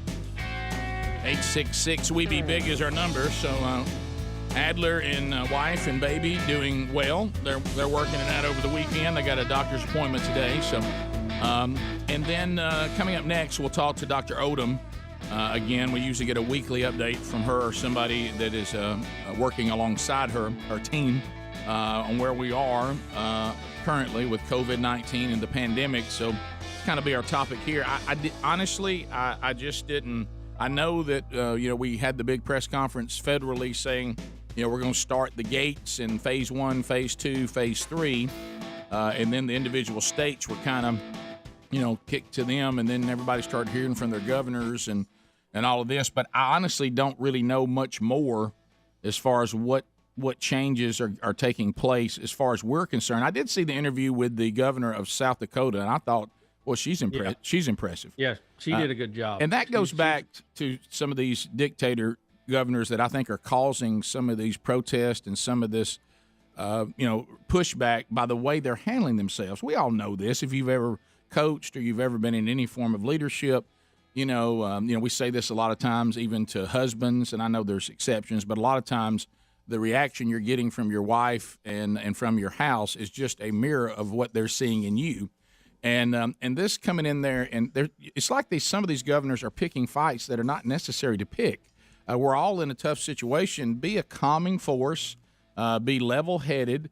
Don't make grabs that are unnecessary. And let's do the two things we can't do is we can't be reckless, but we also cannot be chaotic and panic. And I think that the governors need to do a better job. I know some of them, this is their chance to be king, but you're going to get pushback if you act that way. And even you look at South Dakota, everybody was ready to go after her, and I can't believe this, I can't believe that, and she was just like so confident when they said, well, look at this outbreak you had at the pork plant, and she goes, I hate to correct everybody on this, that pork plant was essential. We would have that situation at the pork plant no matter what I did as governor, because y'all said that has to operate. So don't say that our South Dakota not shutting their economy down caused that, because that would have been operational whether we shut our economy down or not. And she just handled herself in a calm, confident, here's what we're doing, here's why we're doing it.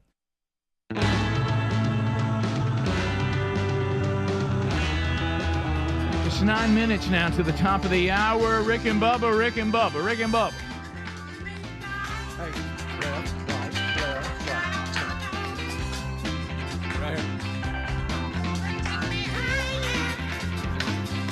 My woman keep me warm. Everybody say.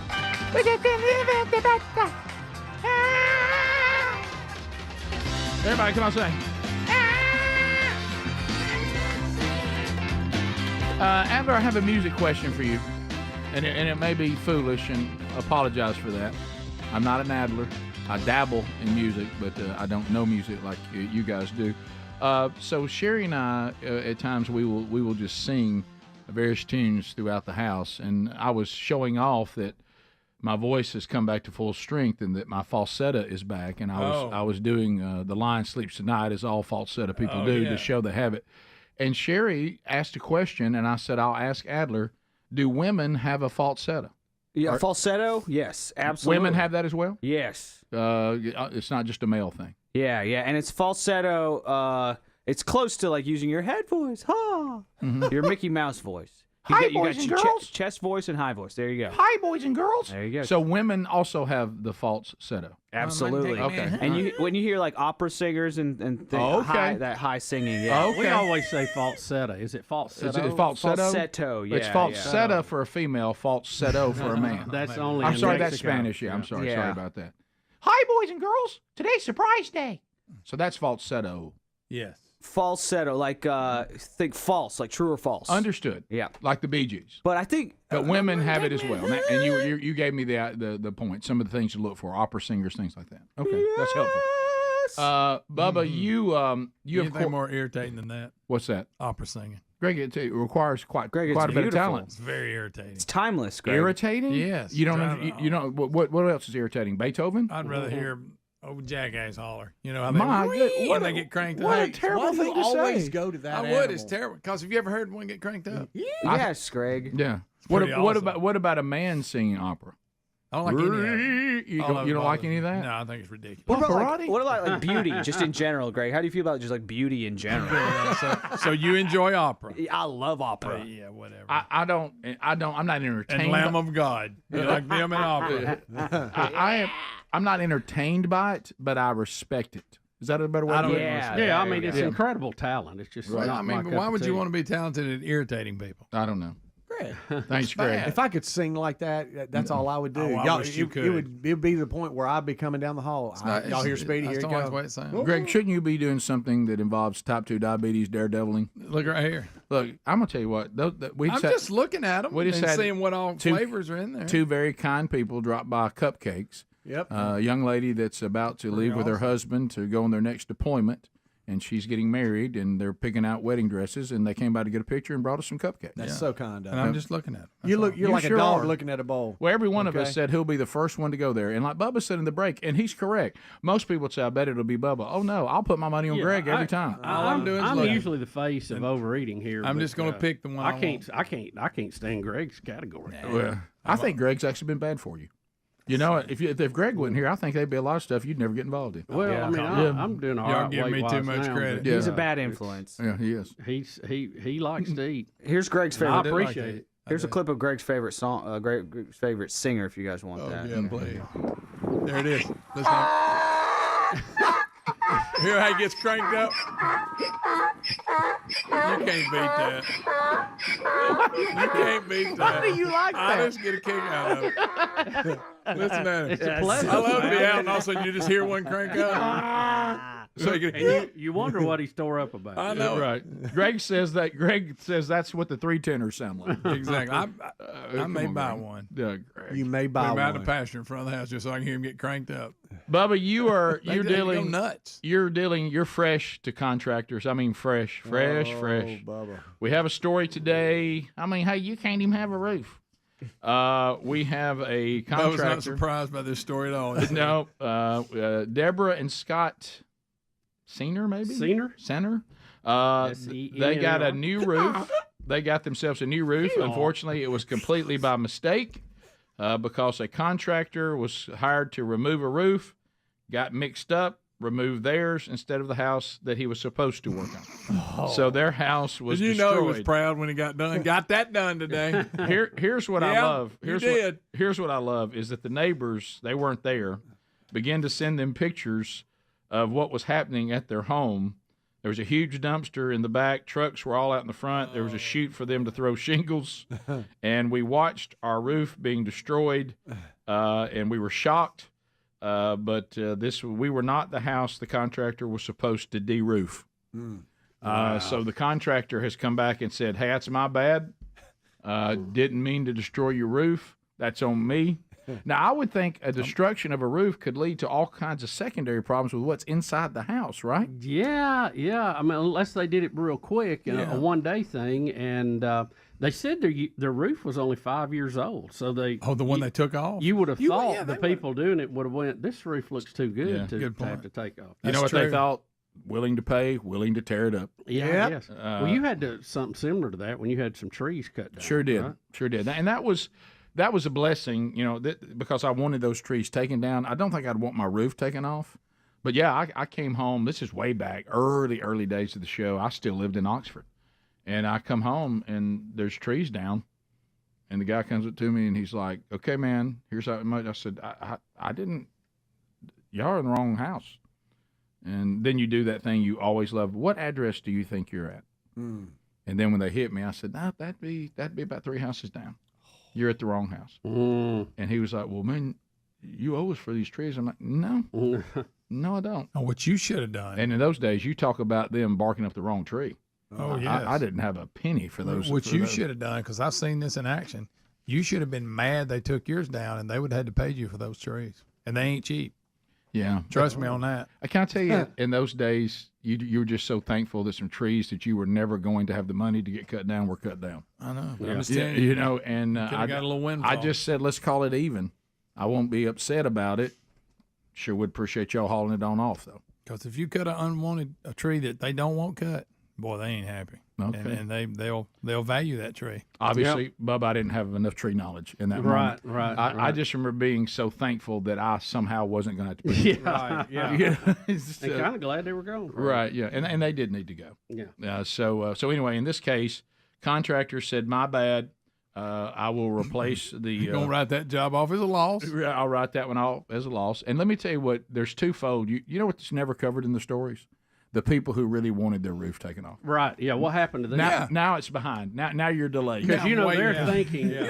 Go put this one on. They're down the street. Mine's leaking. And they've been thinking, we've been trying to get this roof repaired. And look, that bunch over there got somebody on their job, and we can't even get anybody down there. You know exactly they were thinking. Look at them. I'll tell you what. We drove by and go, look at that. We should. That roof don't even need fixing. They got somebody It's just 5 years old. Bubba, we should have hired that bunch. Yeah. Wait a minute. Wait, he looks familiar. Wait a minute. What does it say on the truck? Wait a minute. That'd be my luck. Isn't that Tim's roof and chimney? I thought he was doing ours. I'm going to Tim. All right, if you leave us, have a good day. Don't forget, if you missed part of the live show, the archive's available every day on our YouTube channel and our podcast channel. So you can catch those in the afternoon, anything you missed. If you're still with us today on the live run or the archive, Michael Jackson's son at war with his grandmother. We'll be back. Rick and Bubba. Here's the numbers we have. Yes, we have a hot spot at the processing plant, but that's essential. That's people all together. We're practicing social distancing, and we're doing a level-headed approach based on the fact that we don't have large populations of people on top of each other. Us shutting our economy down was not necessary, and I believe in civil liberties, and I don't think you take those away from people unless and if you can avoid it, and we didn't need to do that. Yeah, I think their death total, Rick, and I may be totally wrong here, but was like 7. Yeah. Versus New York at 20-something thousand. So, it's a totally different approach. But, yeah, we got the president and the doctors and the scientists laid out the plan to get back to work, which we all agree has to happen. Our economy cannot stay on life support indefinitely. No.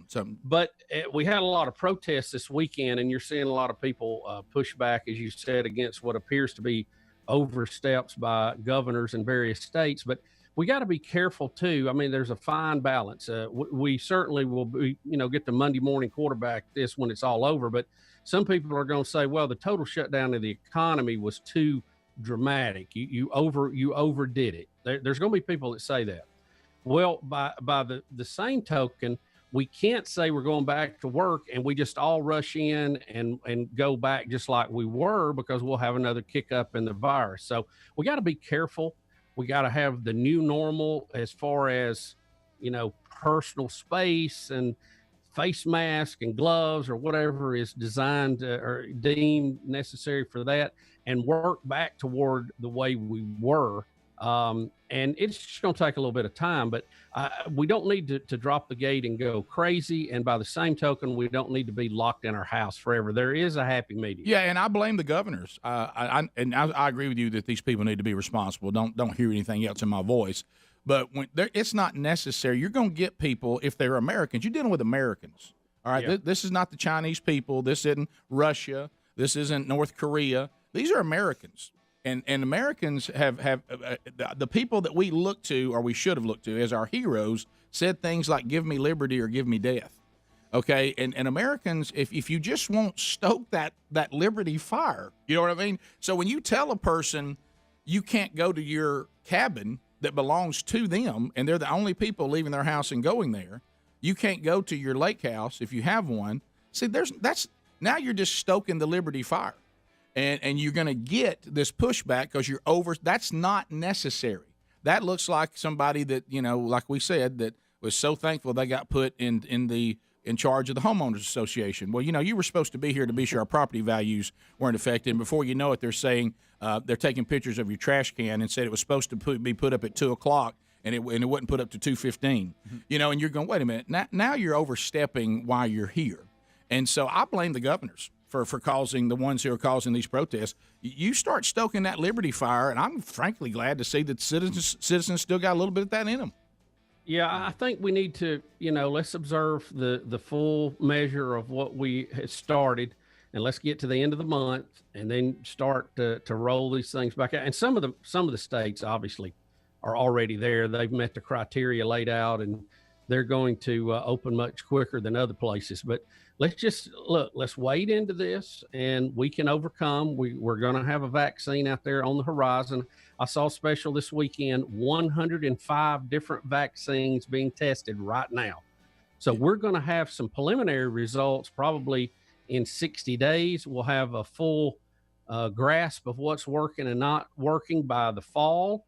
And then hopefully they can start turning out, mass quantities. That's when it's going to take a little bit longer to get everybody vaccinated.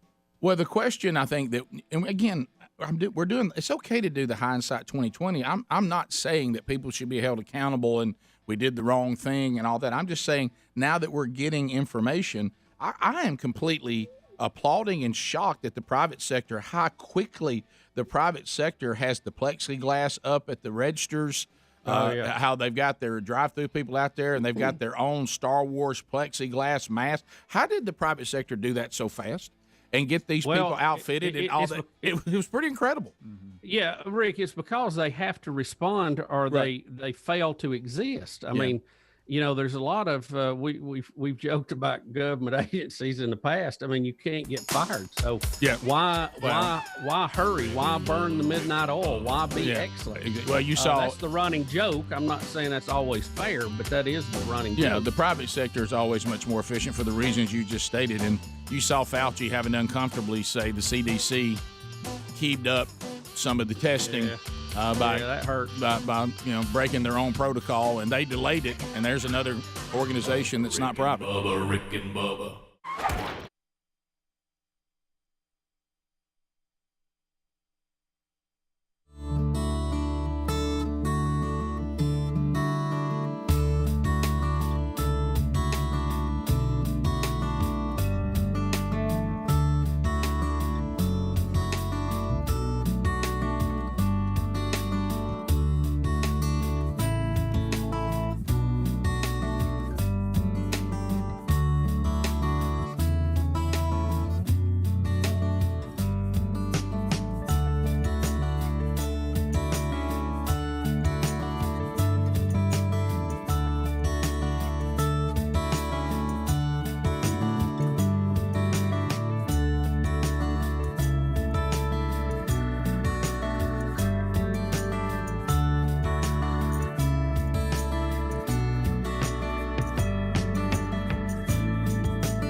From the Big Boy Studio, out on the bleeding edge of technology, from Sweet Home Alabama to the world, on various platforms, both live and archived. You can find them all by going to Rick and Bubba, spell out the word and.com. Speedy, the real Greg Burgess, Helmsy back today, Eddie Van Adler. And welcome back, Bill Bubba Bussey. Rick, glad to be here, and thank all of you for joining us. We only ask for 5 hours each and every day. We hope you made that measure today. Michael Jackson How many years has Michael been gone? 15? 15 years. Can you believe that? 15 years ago, Michael Jackson went on in and left a family behind, all kinds of rights to all kinds of songs. A war is raging, and I guess the kid goes by the name Michael Jackson's son, Blanket. Well, we know him as His real Blanket. name, right? He doesn't go by that, does he? If you look He at the does go story, by it. it says his son, Blanket Biggie Jackson. Is that His Biggie? name is Blanket Biggie. That's what it says. Now, let me- B-I-G-I. Is that pronounced Biggie? How else could it It looks like his real name is Prince Michael Jackson II. Right. Are you serious? That's right. He I named forgot both his name is Who's he, Prince. George Foreman? Michael Jackson's son, Blanket Biggie Jackson. His other one's name's Prince, too, right? Yeah, Prince Michael Jackson II. Don't we have another Prince Michael What's Jackson, the other though? one's name? Yeah, what's the older one? One, Ricky Schroeder. What's he? Or is that Blanket? No, that's Blanket is Prince Michael Jackson II. Yeah, but what's the oldest kid? AKA Ain't he Prince, Biggie. too? By the way, let me just say this. Now, I will say this. We all said when Michael Jackson wanted children that these children are not biologically his. No, there's no way. And have you seen like an updated picture of Paris? Yeah. There is not even a hint of Michael Jackson. I mean, not even a hint. I mean, you think it's Cameron Diaz's daughter. You know, I mean, She looks like an Olsen twin. Yeah, I mean, it is. Yeah, really Prince does. Jackson. He All likes that name, Prince. All right, so we'll let down here. BG. But here's BG. Big. That's Blanket. But his real name is Prince Michael Jackson II. And that's Prince Michael Jackson the first over here. I guess so. What we call Blanket because both of them named Prince. There you go. Okay, I Yeah, got maybe it. I that's got it. You know, I think I got it. I think in a weird way, Bubba, you figured it out. By George, I think I I got told you. Well, they look just like their dad. Joe Jackson did die in 2018. Speedy tried to tell me Joe Jackson was still alive. I said, I think he went on in. I thought he I was. thought he was still alive. So I'm with you. Greg, brother. Greg, I know that he died because there was a report for the first time ever Satan was scared. Yeah. You can leave. I'm out. So Biggie or Blanket. He's coming I guess. here. Blanket is now at war with his grandmother, Catherine, who is 93. 93. Wow. He has filed paperwork this week to prevent her from selling off any more of his material. She has asked the court to have them reimburse her for legal fees. Blanket entered papers with the court officials asking to block Catherine's efforts. Last month, the estate announced a partial sale as Sony purchased the rights to half of Jackson's material, Rick, for a mere $600 million. She's 93. Give the kid $600 million. Mm-hmm. I mean, I don't think she's going to run through that, even with the biggest spending spree. But where would it go though? Yeah. When she Does it dies? go to the Well, kids? it go to the other kids, Yeah, the right? kids, left surely. over. There's Yeah, right. there what still 5 left, right? Because there was 6 Right. actually with Michael when No, they were but would all his not go to singing. his kids? Right.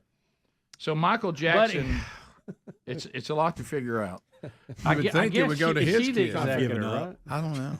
How'd she Between end up this with and Shohei Ohtani, I can't keep Right, up with it and today. opening day for MLB is Yeah. tough. Yeah. So Michael Jackson's kids are in concert in South Korea. it? Yeah. No, I'm just kidding. Reopening show of the tour. No, so his kids, you would think, would be in line, but somehow Catherine, I guess, while she's still the executor, banked $600 million on half the catalog. And is Blanket saying Mama's not sharing it with us, or Did he think we ought to hold out for more later? Or I don't is like the he- deal you is cut he for us? unhappy that she's taking legal fees out of it? And what's the other 2 kids think? Right. So Blanket and his grandmother were on the same page in stating their resistance to a potential sale, according to legal documents by, of course, the very trustworthy TMZ. But Blanket was not involved with Catherine's next appeal of the court's eventual ruling to let the executors proceed in exploring further options for a sale. So it sounds like Blanket said, I thought we were all working together on this, and Mama went solo on selling it, and I think y'all right. We're going to hold out for more money. Yeah, he thinks she's coming in a little low. That she's, Yeah. I think Mama is selling Daddy's catalog at a bargain basement price. Yeah, because he's young. He's got Katie ain't got much longer. You know, I think what when you look at what Michael Jackson did with these children, and I don't know whether they're biologically his or not, but you have to remember, as we've said on the show many times, Michael Jackson created a version of himself that was fabricated by cosmetic surgeons. Yeah. You have to go back to what he actually looked like, which that would be his genetics. And it's almost like he went out and handpicked a way to have children that look like the fake version of himself, not the real version of himself. Right. I'm no Geraldo, but I'm going to guess that's not his daughter. For That's what. sure. Look at Paris. Do you see even a remote sign? Yeah. Now picture Michael Jackson like on Madonna. the Off the Wall album. Yeah. Well, Okay. in all fairness, this picture though, she is a little more darker skinned than that picture indicates, and she's usually not a blonde. So that picture's probably not a fair representation. She's in the bad like jacket or the Thriller jacket. That helps. But now that was a long time ago, because look at Blanket down there. He's just a little tight. Yeah, she didn't He's have a any baby tattoos blanket. yet. It's a baby blanket. Now, as he's gotten older, he wants to be known as Quilt. That's good. And we should honor that, frankly. Yeah. Again, I don't claim to be a medical expert on this, but if I was betting, and again, it doesn't matter. He raised them; they were his kids. But he claimed he was their biological father, right? I'm just saying that. He I mean, did. if he raised them, it really doesn't matter. Surely there's they been are. changes. his No, I'm not talking about that. Yeah, but my point, if we're just going on that, I'm gonna go that he's probably not. And I'm no expert, but because again, don't look at Michael the way he looked, from Thriller on. Look at Michael pre-Thriller. Here's Blanket through the years. This is when he was held over a guardrail by Michael Jackson. Just a tiny with a little blanket baby over his blanket. head. Yeah. Now he's Blanket. Now he's grown up into Comforter. It's kind of like a terrorist. Okay. So he was a throw then, and then Yes. Yeah, I'm looking at this. I think Russell Brand's the dad. It's hilarious. He does look like. I'm looking more and more at this, and we are right. At one point, it says Mama and grandkids were all in sync, and Mama, in their opinion, has gone rogue and is not letting them have a say anymore. Yeah. And she wants almost $600,000 in legal fees reimbursed Because to she's her. having to defend herself against these accusations. So anyway, I don't know. It's not good. What's Tito think? Greg Tito.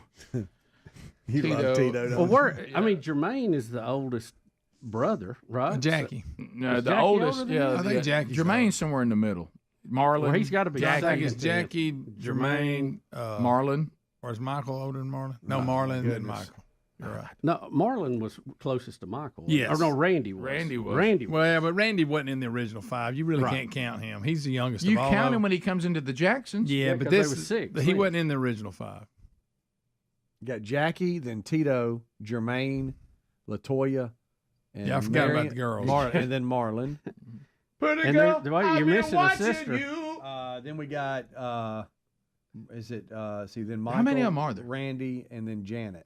You still got a You sister got Reby missing. in You there. got Reby somewhere, yeah. Centipede, She baby. come out with Reby yeah. was Reby, then Jackie, then Tito, Jermaine, LaToya, Marlon. Is it Brandon? Why is Brandon look I've different? never heard Brandon? There's no There's Brandon. a Brandon. in here. There's Ain't no Brandon. Michael, Randy, then Janet. Let's go, Brandon. Yeah. Who is Brandon? I've never What, heard. never was heard he- of Brandon Was there a Jackson. brother that never was in any of them? Did you mention Randy? I don't know. Yes. Who's Greg. Brandon? Ain't no Brandon unless Ain't no Joe Brandon. had him one on the side that nobody didn't Now know how that to is dance. possible. We ain't got no Brandon. That is possible. Joe might have had a little something on the side, Well, and I the don't kid know. didn't have no rhythm, so he didn't try to make him a star. Greg, we don't know that. Oh. It's a weird bunch. Oh, You need a scorecard. Rick and Bubba.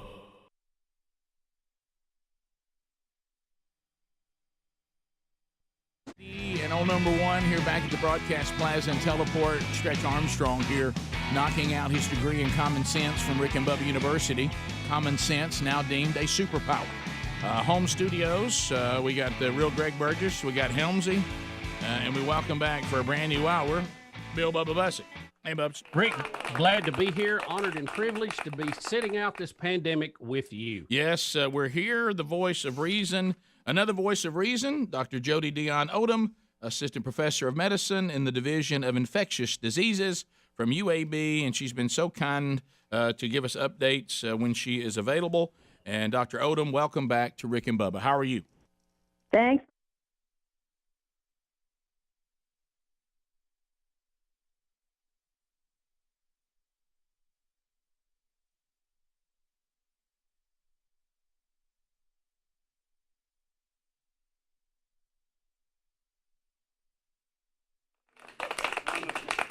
Rick, glad to be here, and so much enjoying spending this pandemic as we are separated together.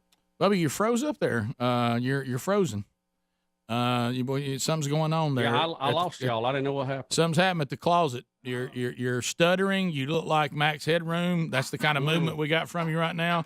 It's we got some issues there. I'm not sure what it is. Yeah, we're lagging there, kid. Oh, Jerry Krause that took over the. Oh no! Now everybody's struggling. Good night. This is the thing that we hope would never happen. And, that's why somebody's in studio. No, I'm kidding. Oh, buddy.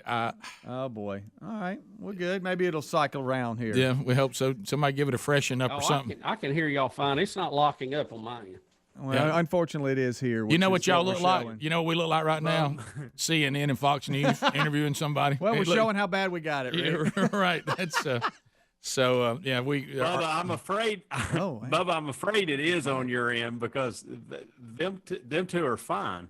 Yeah. Speedy and Rick are fine. It's you and I that are cutting out. Yeah. Yeah, it's okay. It's not great. Y'all got me? Do y'all have me? Hey, there's Adler. Look at that. No, now he's frozen. Ruby Jane. That's Ruby Jane. Now he's frozen. Hey, Ruby Jane. Everybody's freezing, but Speedy's frozen. Am I frozen, I'm frozen now? Great. Y'all are all frozen. Yeah, you're all frozen, guys. Look at me. I'm not. Check, look. baby, check. Check, look, baby, I'm check. Yeah, I got you, Adler. You're good now. Okay, great. Thanks. Oh no, Rick messed with him when they get back to normal. So now it is that interview thing like we see watching CNN or Fox News where they ask the question and everybody sits there and you're like, do they not hear it? And then when they kick back, all right. So can they hear us? Can they hear us? Yes, Adler, come back in there again. I'm looking at the. You know what happened? You know I blame this on, don't you? All right, I'm back. You got me? You know I blame this on the guy in the phone throw. I mean, he bragged on every. I mean, and he mojoed the whole thing. He did. Okay, Adler, I see the baby, but you are. You got me. I'm back. Oh, I'm no, showing our speed. I'm showing our speed still good. So we're over 120 megabits. So even with us doing the broadcast, so it shouldn't be the internet connection. I don't know what's going on, but you. So like Adler, you're right now. You're fine, Bubba. You're still freezing. Mm-hmm. I don't know what Adler. Helmsy blink. All right. Helmsley looks like he's in real time. I'm afraid to do something. I'm afraid to do anything at the moment. I'm gonna keep moving. It's like y'all do good. Yeah, I'm gonna keep moving. Let us know if we stop moving. Let us know if we stop moving. You're moving right now. Just keep rocking the baby and talking. It seems to do the job. So good, perfect. I'm going slow on purpose. Yeah. Oh gosh, y'all should see you guys. It's so weird. All right, so I think I had this dream once. Yeah. The baby. Look at that beautiful baby. Hey there, sweetie, Ruby Jane. Oh, she looks like. How's she doing today, Adler? She's doing good. We had a rough one last night, gentlemen, but she's doing good right now. I think she's nocturnal because she's been sleeping all morning. Yeah, nickname Possum. Look at those eyes. That's right. Open. Yeah, Are y'all about to go to the doctor? Is that where y'all headed? We are. We're packing up. Erin is like showering and putting on makeup for the first time in a week. She says, I feel like a human again. Oh, yeah. That's a big moment. That first, I'm showered, I got my hair did, and I'm ready to go. You're ready That's a big day. Go. That's right. Rick, I noticed too, you're doing your little thing that I love. Is that delays? It's got my rhythm of the show. I mean, it's like I'm playing drums and I'm missing a beat. Yeah.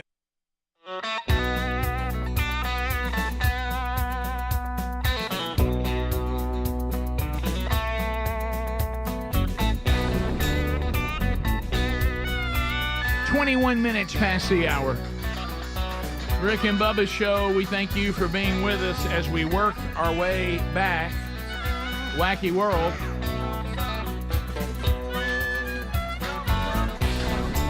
Look around the wacky. Ooh, baby. It's making me crazy. It's making me crazy. Every time I look around that wacky world. Every time I look around. Animals on attack again. No. Animals on attack. I'm telling you. Bubba, you don't want to be in a impossible to pronounce national park in South Africa. Yep. And a bull elephant decide that it does not like your safari truck. Oh. These safaris are, as I've said, probably one of the most fun things I've ever done is to go on one of these safaris. I was not in this particular park, but of course I was in the Kruger. I was in the Kruger. National. Yeah. Stand behind me. If you decide to run, you will just be tired when you die. So, a bit, it's really, I think when I hear these stories, I'm amazed that there's not more of these. I know. Because you're out there with wild animals, and these elephants are giant. But do they know what set it off? I mean, is there a certain thing where they have video? I'm going to guess. Oh, yeah. Look, it throws that thing around like a rag doll. I'm going to guess that the bull elephant was in Musk, which is their their rut. And when they get in the rut and that stuff's running down their face, you better watch out. Rick, is that what it says in the story? And he thought. No, I just know that. He thought, well, here comes a funny-looking elephant into my territory. Right. And Greg, that's not a sure enough good truck. No, it's not. It's okay, not. it is not. That one's seen better days. Yeah, exactly. Oh, boy. Oh, that's bad. Look, the bull's like...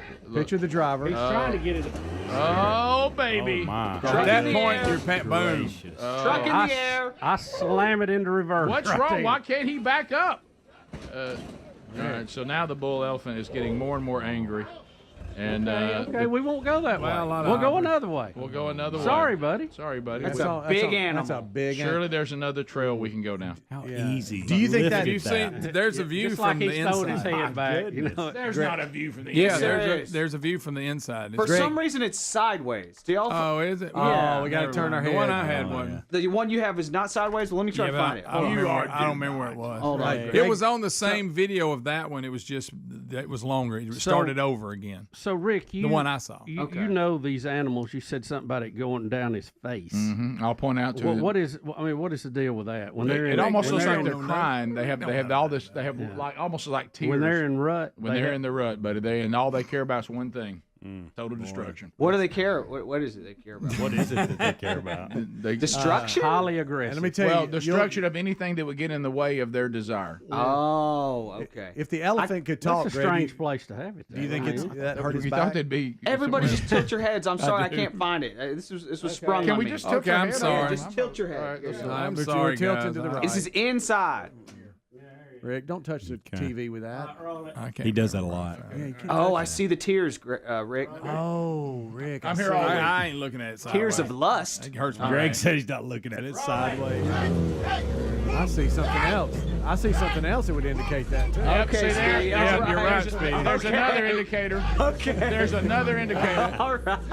I didn't say that was the only sign. Oh, now I see what he mistaked the truck for. Truck's in the air. Oh, wow. Bouncing. Look at the driver bouncing. Bouncing around. And I'm talking about the truck. Oh, wow. Listen at the people hollering. Greg, the quote in the story is the tourists were traumatized. Oh, yeah. Don't you know they all thought they were dead? Oh, yeah. Hey, kudos to whoever's filming. Wow, Rick's pointing out the mud. Hey, go back to when it's attacking them, and the guy that's making the noise, he's like, "Hey, hey!" I'm wondering what noise would y'all make? Oh, I'll tell you. That's what I do. Listen, mine would feature the name Jesus a lot. Does he think he's scaring it off? That must be what he usually does, and it works. Yeah, but not when they're in mud. No. Watch him drop. Watch his head. Oh. Boom! Oh, that hurt. Y'all, that's gonna hurt. That's some backs. Yes. Y'all. Again. All right, let me ask you this. If you're going on a safari and you want to get a good look at animals, do you get refund or do you tip heavy? I think I tipped that guy. Hey, we encountered a bull elephant. I mean, we got like no other. What about about back? My back's probably so messed up I can't get my wallet. Oh, out. you know it. That's when you need like a mouse in your pocket and throw it out. It says there. It says Mouse in your scared him. eyes. Here, look at this. Look, he gets I me mean, hair. Right lifts there. it like it's nothing. Oh yeah, they're so Greg. strong. Greg, you think he So stretched, strong. Greg?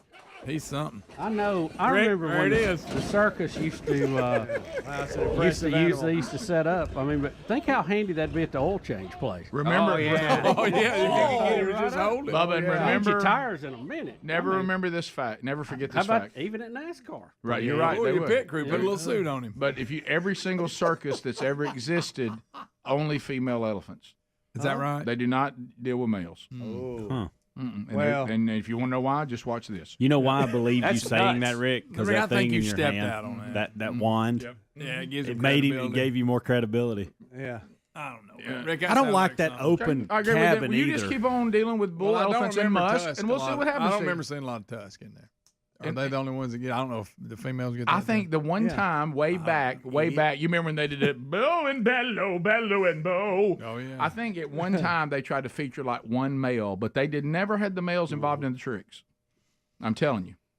Research it. Now, back when P.T. Barnum was a little more of a daredevil, maybe they might have learned a lesson. Well, I guess with the tusk, you could do so much more damage, right? If that's only a male thing. Yeah, well, females can have them too. Yeah, Okay. yeah, yeah. There is one distinctive thing between the two.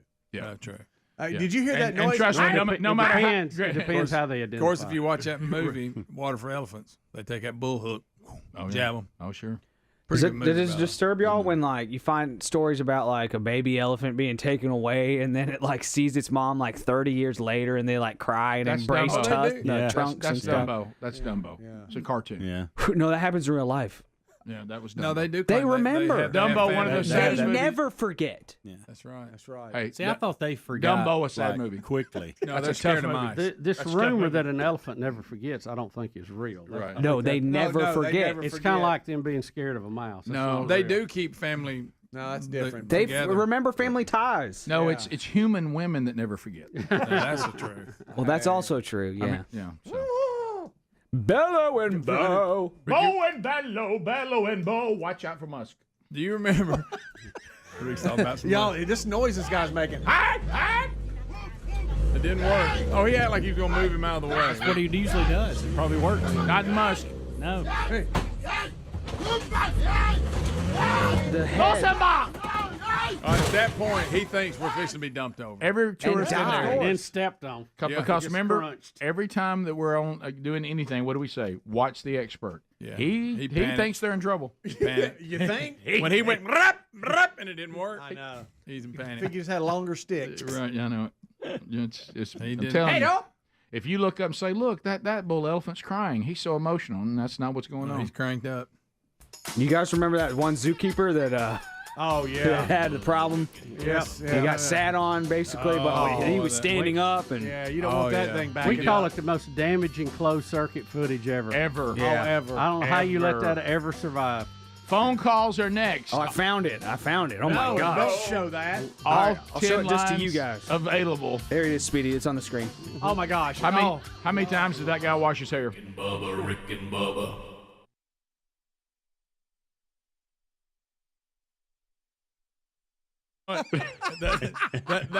that offbeat stuff is hard to follow. That isn't it? uncomfortable. Isn't it, Adler? That Oh, we uncomfortable. lost Adler again. That uncomfortable one Mississippi. Yeah, that's you know how it is. You're watching these news coverages, looking, and you go, and they go, understand you found a breakthrough drug, and you're like, and the person's just sitting there, and then you're like, what are they gonna say?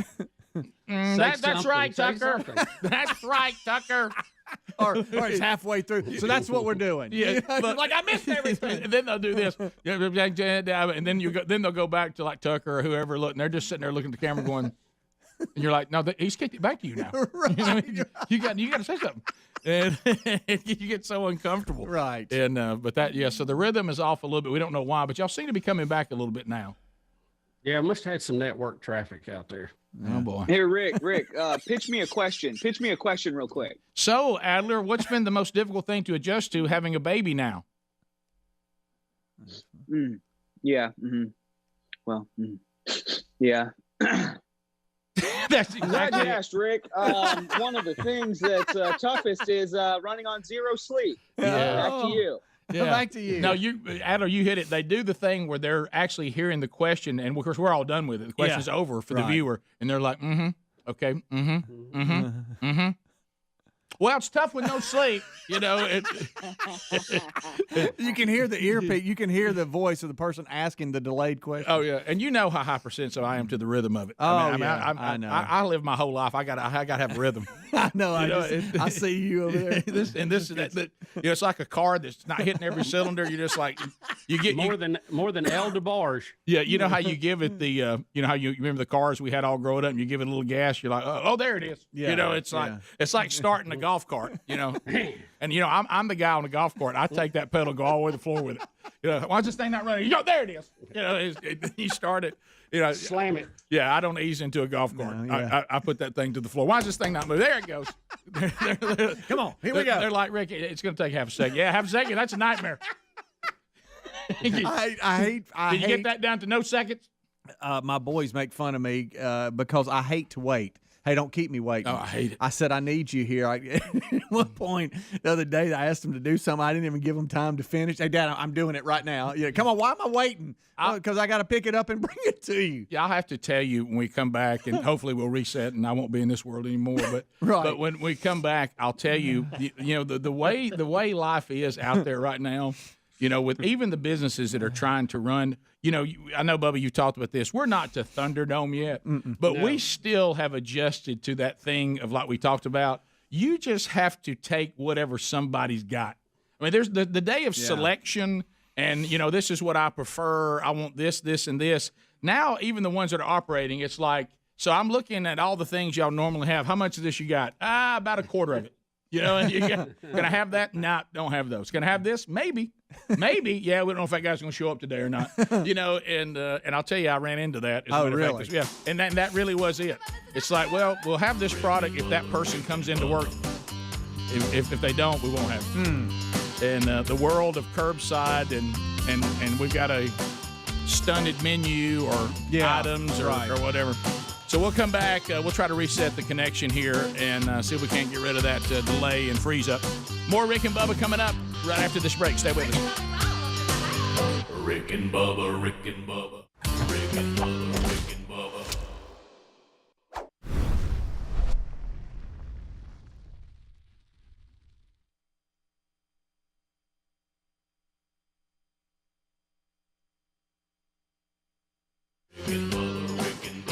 This is the Rick and Bubba Show. Watch more at blazetv.com/Rick and Bubba.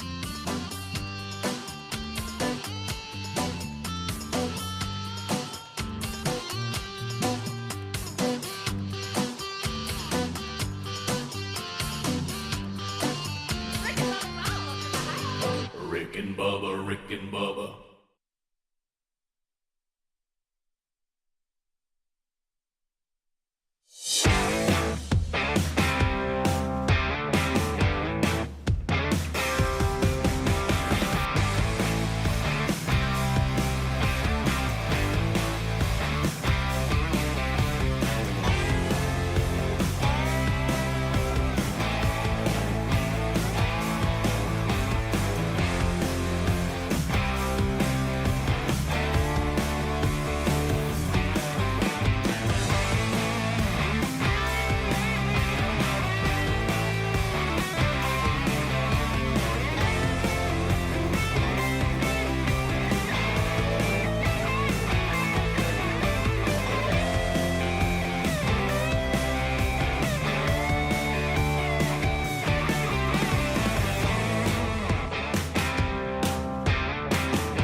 Let's get the phones roaring right now. Helmsy's on them. Lines are available.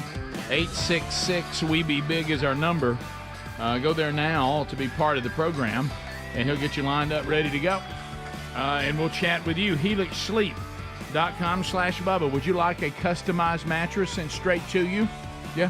I mean, you go in there, you try to go to like a showroom or something. You're like, well, who's this mattress designed for? Anybody. Okay, well, maybe, but I mean, what if you had one that was designed the way you sleep, customized to your needs, sent to your home? You get 100 nights to sleep on it in your home. Make sure that you like it. If not, you get a full refund. It seems like that would be a better option, and we're going to help you with that by getting you 20% off during the March Madness savings if you go to HelixSleep.com/Bubba. They're going to ask you about sleep preferences. It's not going to take very long at all. They'll tailor the mattress, whether you're a back sleeper, side sleeper, stomach, or maybe a combination. Are you big and tall? Is it for a kid? They've got many. Do you like it a mattress to be firm? Do you like it to be soft? Do you like it to be medium? So the mattress is personalized, shipped straight to your door, free of charge, and then you get 100 nights to sleep on it. HelixSleep.com/Bubba to make sure you love it, and you will. Save 20% by going to HelixSleep.com/Bubba today, or go to RickandBubba.com and look under the sponsors button. To the phones we go. You can join us now, too, at 866-WE-BE-BIG. Amanda in Sweet Home, Alabama. Amanda, go ahead. Hey there, guys. I wanted to call about the space camp comment, or the space camp comment.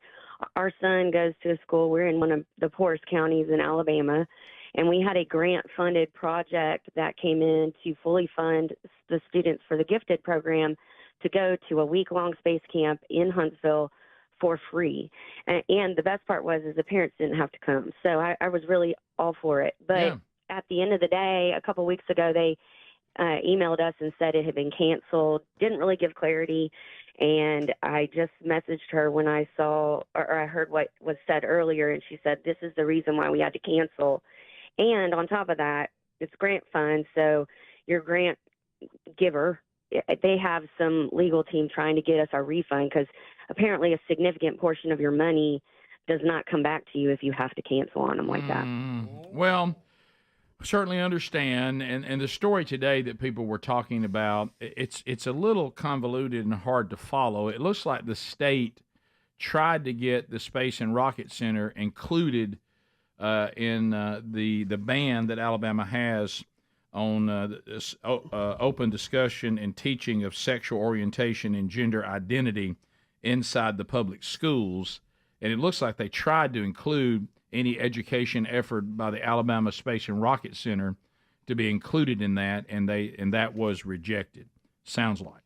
So it was defeated that it would not be included, and I think that's what some people were saying. So now that was one way to try to see if there could be some say in it. But it's kind of complicated the way that all that played out. Yeah, it is. It's really a lot of detail there. Well, I think it gets down to what happened with this unfortunate situation. I think it gets down to the U.S. Space and Rocket Center, and the government makes their decisions on what they're going to allow and not allow, and then the citizens have to make their own decisions on whether that crossed some line with them or not. Yeah, I mean, and it's such a great experience. It really is. You hate to see all this be drug up into that. Well, it's especially when it seems like, Bubba, there's just a logical way. And I know the reason why logic cannot rule the day is because if you're at the U.S. Space and Rocket Center in the times we're living in, and you go to a trans female, which is a biological male, and say, look, you can identify how you want to, but we're not going to give you access to the female dorms because it upsets people. Well, then that person goes out and gets some organization to come in and sue the U.S. Space and Rocket Center, saying they're not letting me live out my identity. All right. And we all get caught as innocent victims in all this. So it's a shame because we have so much. We love that program. Yep. It's a great program, and it's a shame that parents are having to make these kind of decisions in school systems, but you do have to make them. We continue. Let's go to a woman who says she's speaking on behalf of all women. Hello, that's a big spokesperson. Hello, spokesperson for all women. Go ahead. Hey, guys. Hey. So this totally just as a joke and everything, but Rick, when you said something about women never forget, is it that women never forget or men never remember? Oh, okay, that's good. That's good. That's legit. Okay. That's a fair point, woman speaking on behalf of all women. Things that make you go, huh? Right. I don't want my husband to hear me on here. I didn't want to say my name and my husband hear me and be like, you were calling Rick and Bubba about me. Da, da, da. Right. You know what? Is that his voice? That's a good husband voice. I have a feeling he already knows because he's heard that little speech before. Right. So I think what we should do then, maybe woman speaking on behalf of all women, maybe we should say, why don't we both agree to forget anything that Jesus has forgotten?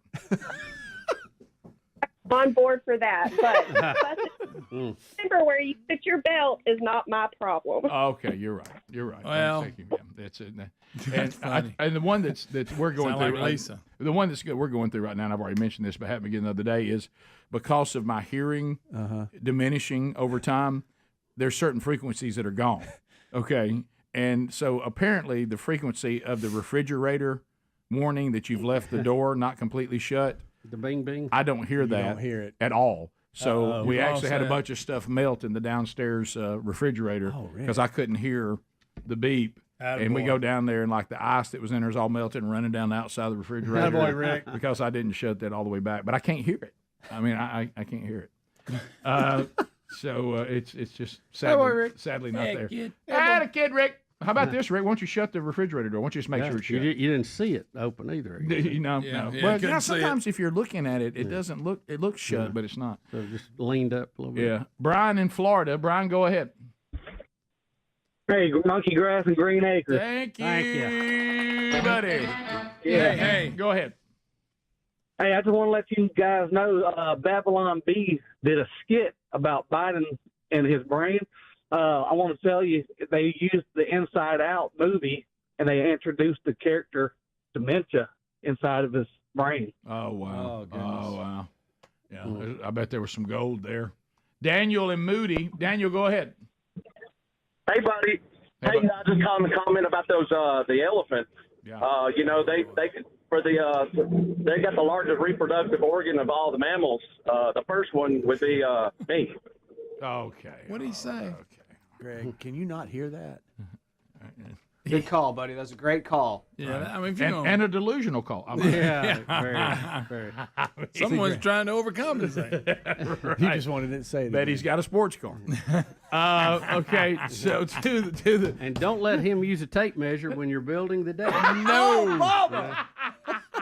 He obviously cannot. Has no idea. The selective measure. Oh, that's good. Chester. That's 12. And Gurley. Chester, go ahead. He couldn't help it. Hey, do you know what time it is? Bedtime is at the Neverland Ranch. No way I'm doing that. No. Rick, No what's way. happening? No way I'm doing that. Let's go to Nate in Oklahoma. Big Nate. Nate, go ahead. Hey guys, what's up? We're good. Hey, Nate. Nate. Yeah, I missed 3 full days of the show. I had to drive. My dad had open heart surgery in D.C., so we drove in and missed 3 days of the show. It's never happened in 8 days, but the good thing is a 19-hour drive home. You can catch up all in one day. Isn't that the beauty of modern technology? We love it. Absolutely. Yeah. Little drive. But hey, did you guys see that Long Beach coach, basketball coach, got fired, but they let him finish the season? He ends up winning their conference tournament, and he's in the big dance now. Fired. No, I did not know that. No. We've got somebody playing fired right now? Yeah, that's finishing strong. Yeah. Dead man walking. Oh. What if he goes all the way and Yeah, does some it's kind of crazy. run? But hey, real quick, one last thing. My dad, after coming out of that surgery and that real strong anesthesia for 2 days, he sounded like Joe Biden. All right. There we go. Yeah, I know. We all can see Oh, it. yeah. All right, we'll come back. We'll hit any stories that we didn't run down today. Thanks for your calls, by the way. And you heard what Nate said. If there's any part of the show that you miss, or even if you miss a whole day, because of the podcast and YouTube archives, you can catch up quickly. We'll be back to wrap up this hour when the Rick and Bubba Show continues right after this. Rick and Bubba, Rick and Bubba.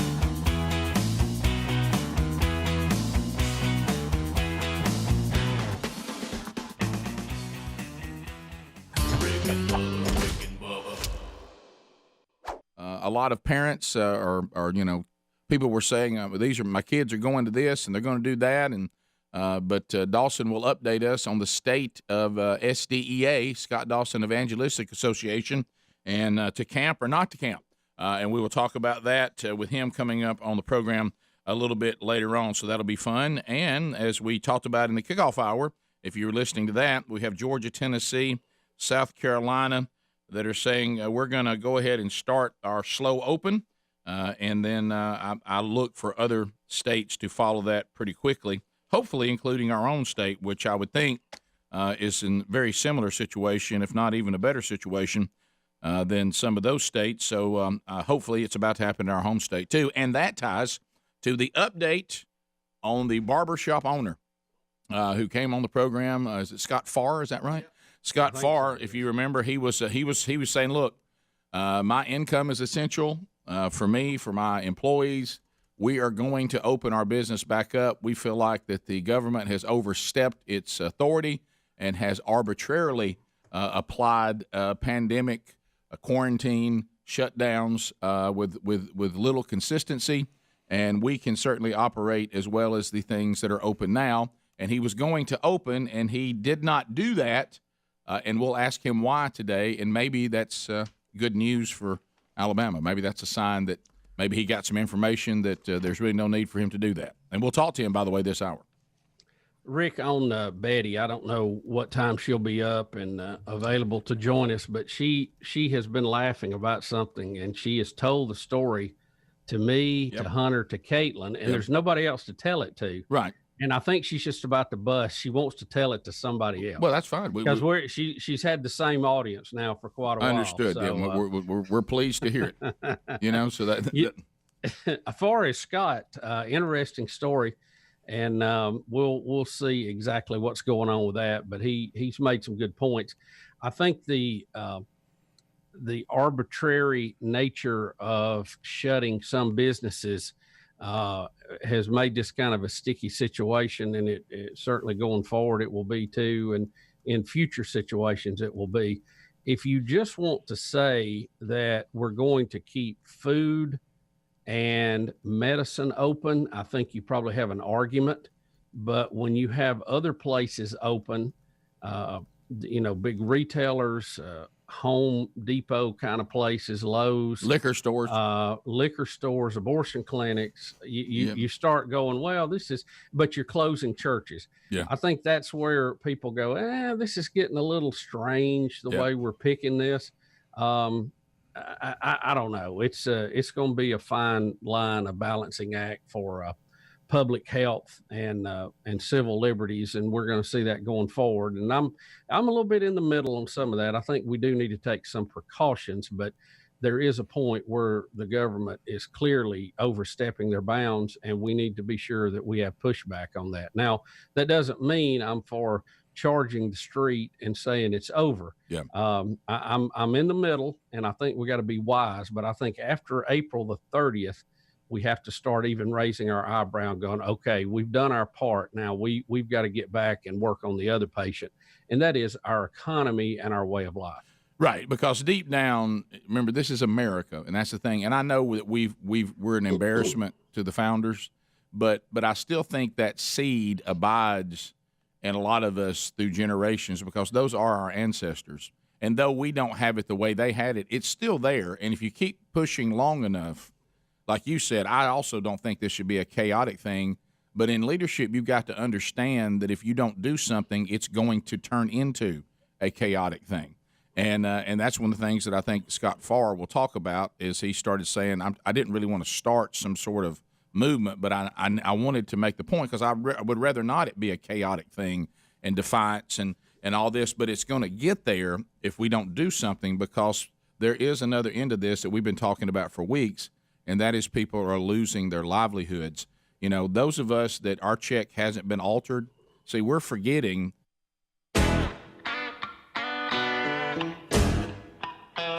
Hey! 10 minutes to the top of the hour. Rick and Bubba Show. Thank you for being with us today as we get ready to wrap up this hour. And for some of you, I should say a lot of times, most of you, wrapping up our day together.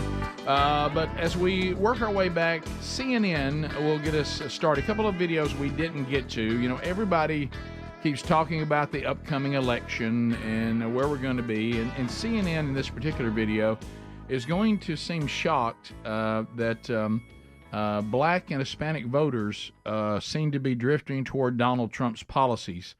And there's a new poll that is not going to make CNN very happy. So here it is. We'll look at it. I want to show you this New York Times Siena College poll that found that both Black and Hispanic voters say that Donald Trump's policies have helped them more than Joe Biden's policies by pretty wide margins, especially when you look at Hispanic voters.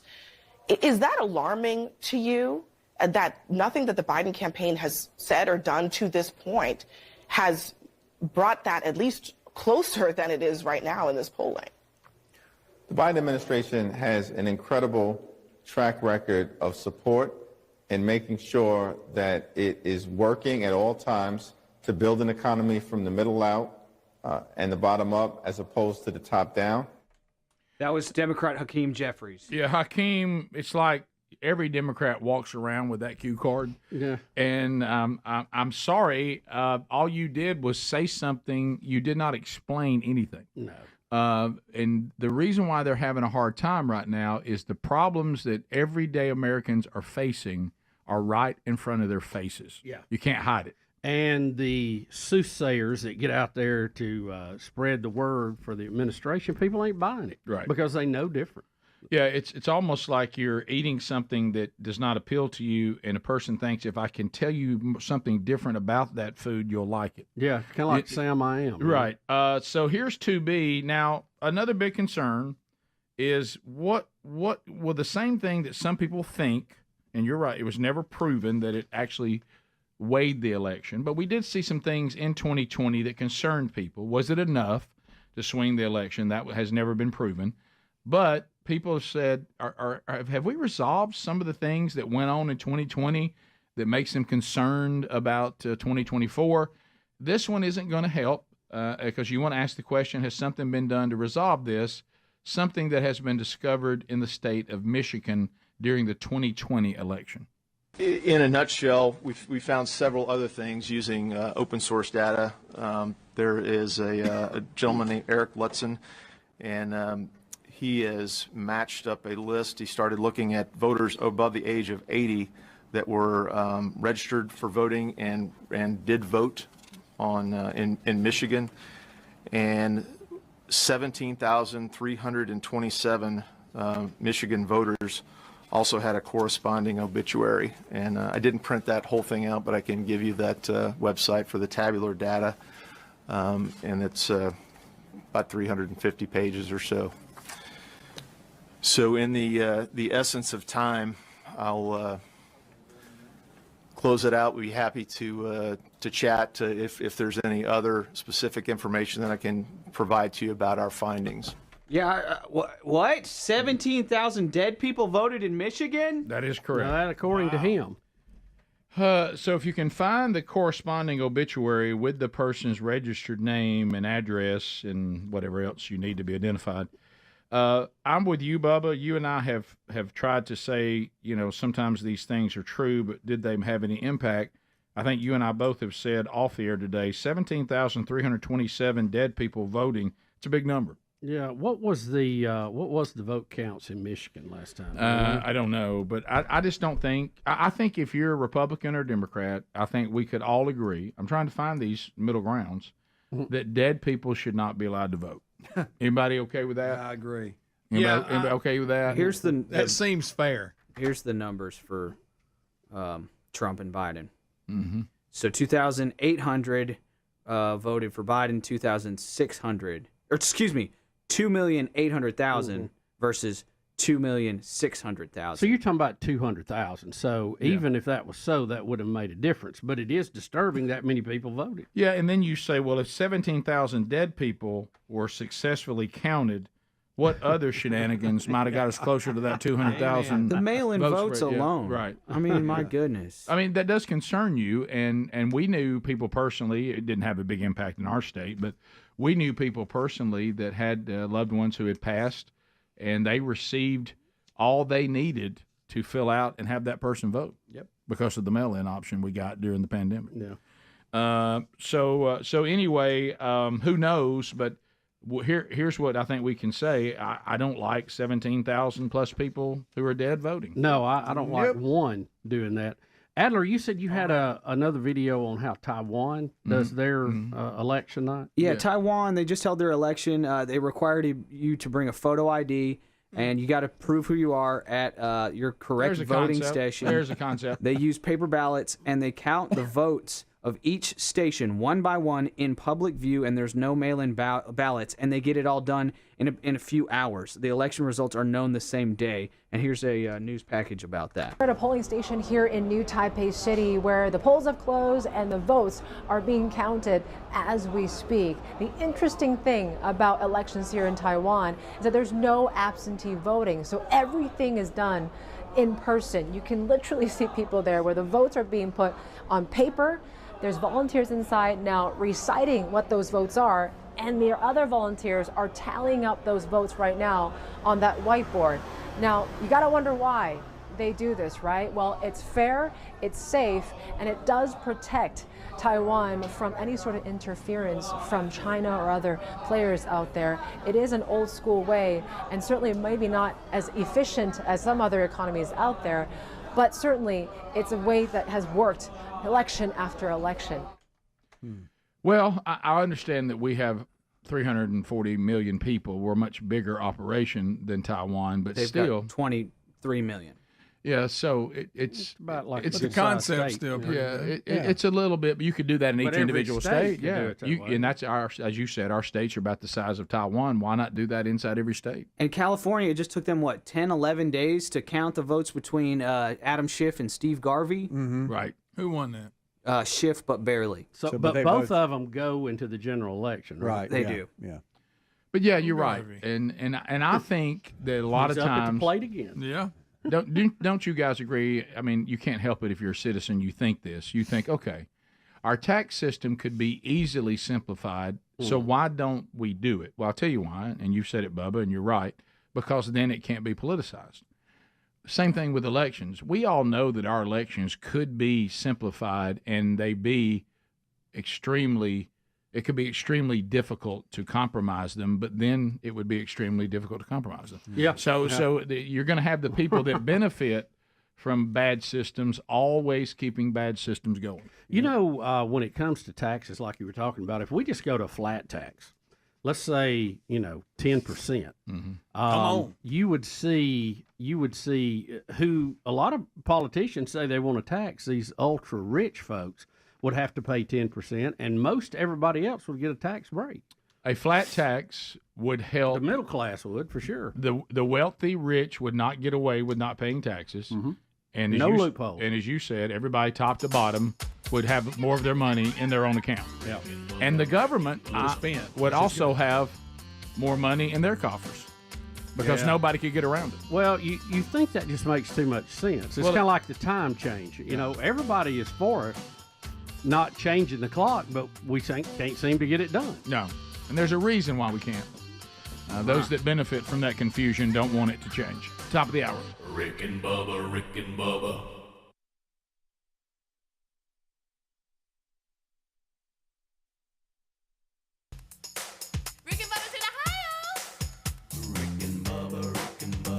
Pass the gravy, please. Rick and Bubba, Rick and Bubba. Ooh, it brings me to my knees. Rick and Bubba, Rick and Bubba. I can't start another. Rick and Bubba, Rick and Bubba. Day without 'em, brother. Rick and Bubba, Rick and Bubba. Ooh, there is no other. Rick and Bubba, Rick and Bubba. Waking on their blubber. Rick and Bubba, Rick